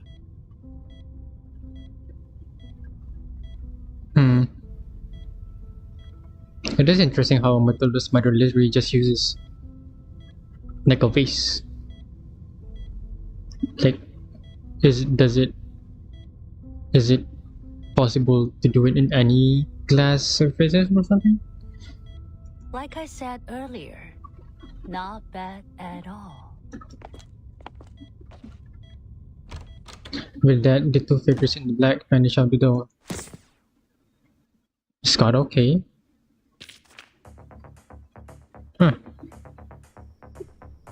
Kinda wonder if Scott's okay. She's literally there. So that's the epilogue basically. That's about it.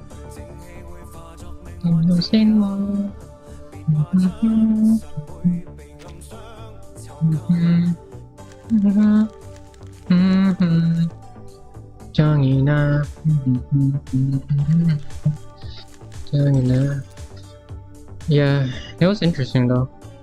The whole thing. I'll say might be a great one. I'll say.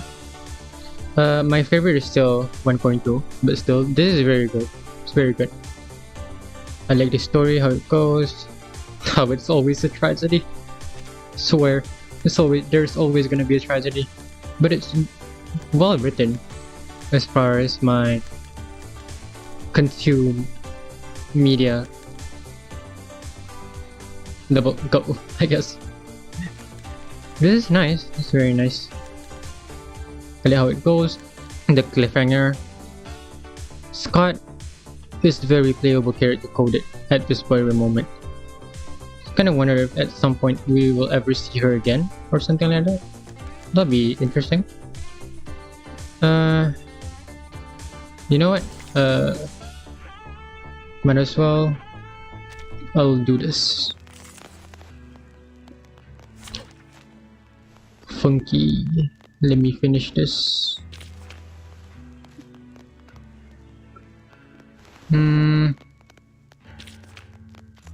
I'll use impromptu in this case. Here. Impromptu.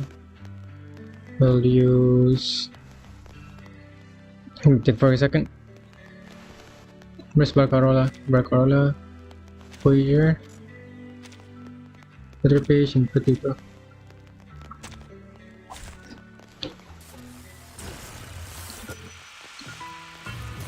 Stay behind me. I'll keep us safe. Oh, I'm gone. I'm going into it. Give me a sec. Okay now. Okay now. It is nice. Let me check. Double check. I am there. Okay. Continue. This.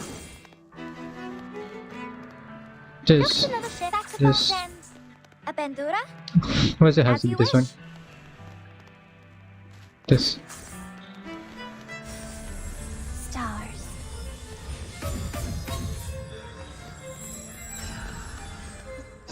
Laundry time.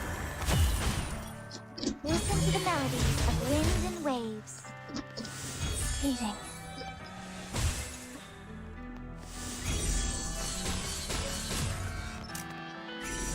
Phase 2. Oh.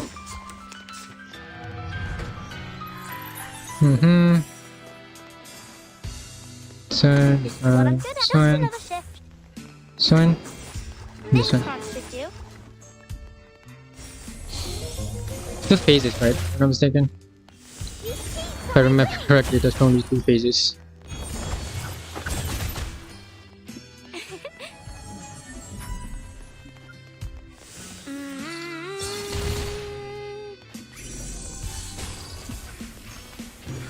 That's didn't happen before.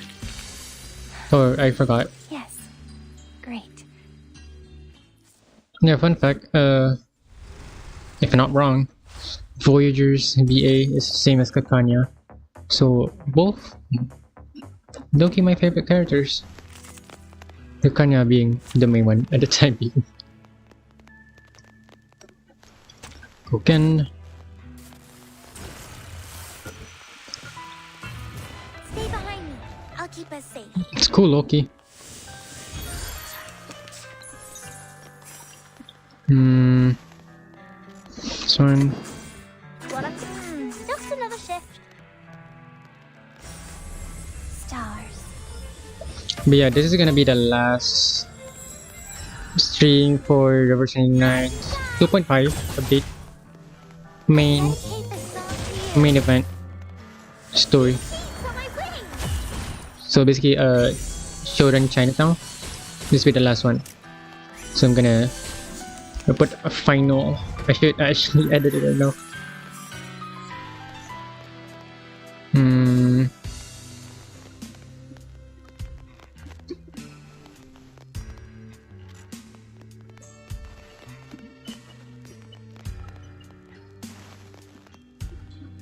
Final part. Save this one.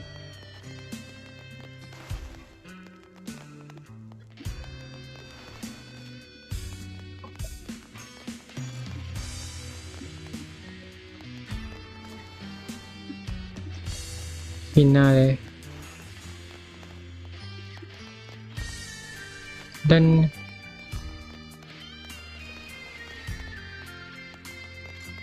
Pinare.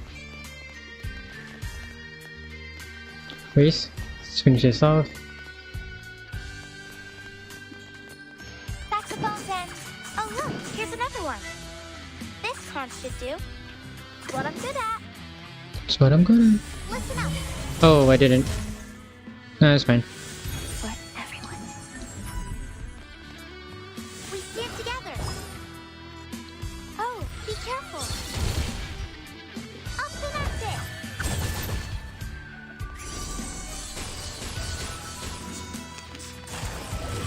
it. Oh, no phase 2.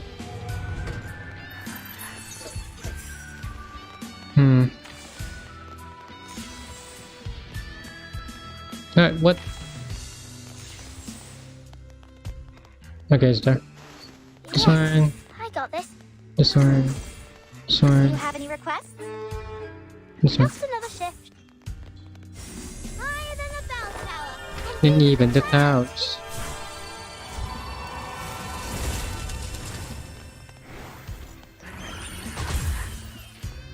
My next performance, bubbles bursting. Laundry time.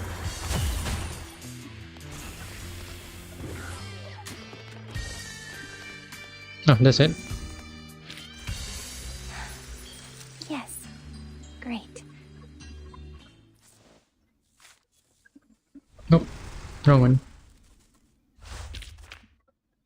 Go. I could do the hard mode, but I'm gonna end it there. Doing this. And call it a day. I've been streaming for 5 hours. I'm gonna get some rest. Hope you guys had a good time joining me in this funky adventure. First time, oh my god, this is first time stream more than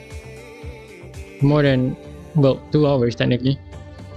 So yeah, it was nice going through all of that, finishing it. For the next stream, I'm thinking I'm gonna play still free Reverse 99 obviously. For the time being, I'm just gonna focus on Reverse 99. So I'm gonna play Sow and Reap. Then I'm gonna play The Great Trickster. For tomorrow, I'm gonna play Sow and Reap. And I'm gonna try to finish it. Hopefully. Crossing my fingers. Oh yeah, I didn't say I'm going to do pulls, right? So I'm gonna do pulls. I'm gonna do summoning. Because I still haven't used my free 10 pulls. So I'm gonna use it.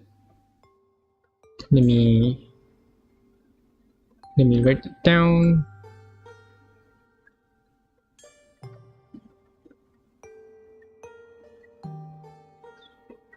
Let me write that down real quick. Give me a sec.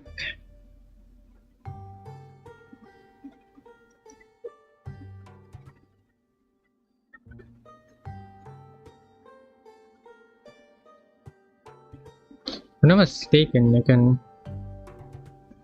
make sections.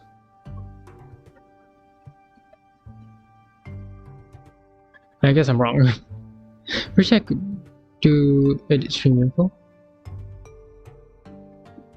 Check do sections, but I guess I'm mistaken. I'll do it later. Probably clip it too.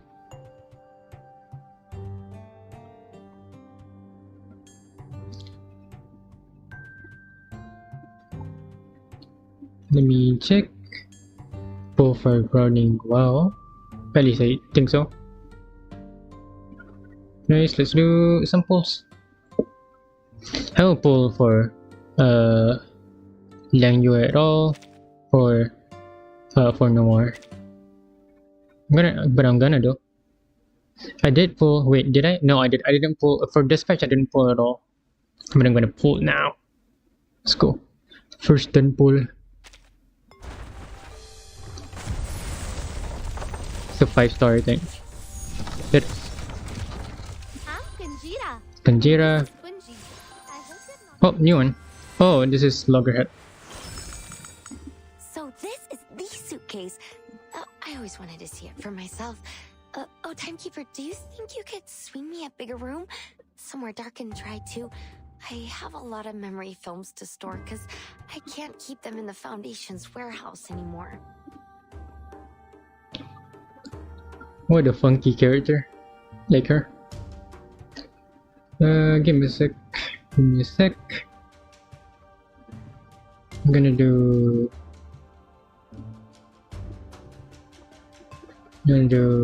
What was it? Oh, wait. Give me a sec. It's not gonna take long.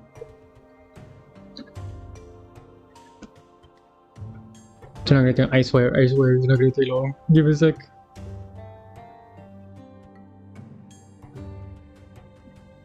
Just a little. Just give me a second. Just give me a sec. I swear. Where was it? It's this one. This one. Go. And then this one. So this is another Loggerhead. I always wanted to see it for myself. Oh, Timekeeper, do you think you could swing me a bigger room? Somewhere dark and dry, too. I have a lot of memory films to store, because I can't keep them in the Foundation's warehouse anymore. So this is the suitcase. Wait. I always wanted to see it for myself. Oh, Timekeeper, do you think you could Did he swing me a just... bigger room? Just double... I guess just double. That's nice. Triple 5-star. In this game, if you didn't know, in this game, in version 99, the highest rarity is the limited character 6 stars. I mean, you can tell from the 6 stars here. Just in case. I was really unsure of actually getting Liang Yue or not, but I kinda still want to, so I'm gonna pull anyways. Hopefully I'll get it soon. 5-star. Another Loggerhead. Kinda wonder if I can get her to P5 30. Nope. 40. In this game, the max PD is 70, so at 70 you will be guaranteed a 6-star, no sorry, a 6-star character. And then there's a 50-50, either you win or lose, either you get the banner character or you lose to a standard banner. And this one, it's a 5-star because it's yellow instead of the orange. It's Charlie. That's 40, I think. That's 40, yeah. Then it's 50. It's also a 5-star. Loggerhead. That's my fourth. That's P3, I think.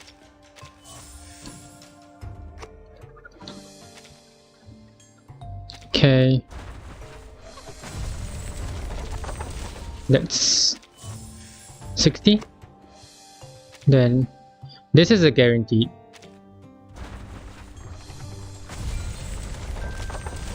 Then it's going to be silang gue. What girl? Yoo-hoo! I ran here as fast as I could right after today's training. You said there would be a new door plate for my room. What is it like? Oh wait, let me guess. Is it like a ball of fire or a rainbow? Oh my god. Yeah, so I thought it was going to be Liang Yue because in this game, if you did not get the character yet, when you try to skip it by tapping the screen, they won't let you skip because it's a new character. But then I see the piece and then I realized there's a beast character that I didn't get yet. Therefore, when I try to skip it, it doesn't let me because I didn't get spot of the year yet. And then, there behold, she came home. Oh well. So now I'm guaranteed. So I'm gonna pull because I'm already down to the I have to pull. Let's go. Nope. Loggerhead.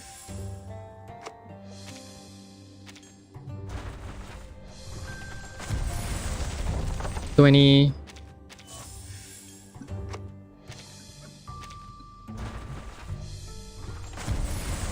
$30. That's the last, and that's P5, I think. P5 loggerhead. This one, not this one. 50.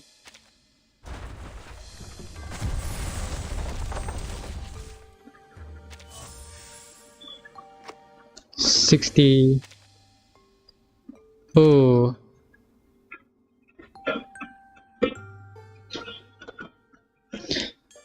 I need to grind more. Give me a sec. Hey. I'm gonna grind. She's. Oh no.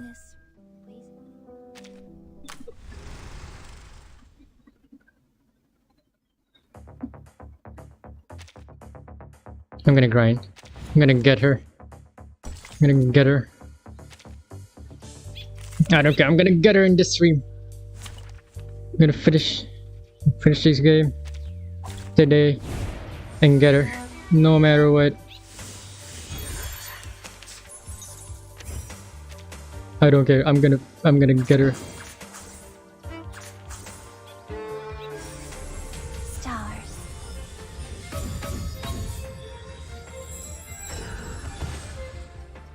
For everyone.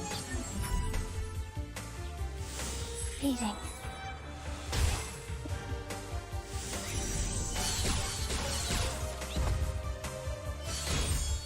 Go.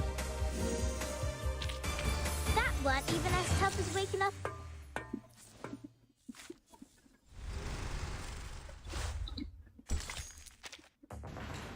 I'm gonna speed run every single one, and I'm gonna get Liangwe no matter what in this stream. Oh, I got it now.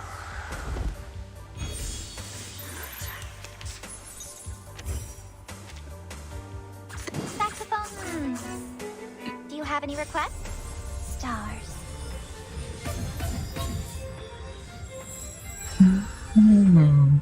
Please enjoy. I dedicate this song to you. Spetissimo tutti.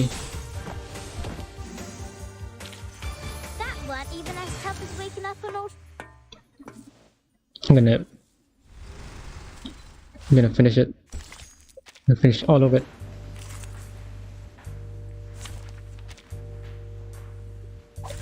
Let the Let's- overture begin. I'm gonna finish it. Trust me, I'm gonna finish it.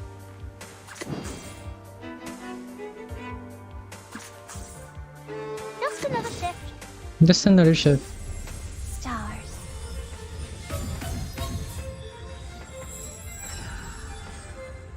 Please. Listen. It's out with you.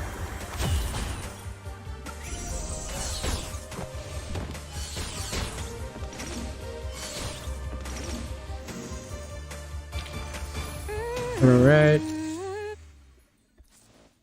Next one.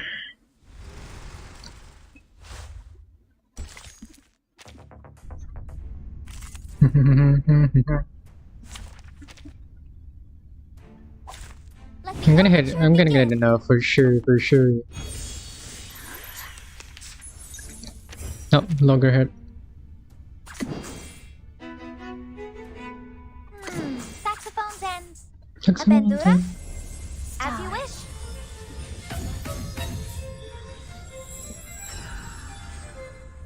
Listen up. gone. Nope. It's faster than I thought. And speedrun. Give me a sec. Speedrunning content. Give me a sec. I'm gonna check if my audio is okay. It is okay. It's gonna be fine. Finish it. Then we're gonna finish the pools. Oh, fighting her. Oh, this is her first fight. This should probably one-shot it. Do you have any requests? Stars.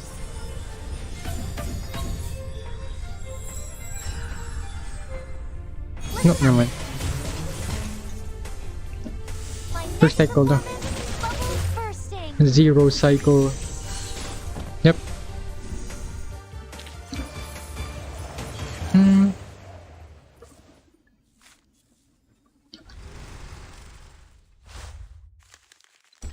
Is that enough actually? Let me check. C K. Oh, not enough.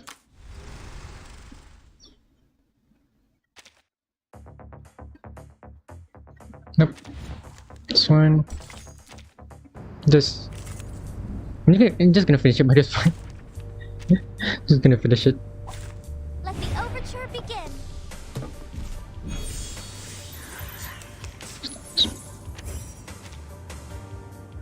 Yeah. Here. Here. No. No. Yeah. Sure. Just another shift. Oh. Give me a sec. Give me a sec. Give me a sec. Just give me a sec. Just.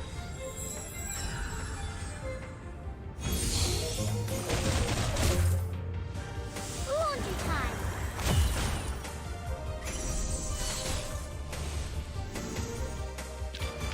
That one even as tough as waking up.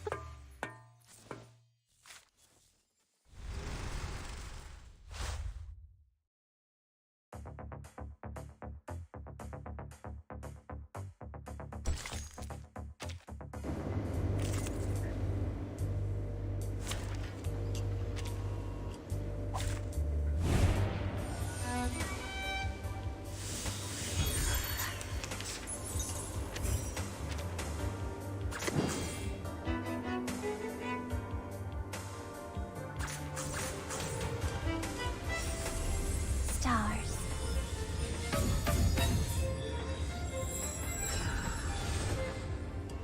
Eating.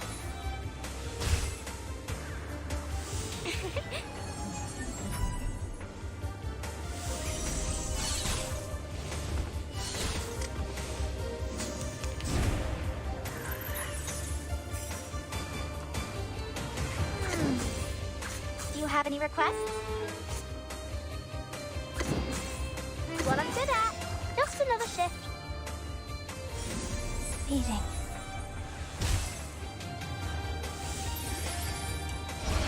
Laundry time. Up and at it.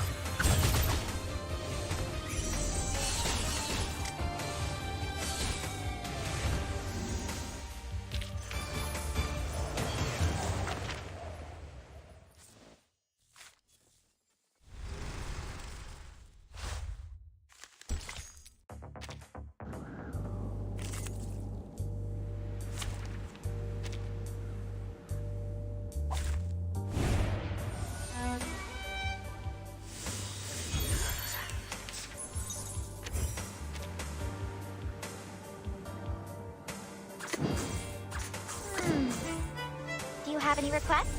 Stars.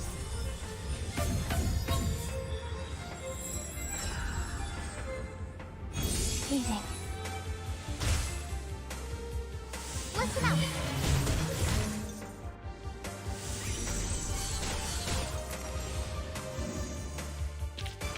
That one even as tough as waking up on a...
Bandura? As you wish, stars.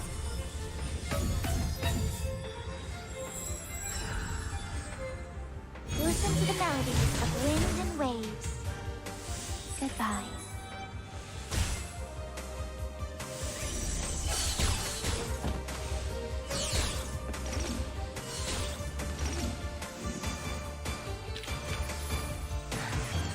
Yeah.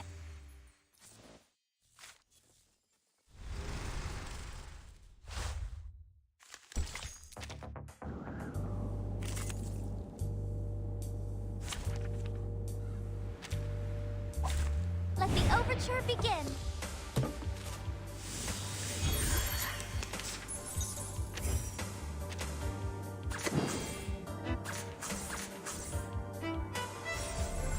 Stars.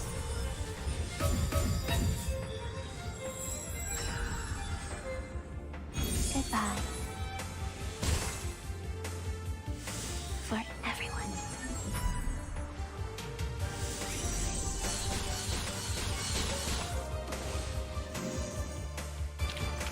That one even as tough as waking up from...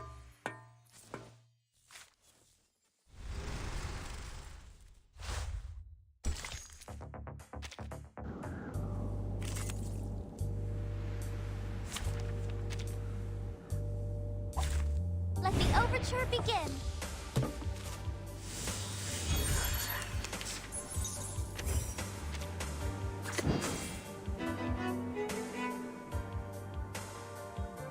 Just another... Do you have any requests? Stars.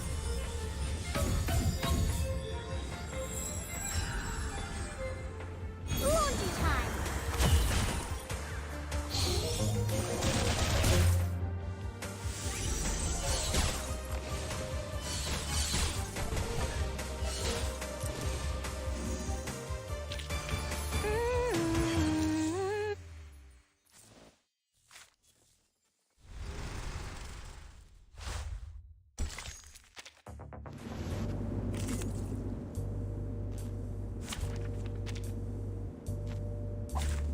Oh, I got it now.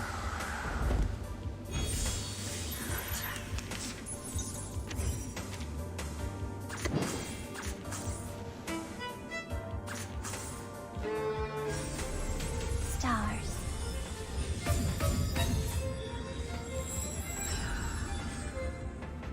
Goodbye. For everyone.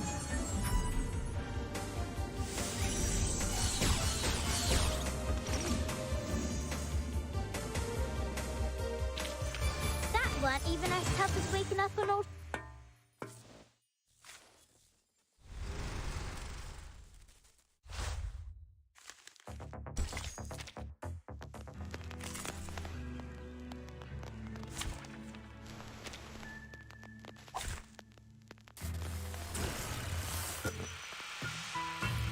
Let the overture begin.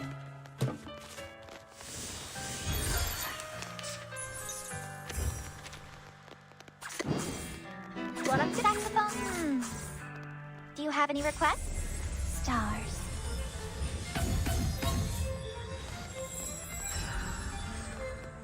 Laundry time. My next performance, bubbles bursting. Listen to the melodies of wind and waves.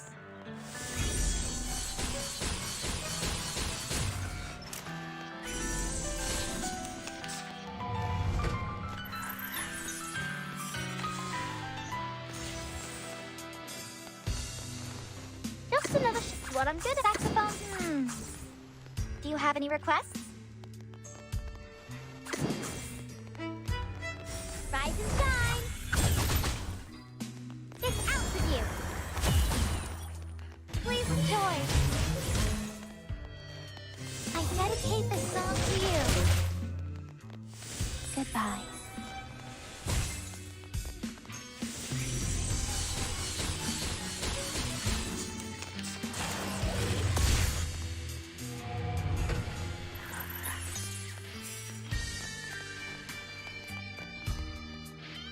Here's another one.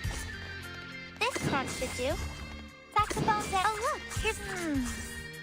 Do you have... Yes, I got this. I can do it. Be careful. Listen up. We stand together.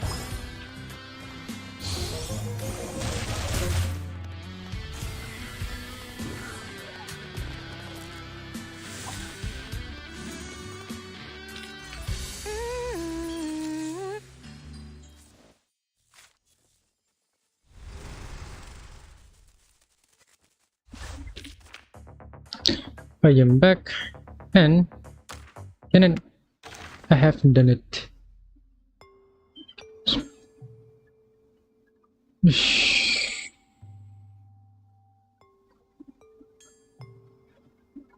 Like I should have, yeah. Well, that's too late now.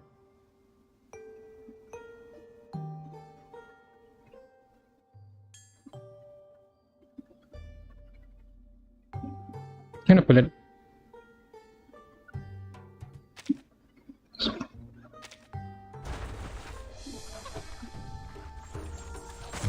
Five star.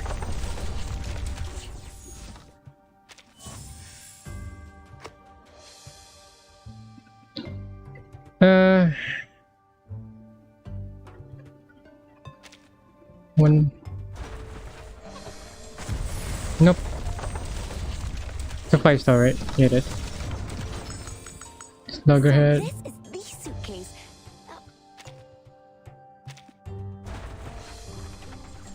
Nope. That's lang away.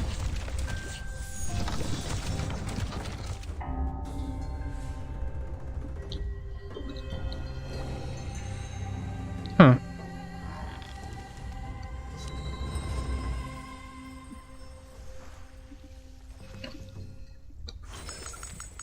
Number 007405, Liang Yue reporting for duty.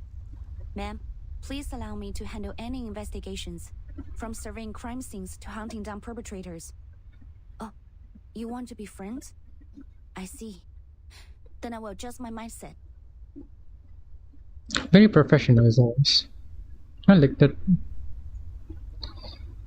Such an interesting character though. Then just oh, huh? Not even showing that one. Oh well. That's interesting though. Oh well. That's about it. I'm just gonna use all of this. Already maxed that out, so I'm gonna use it on these instead. Should I just save it? See what happens. Nah. 2 more days. Save it for a little and see what happens. Hey. God damn it. She's utterly motion. 30. Yeah. Hello, It happens. I'm writing a report on the Crater Brawl at Dodger Stadium. The first thing we learn as vigils is to always stay alert and always stay informed. Go. There you go. Yeah, that's kind of frustrating, yeah. I don't know what to do anymore.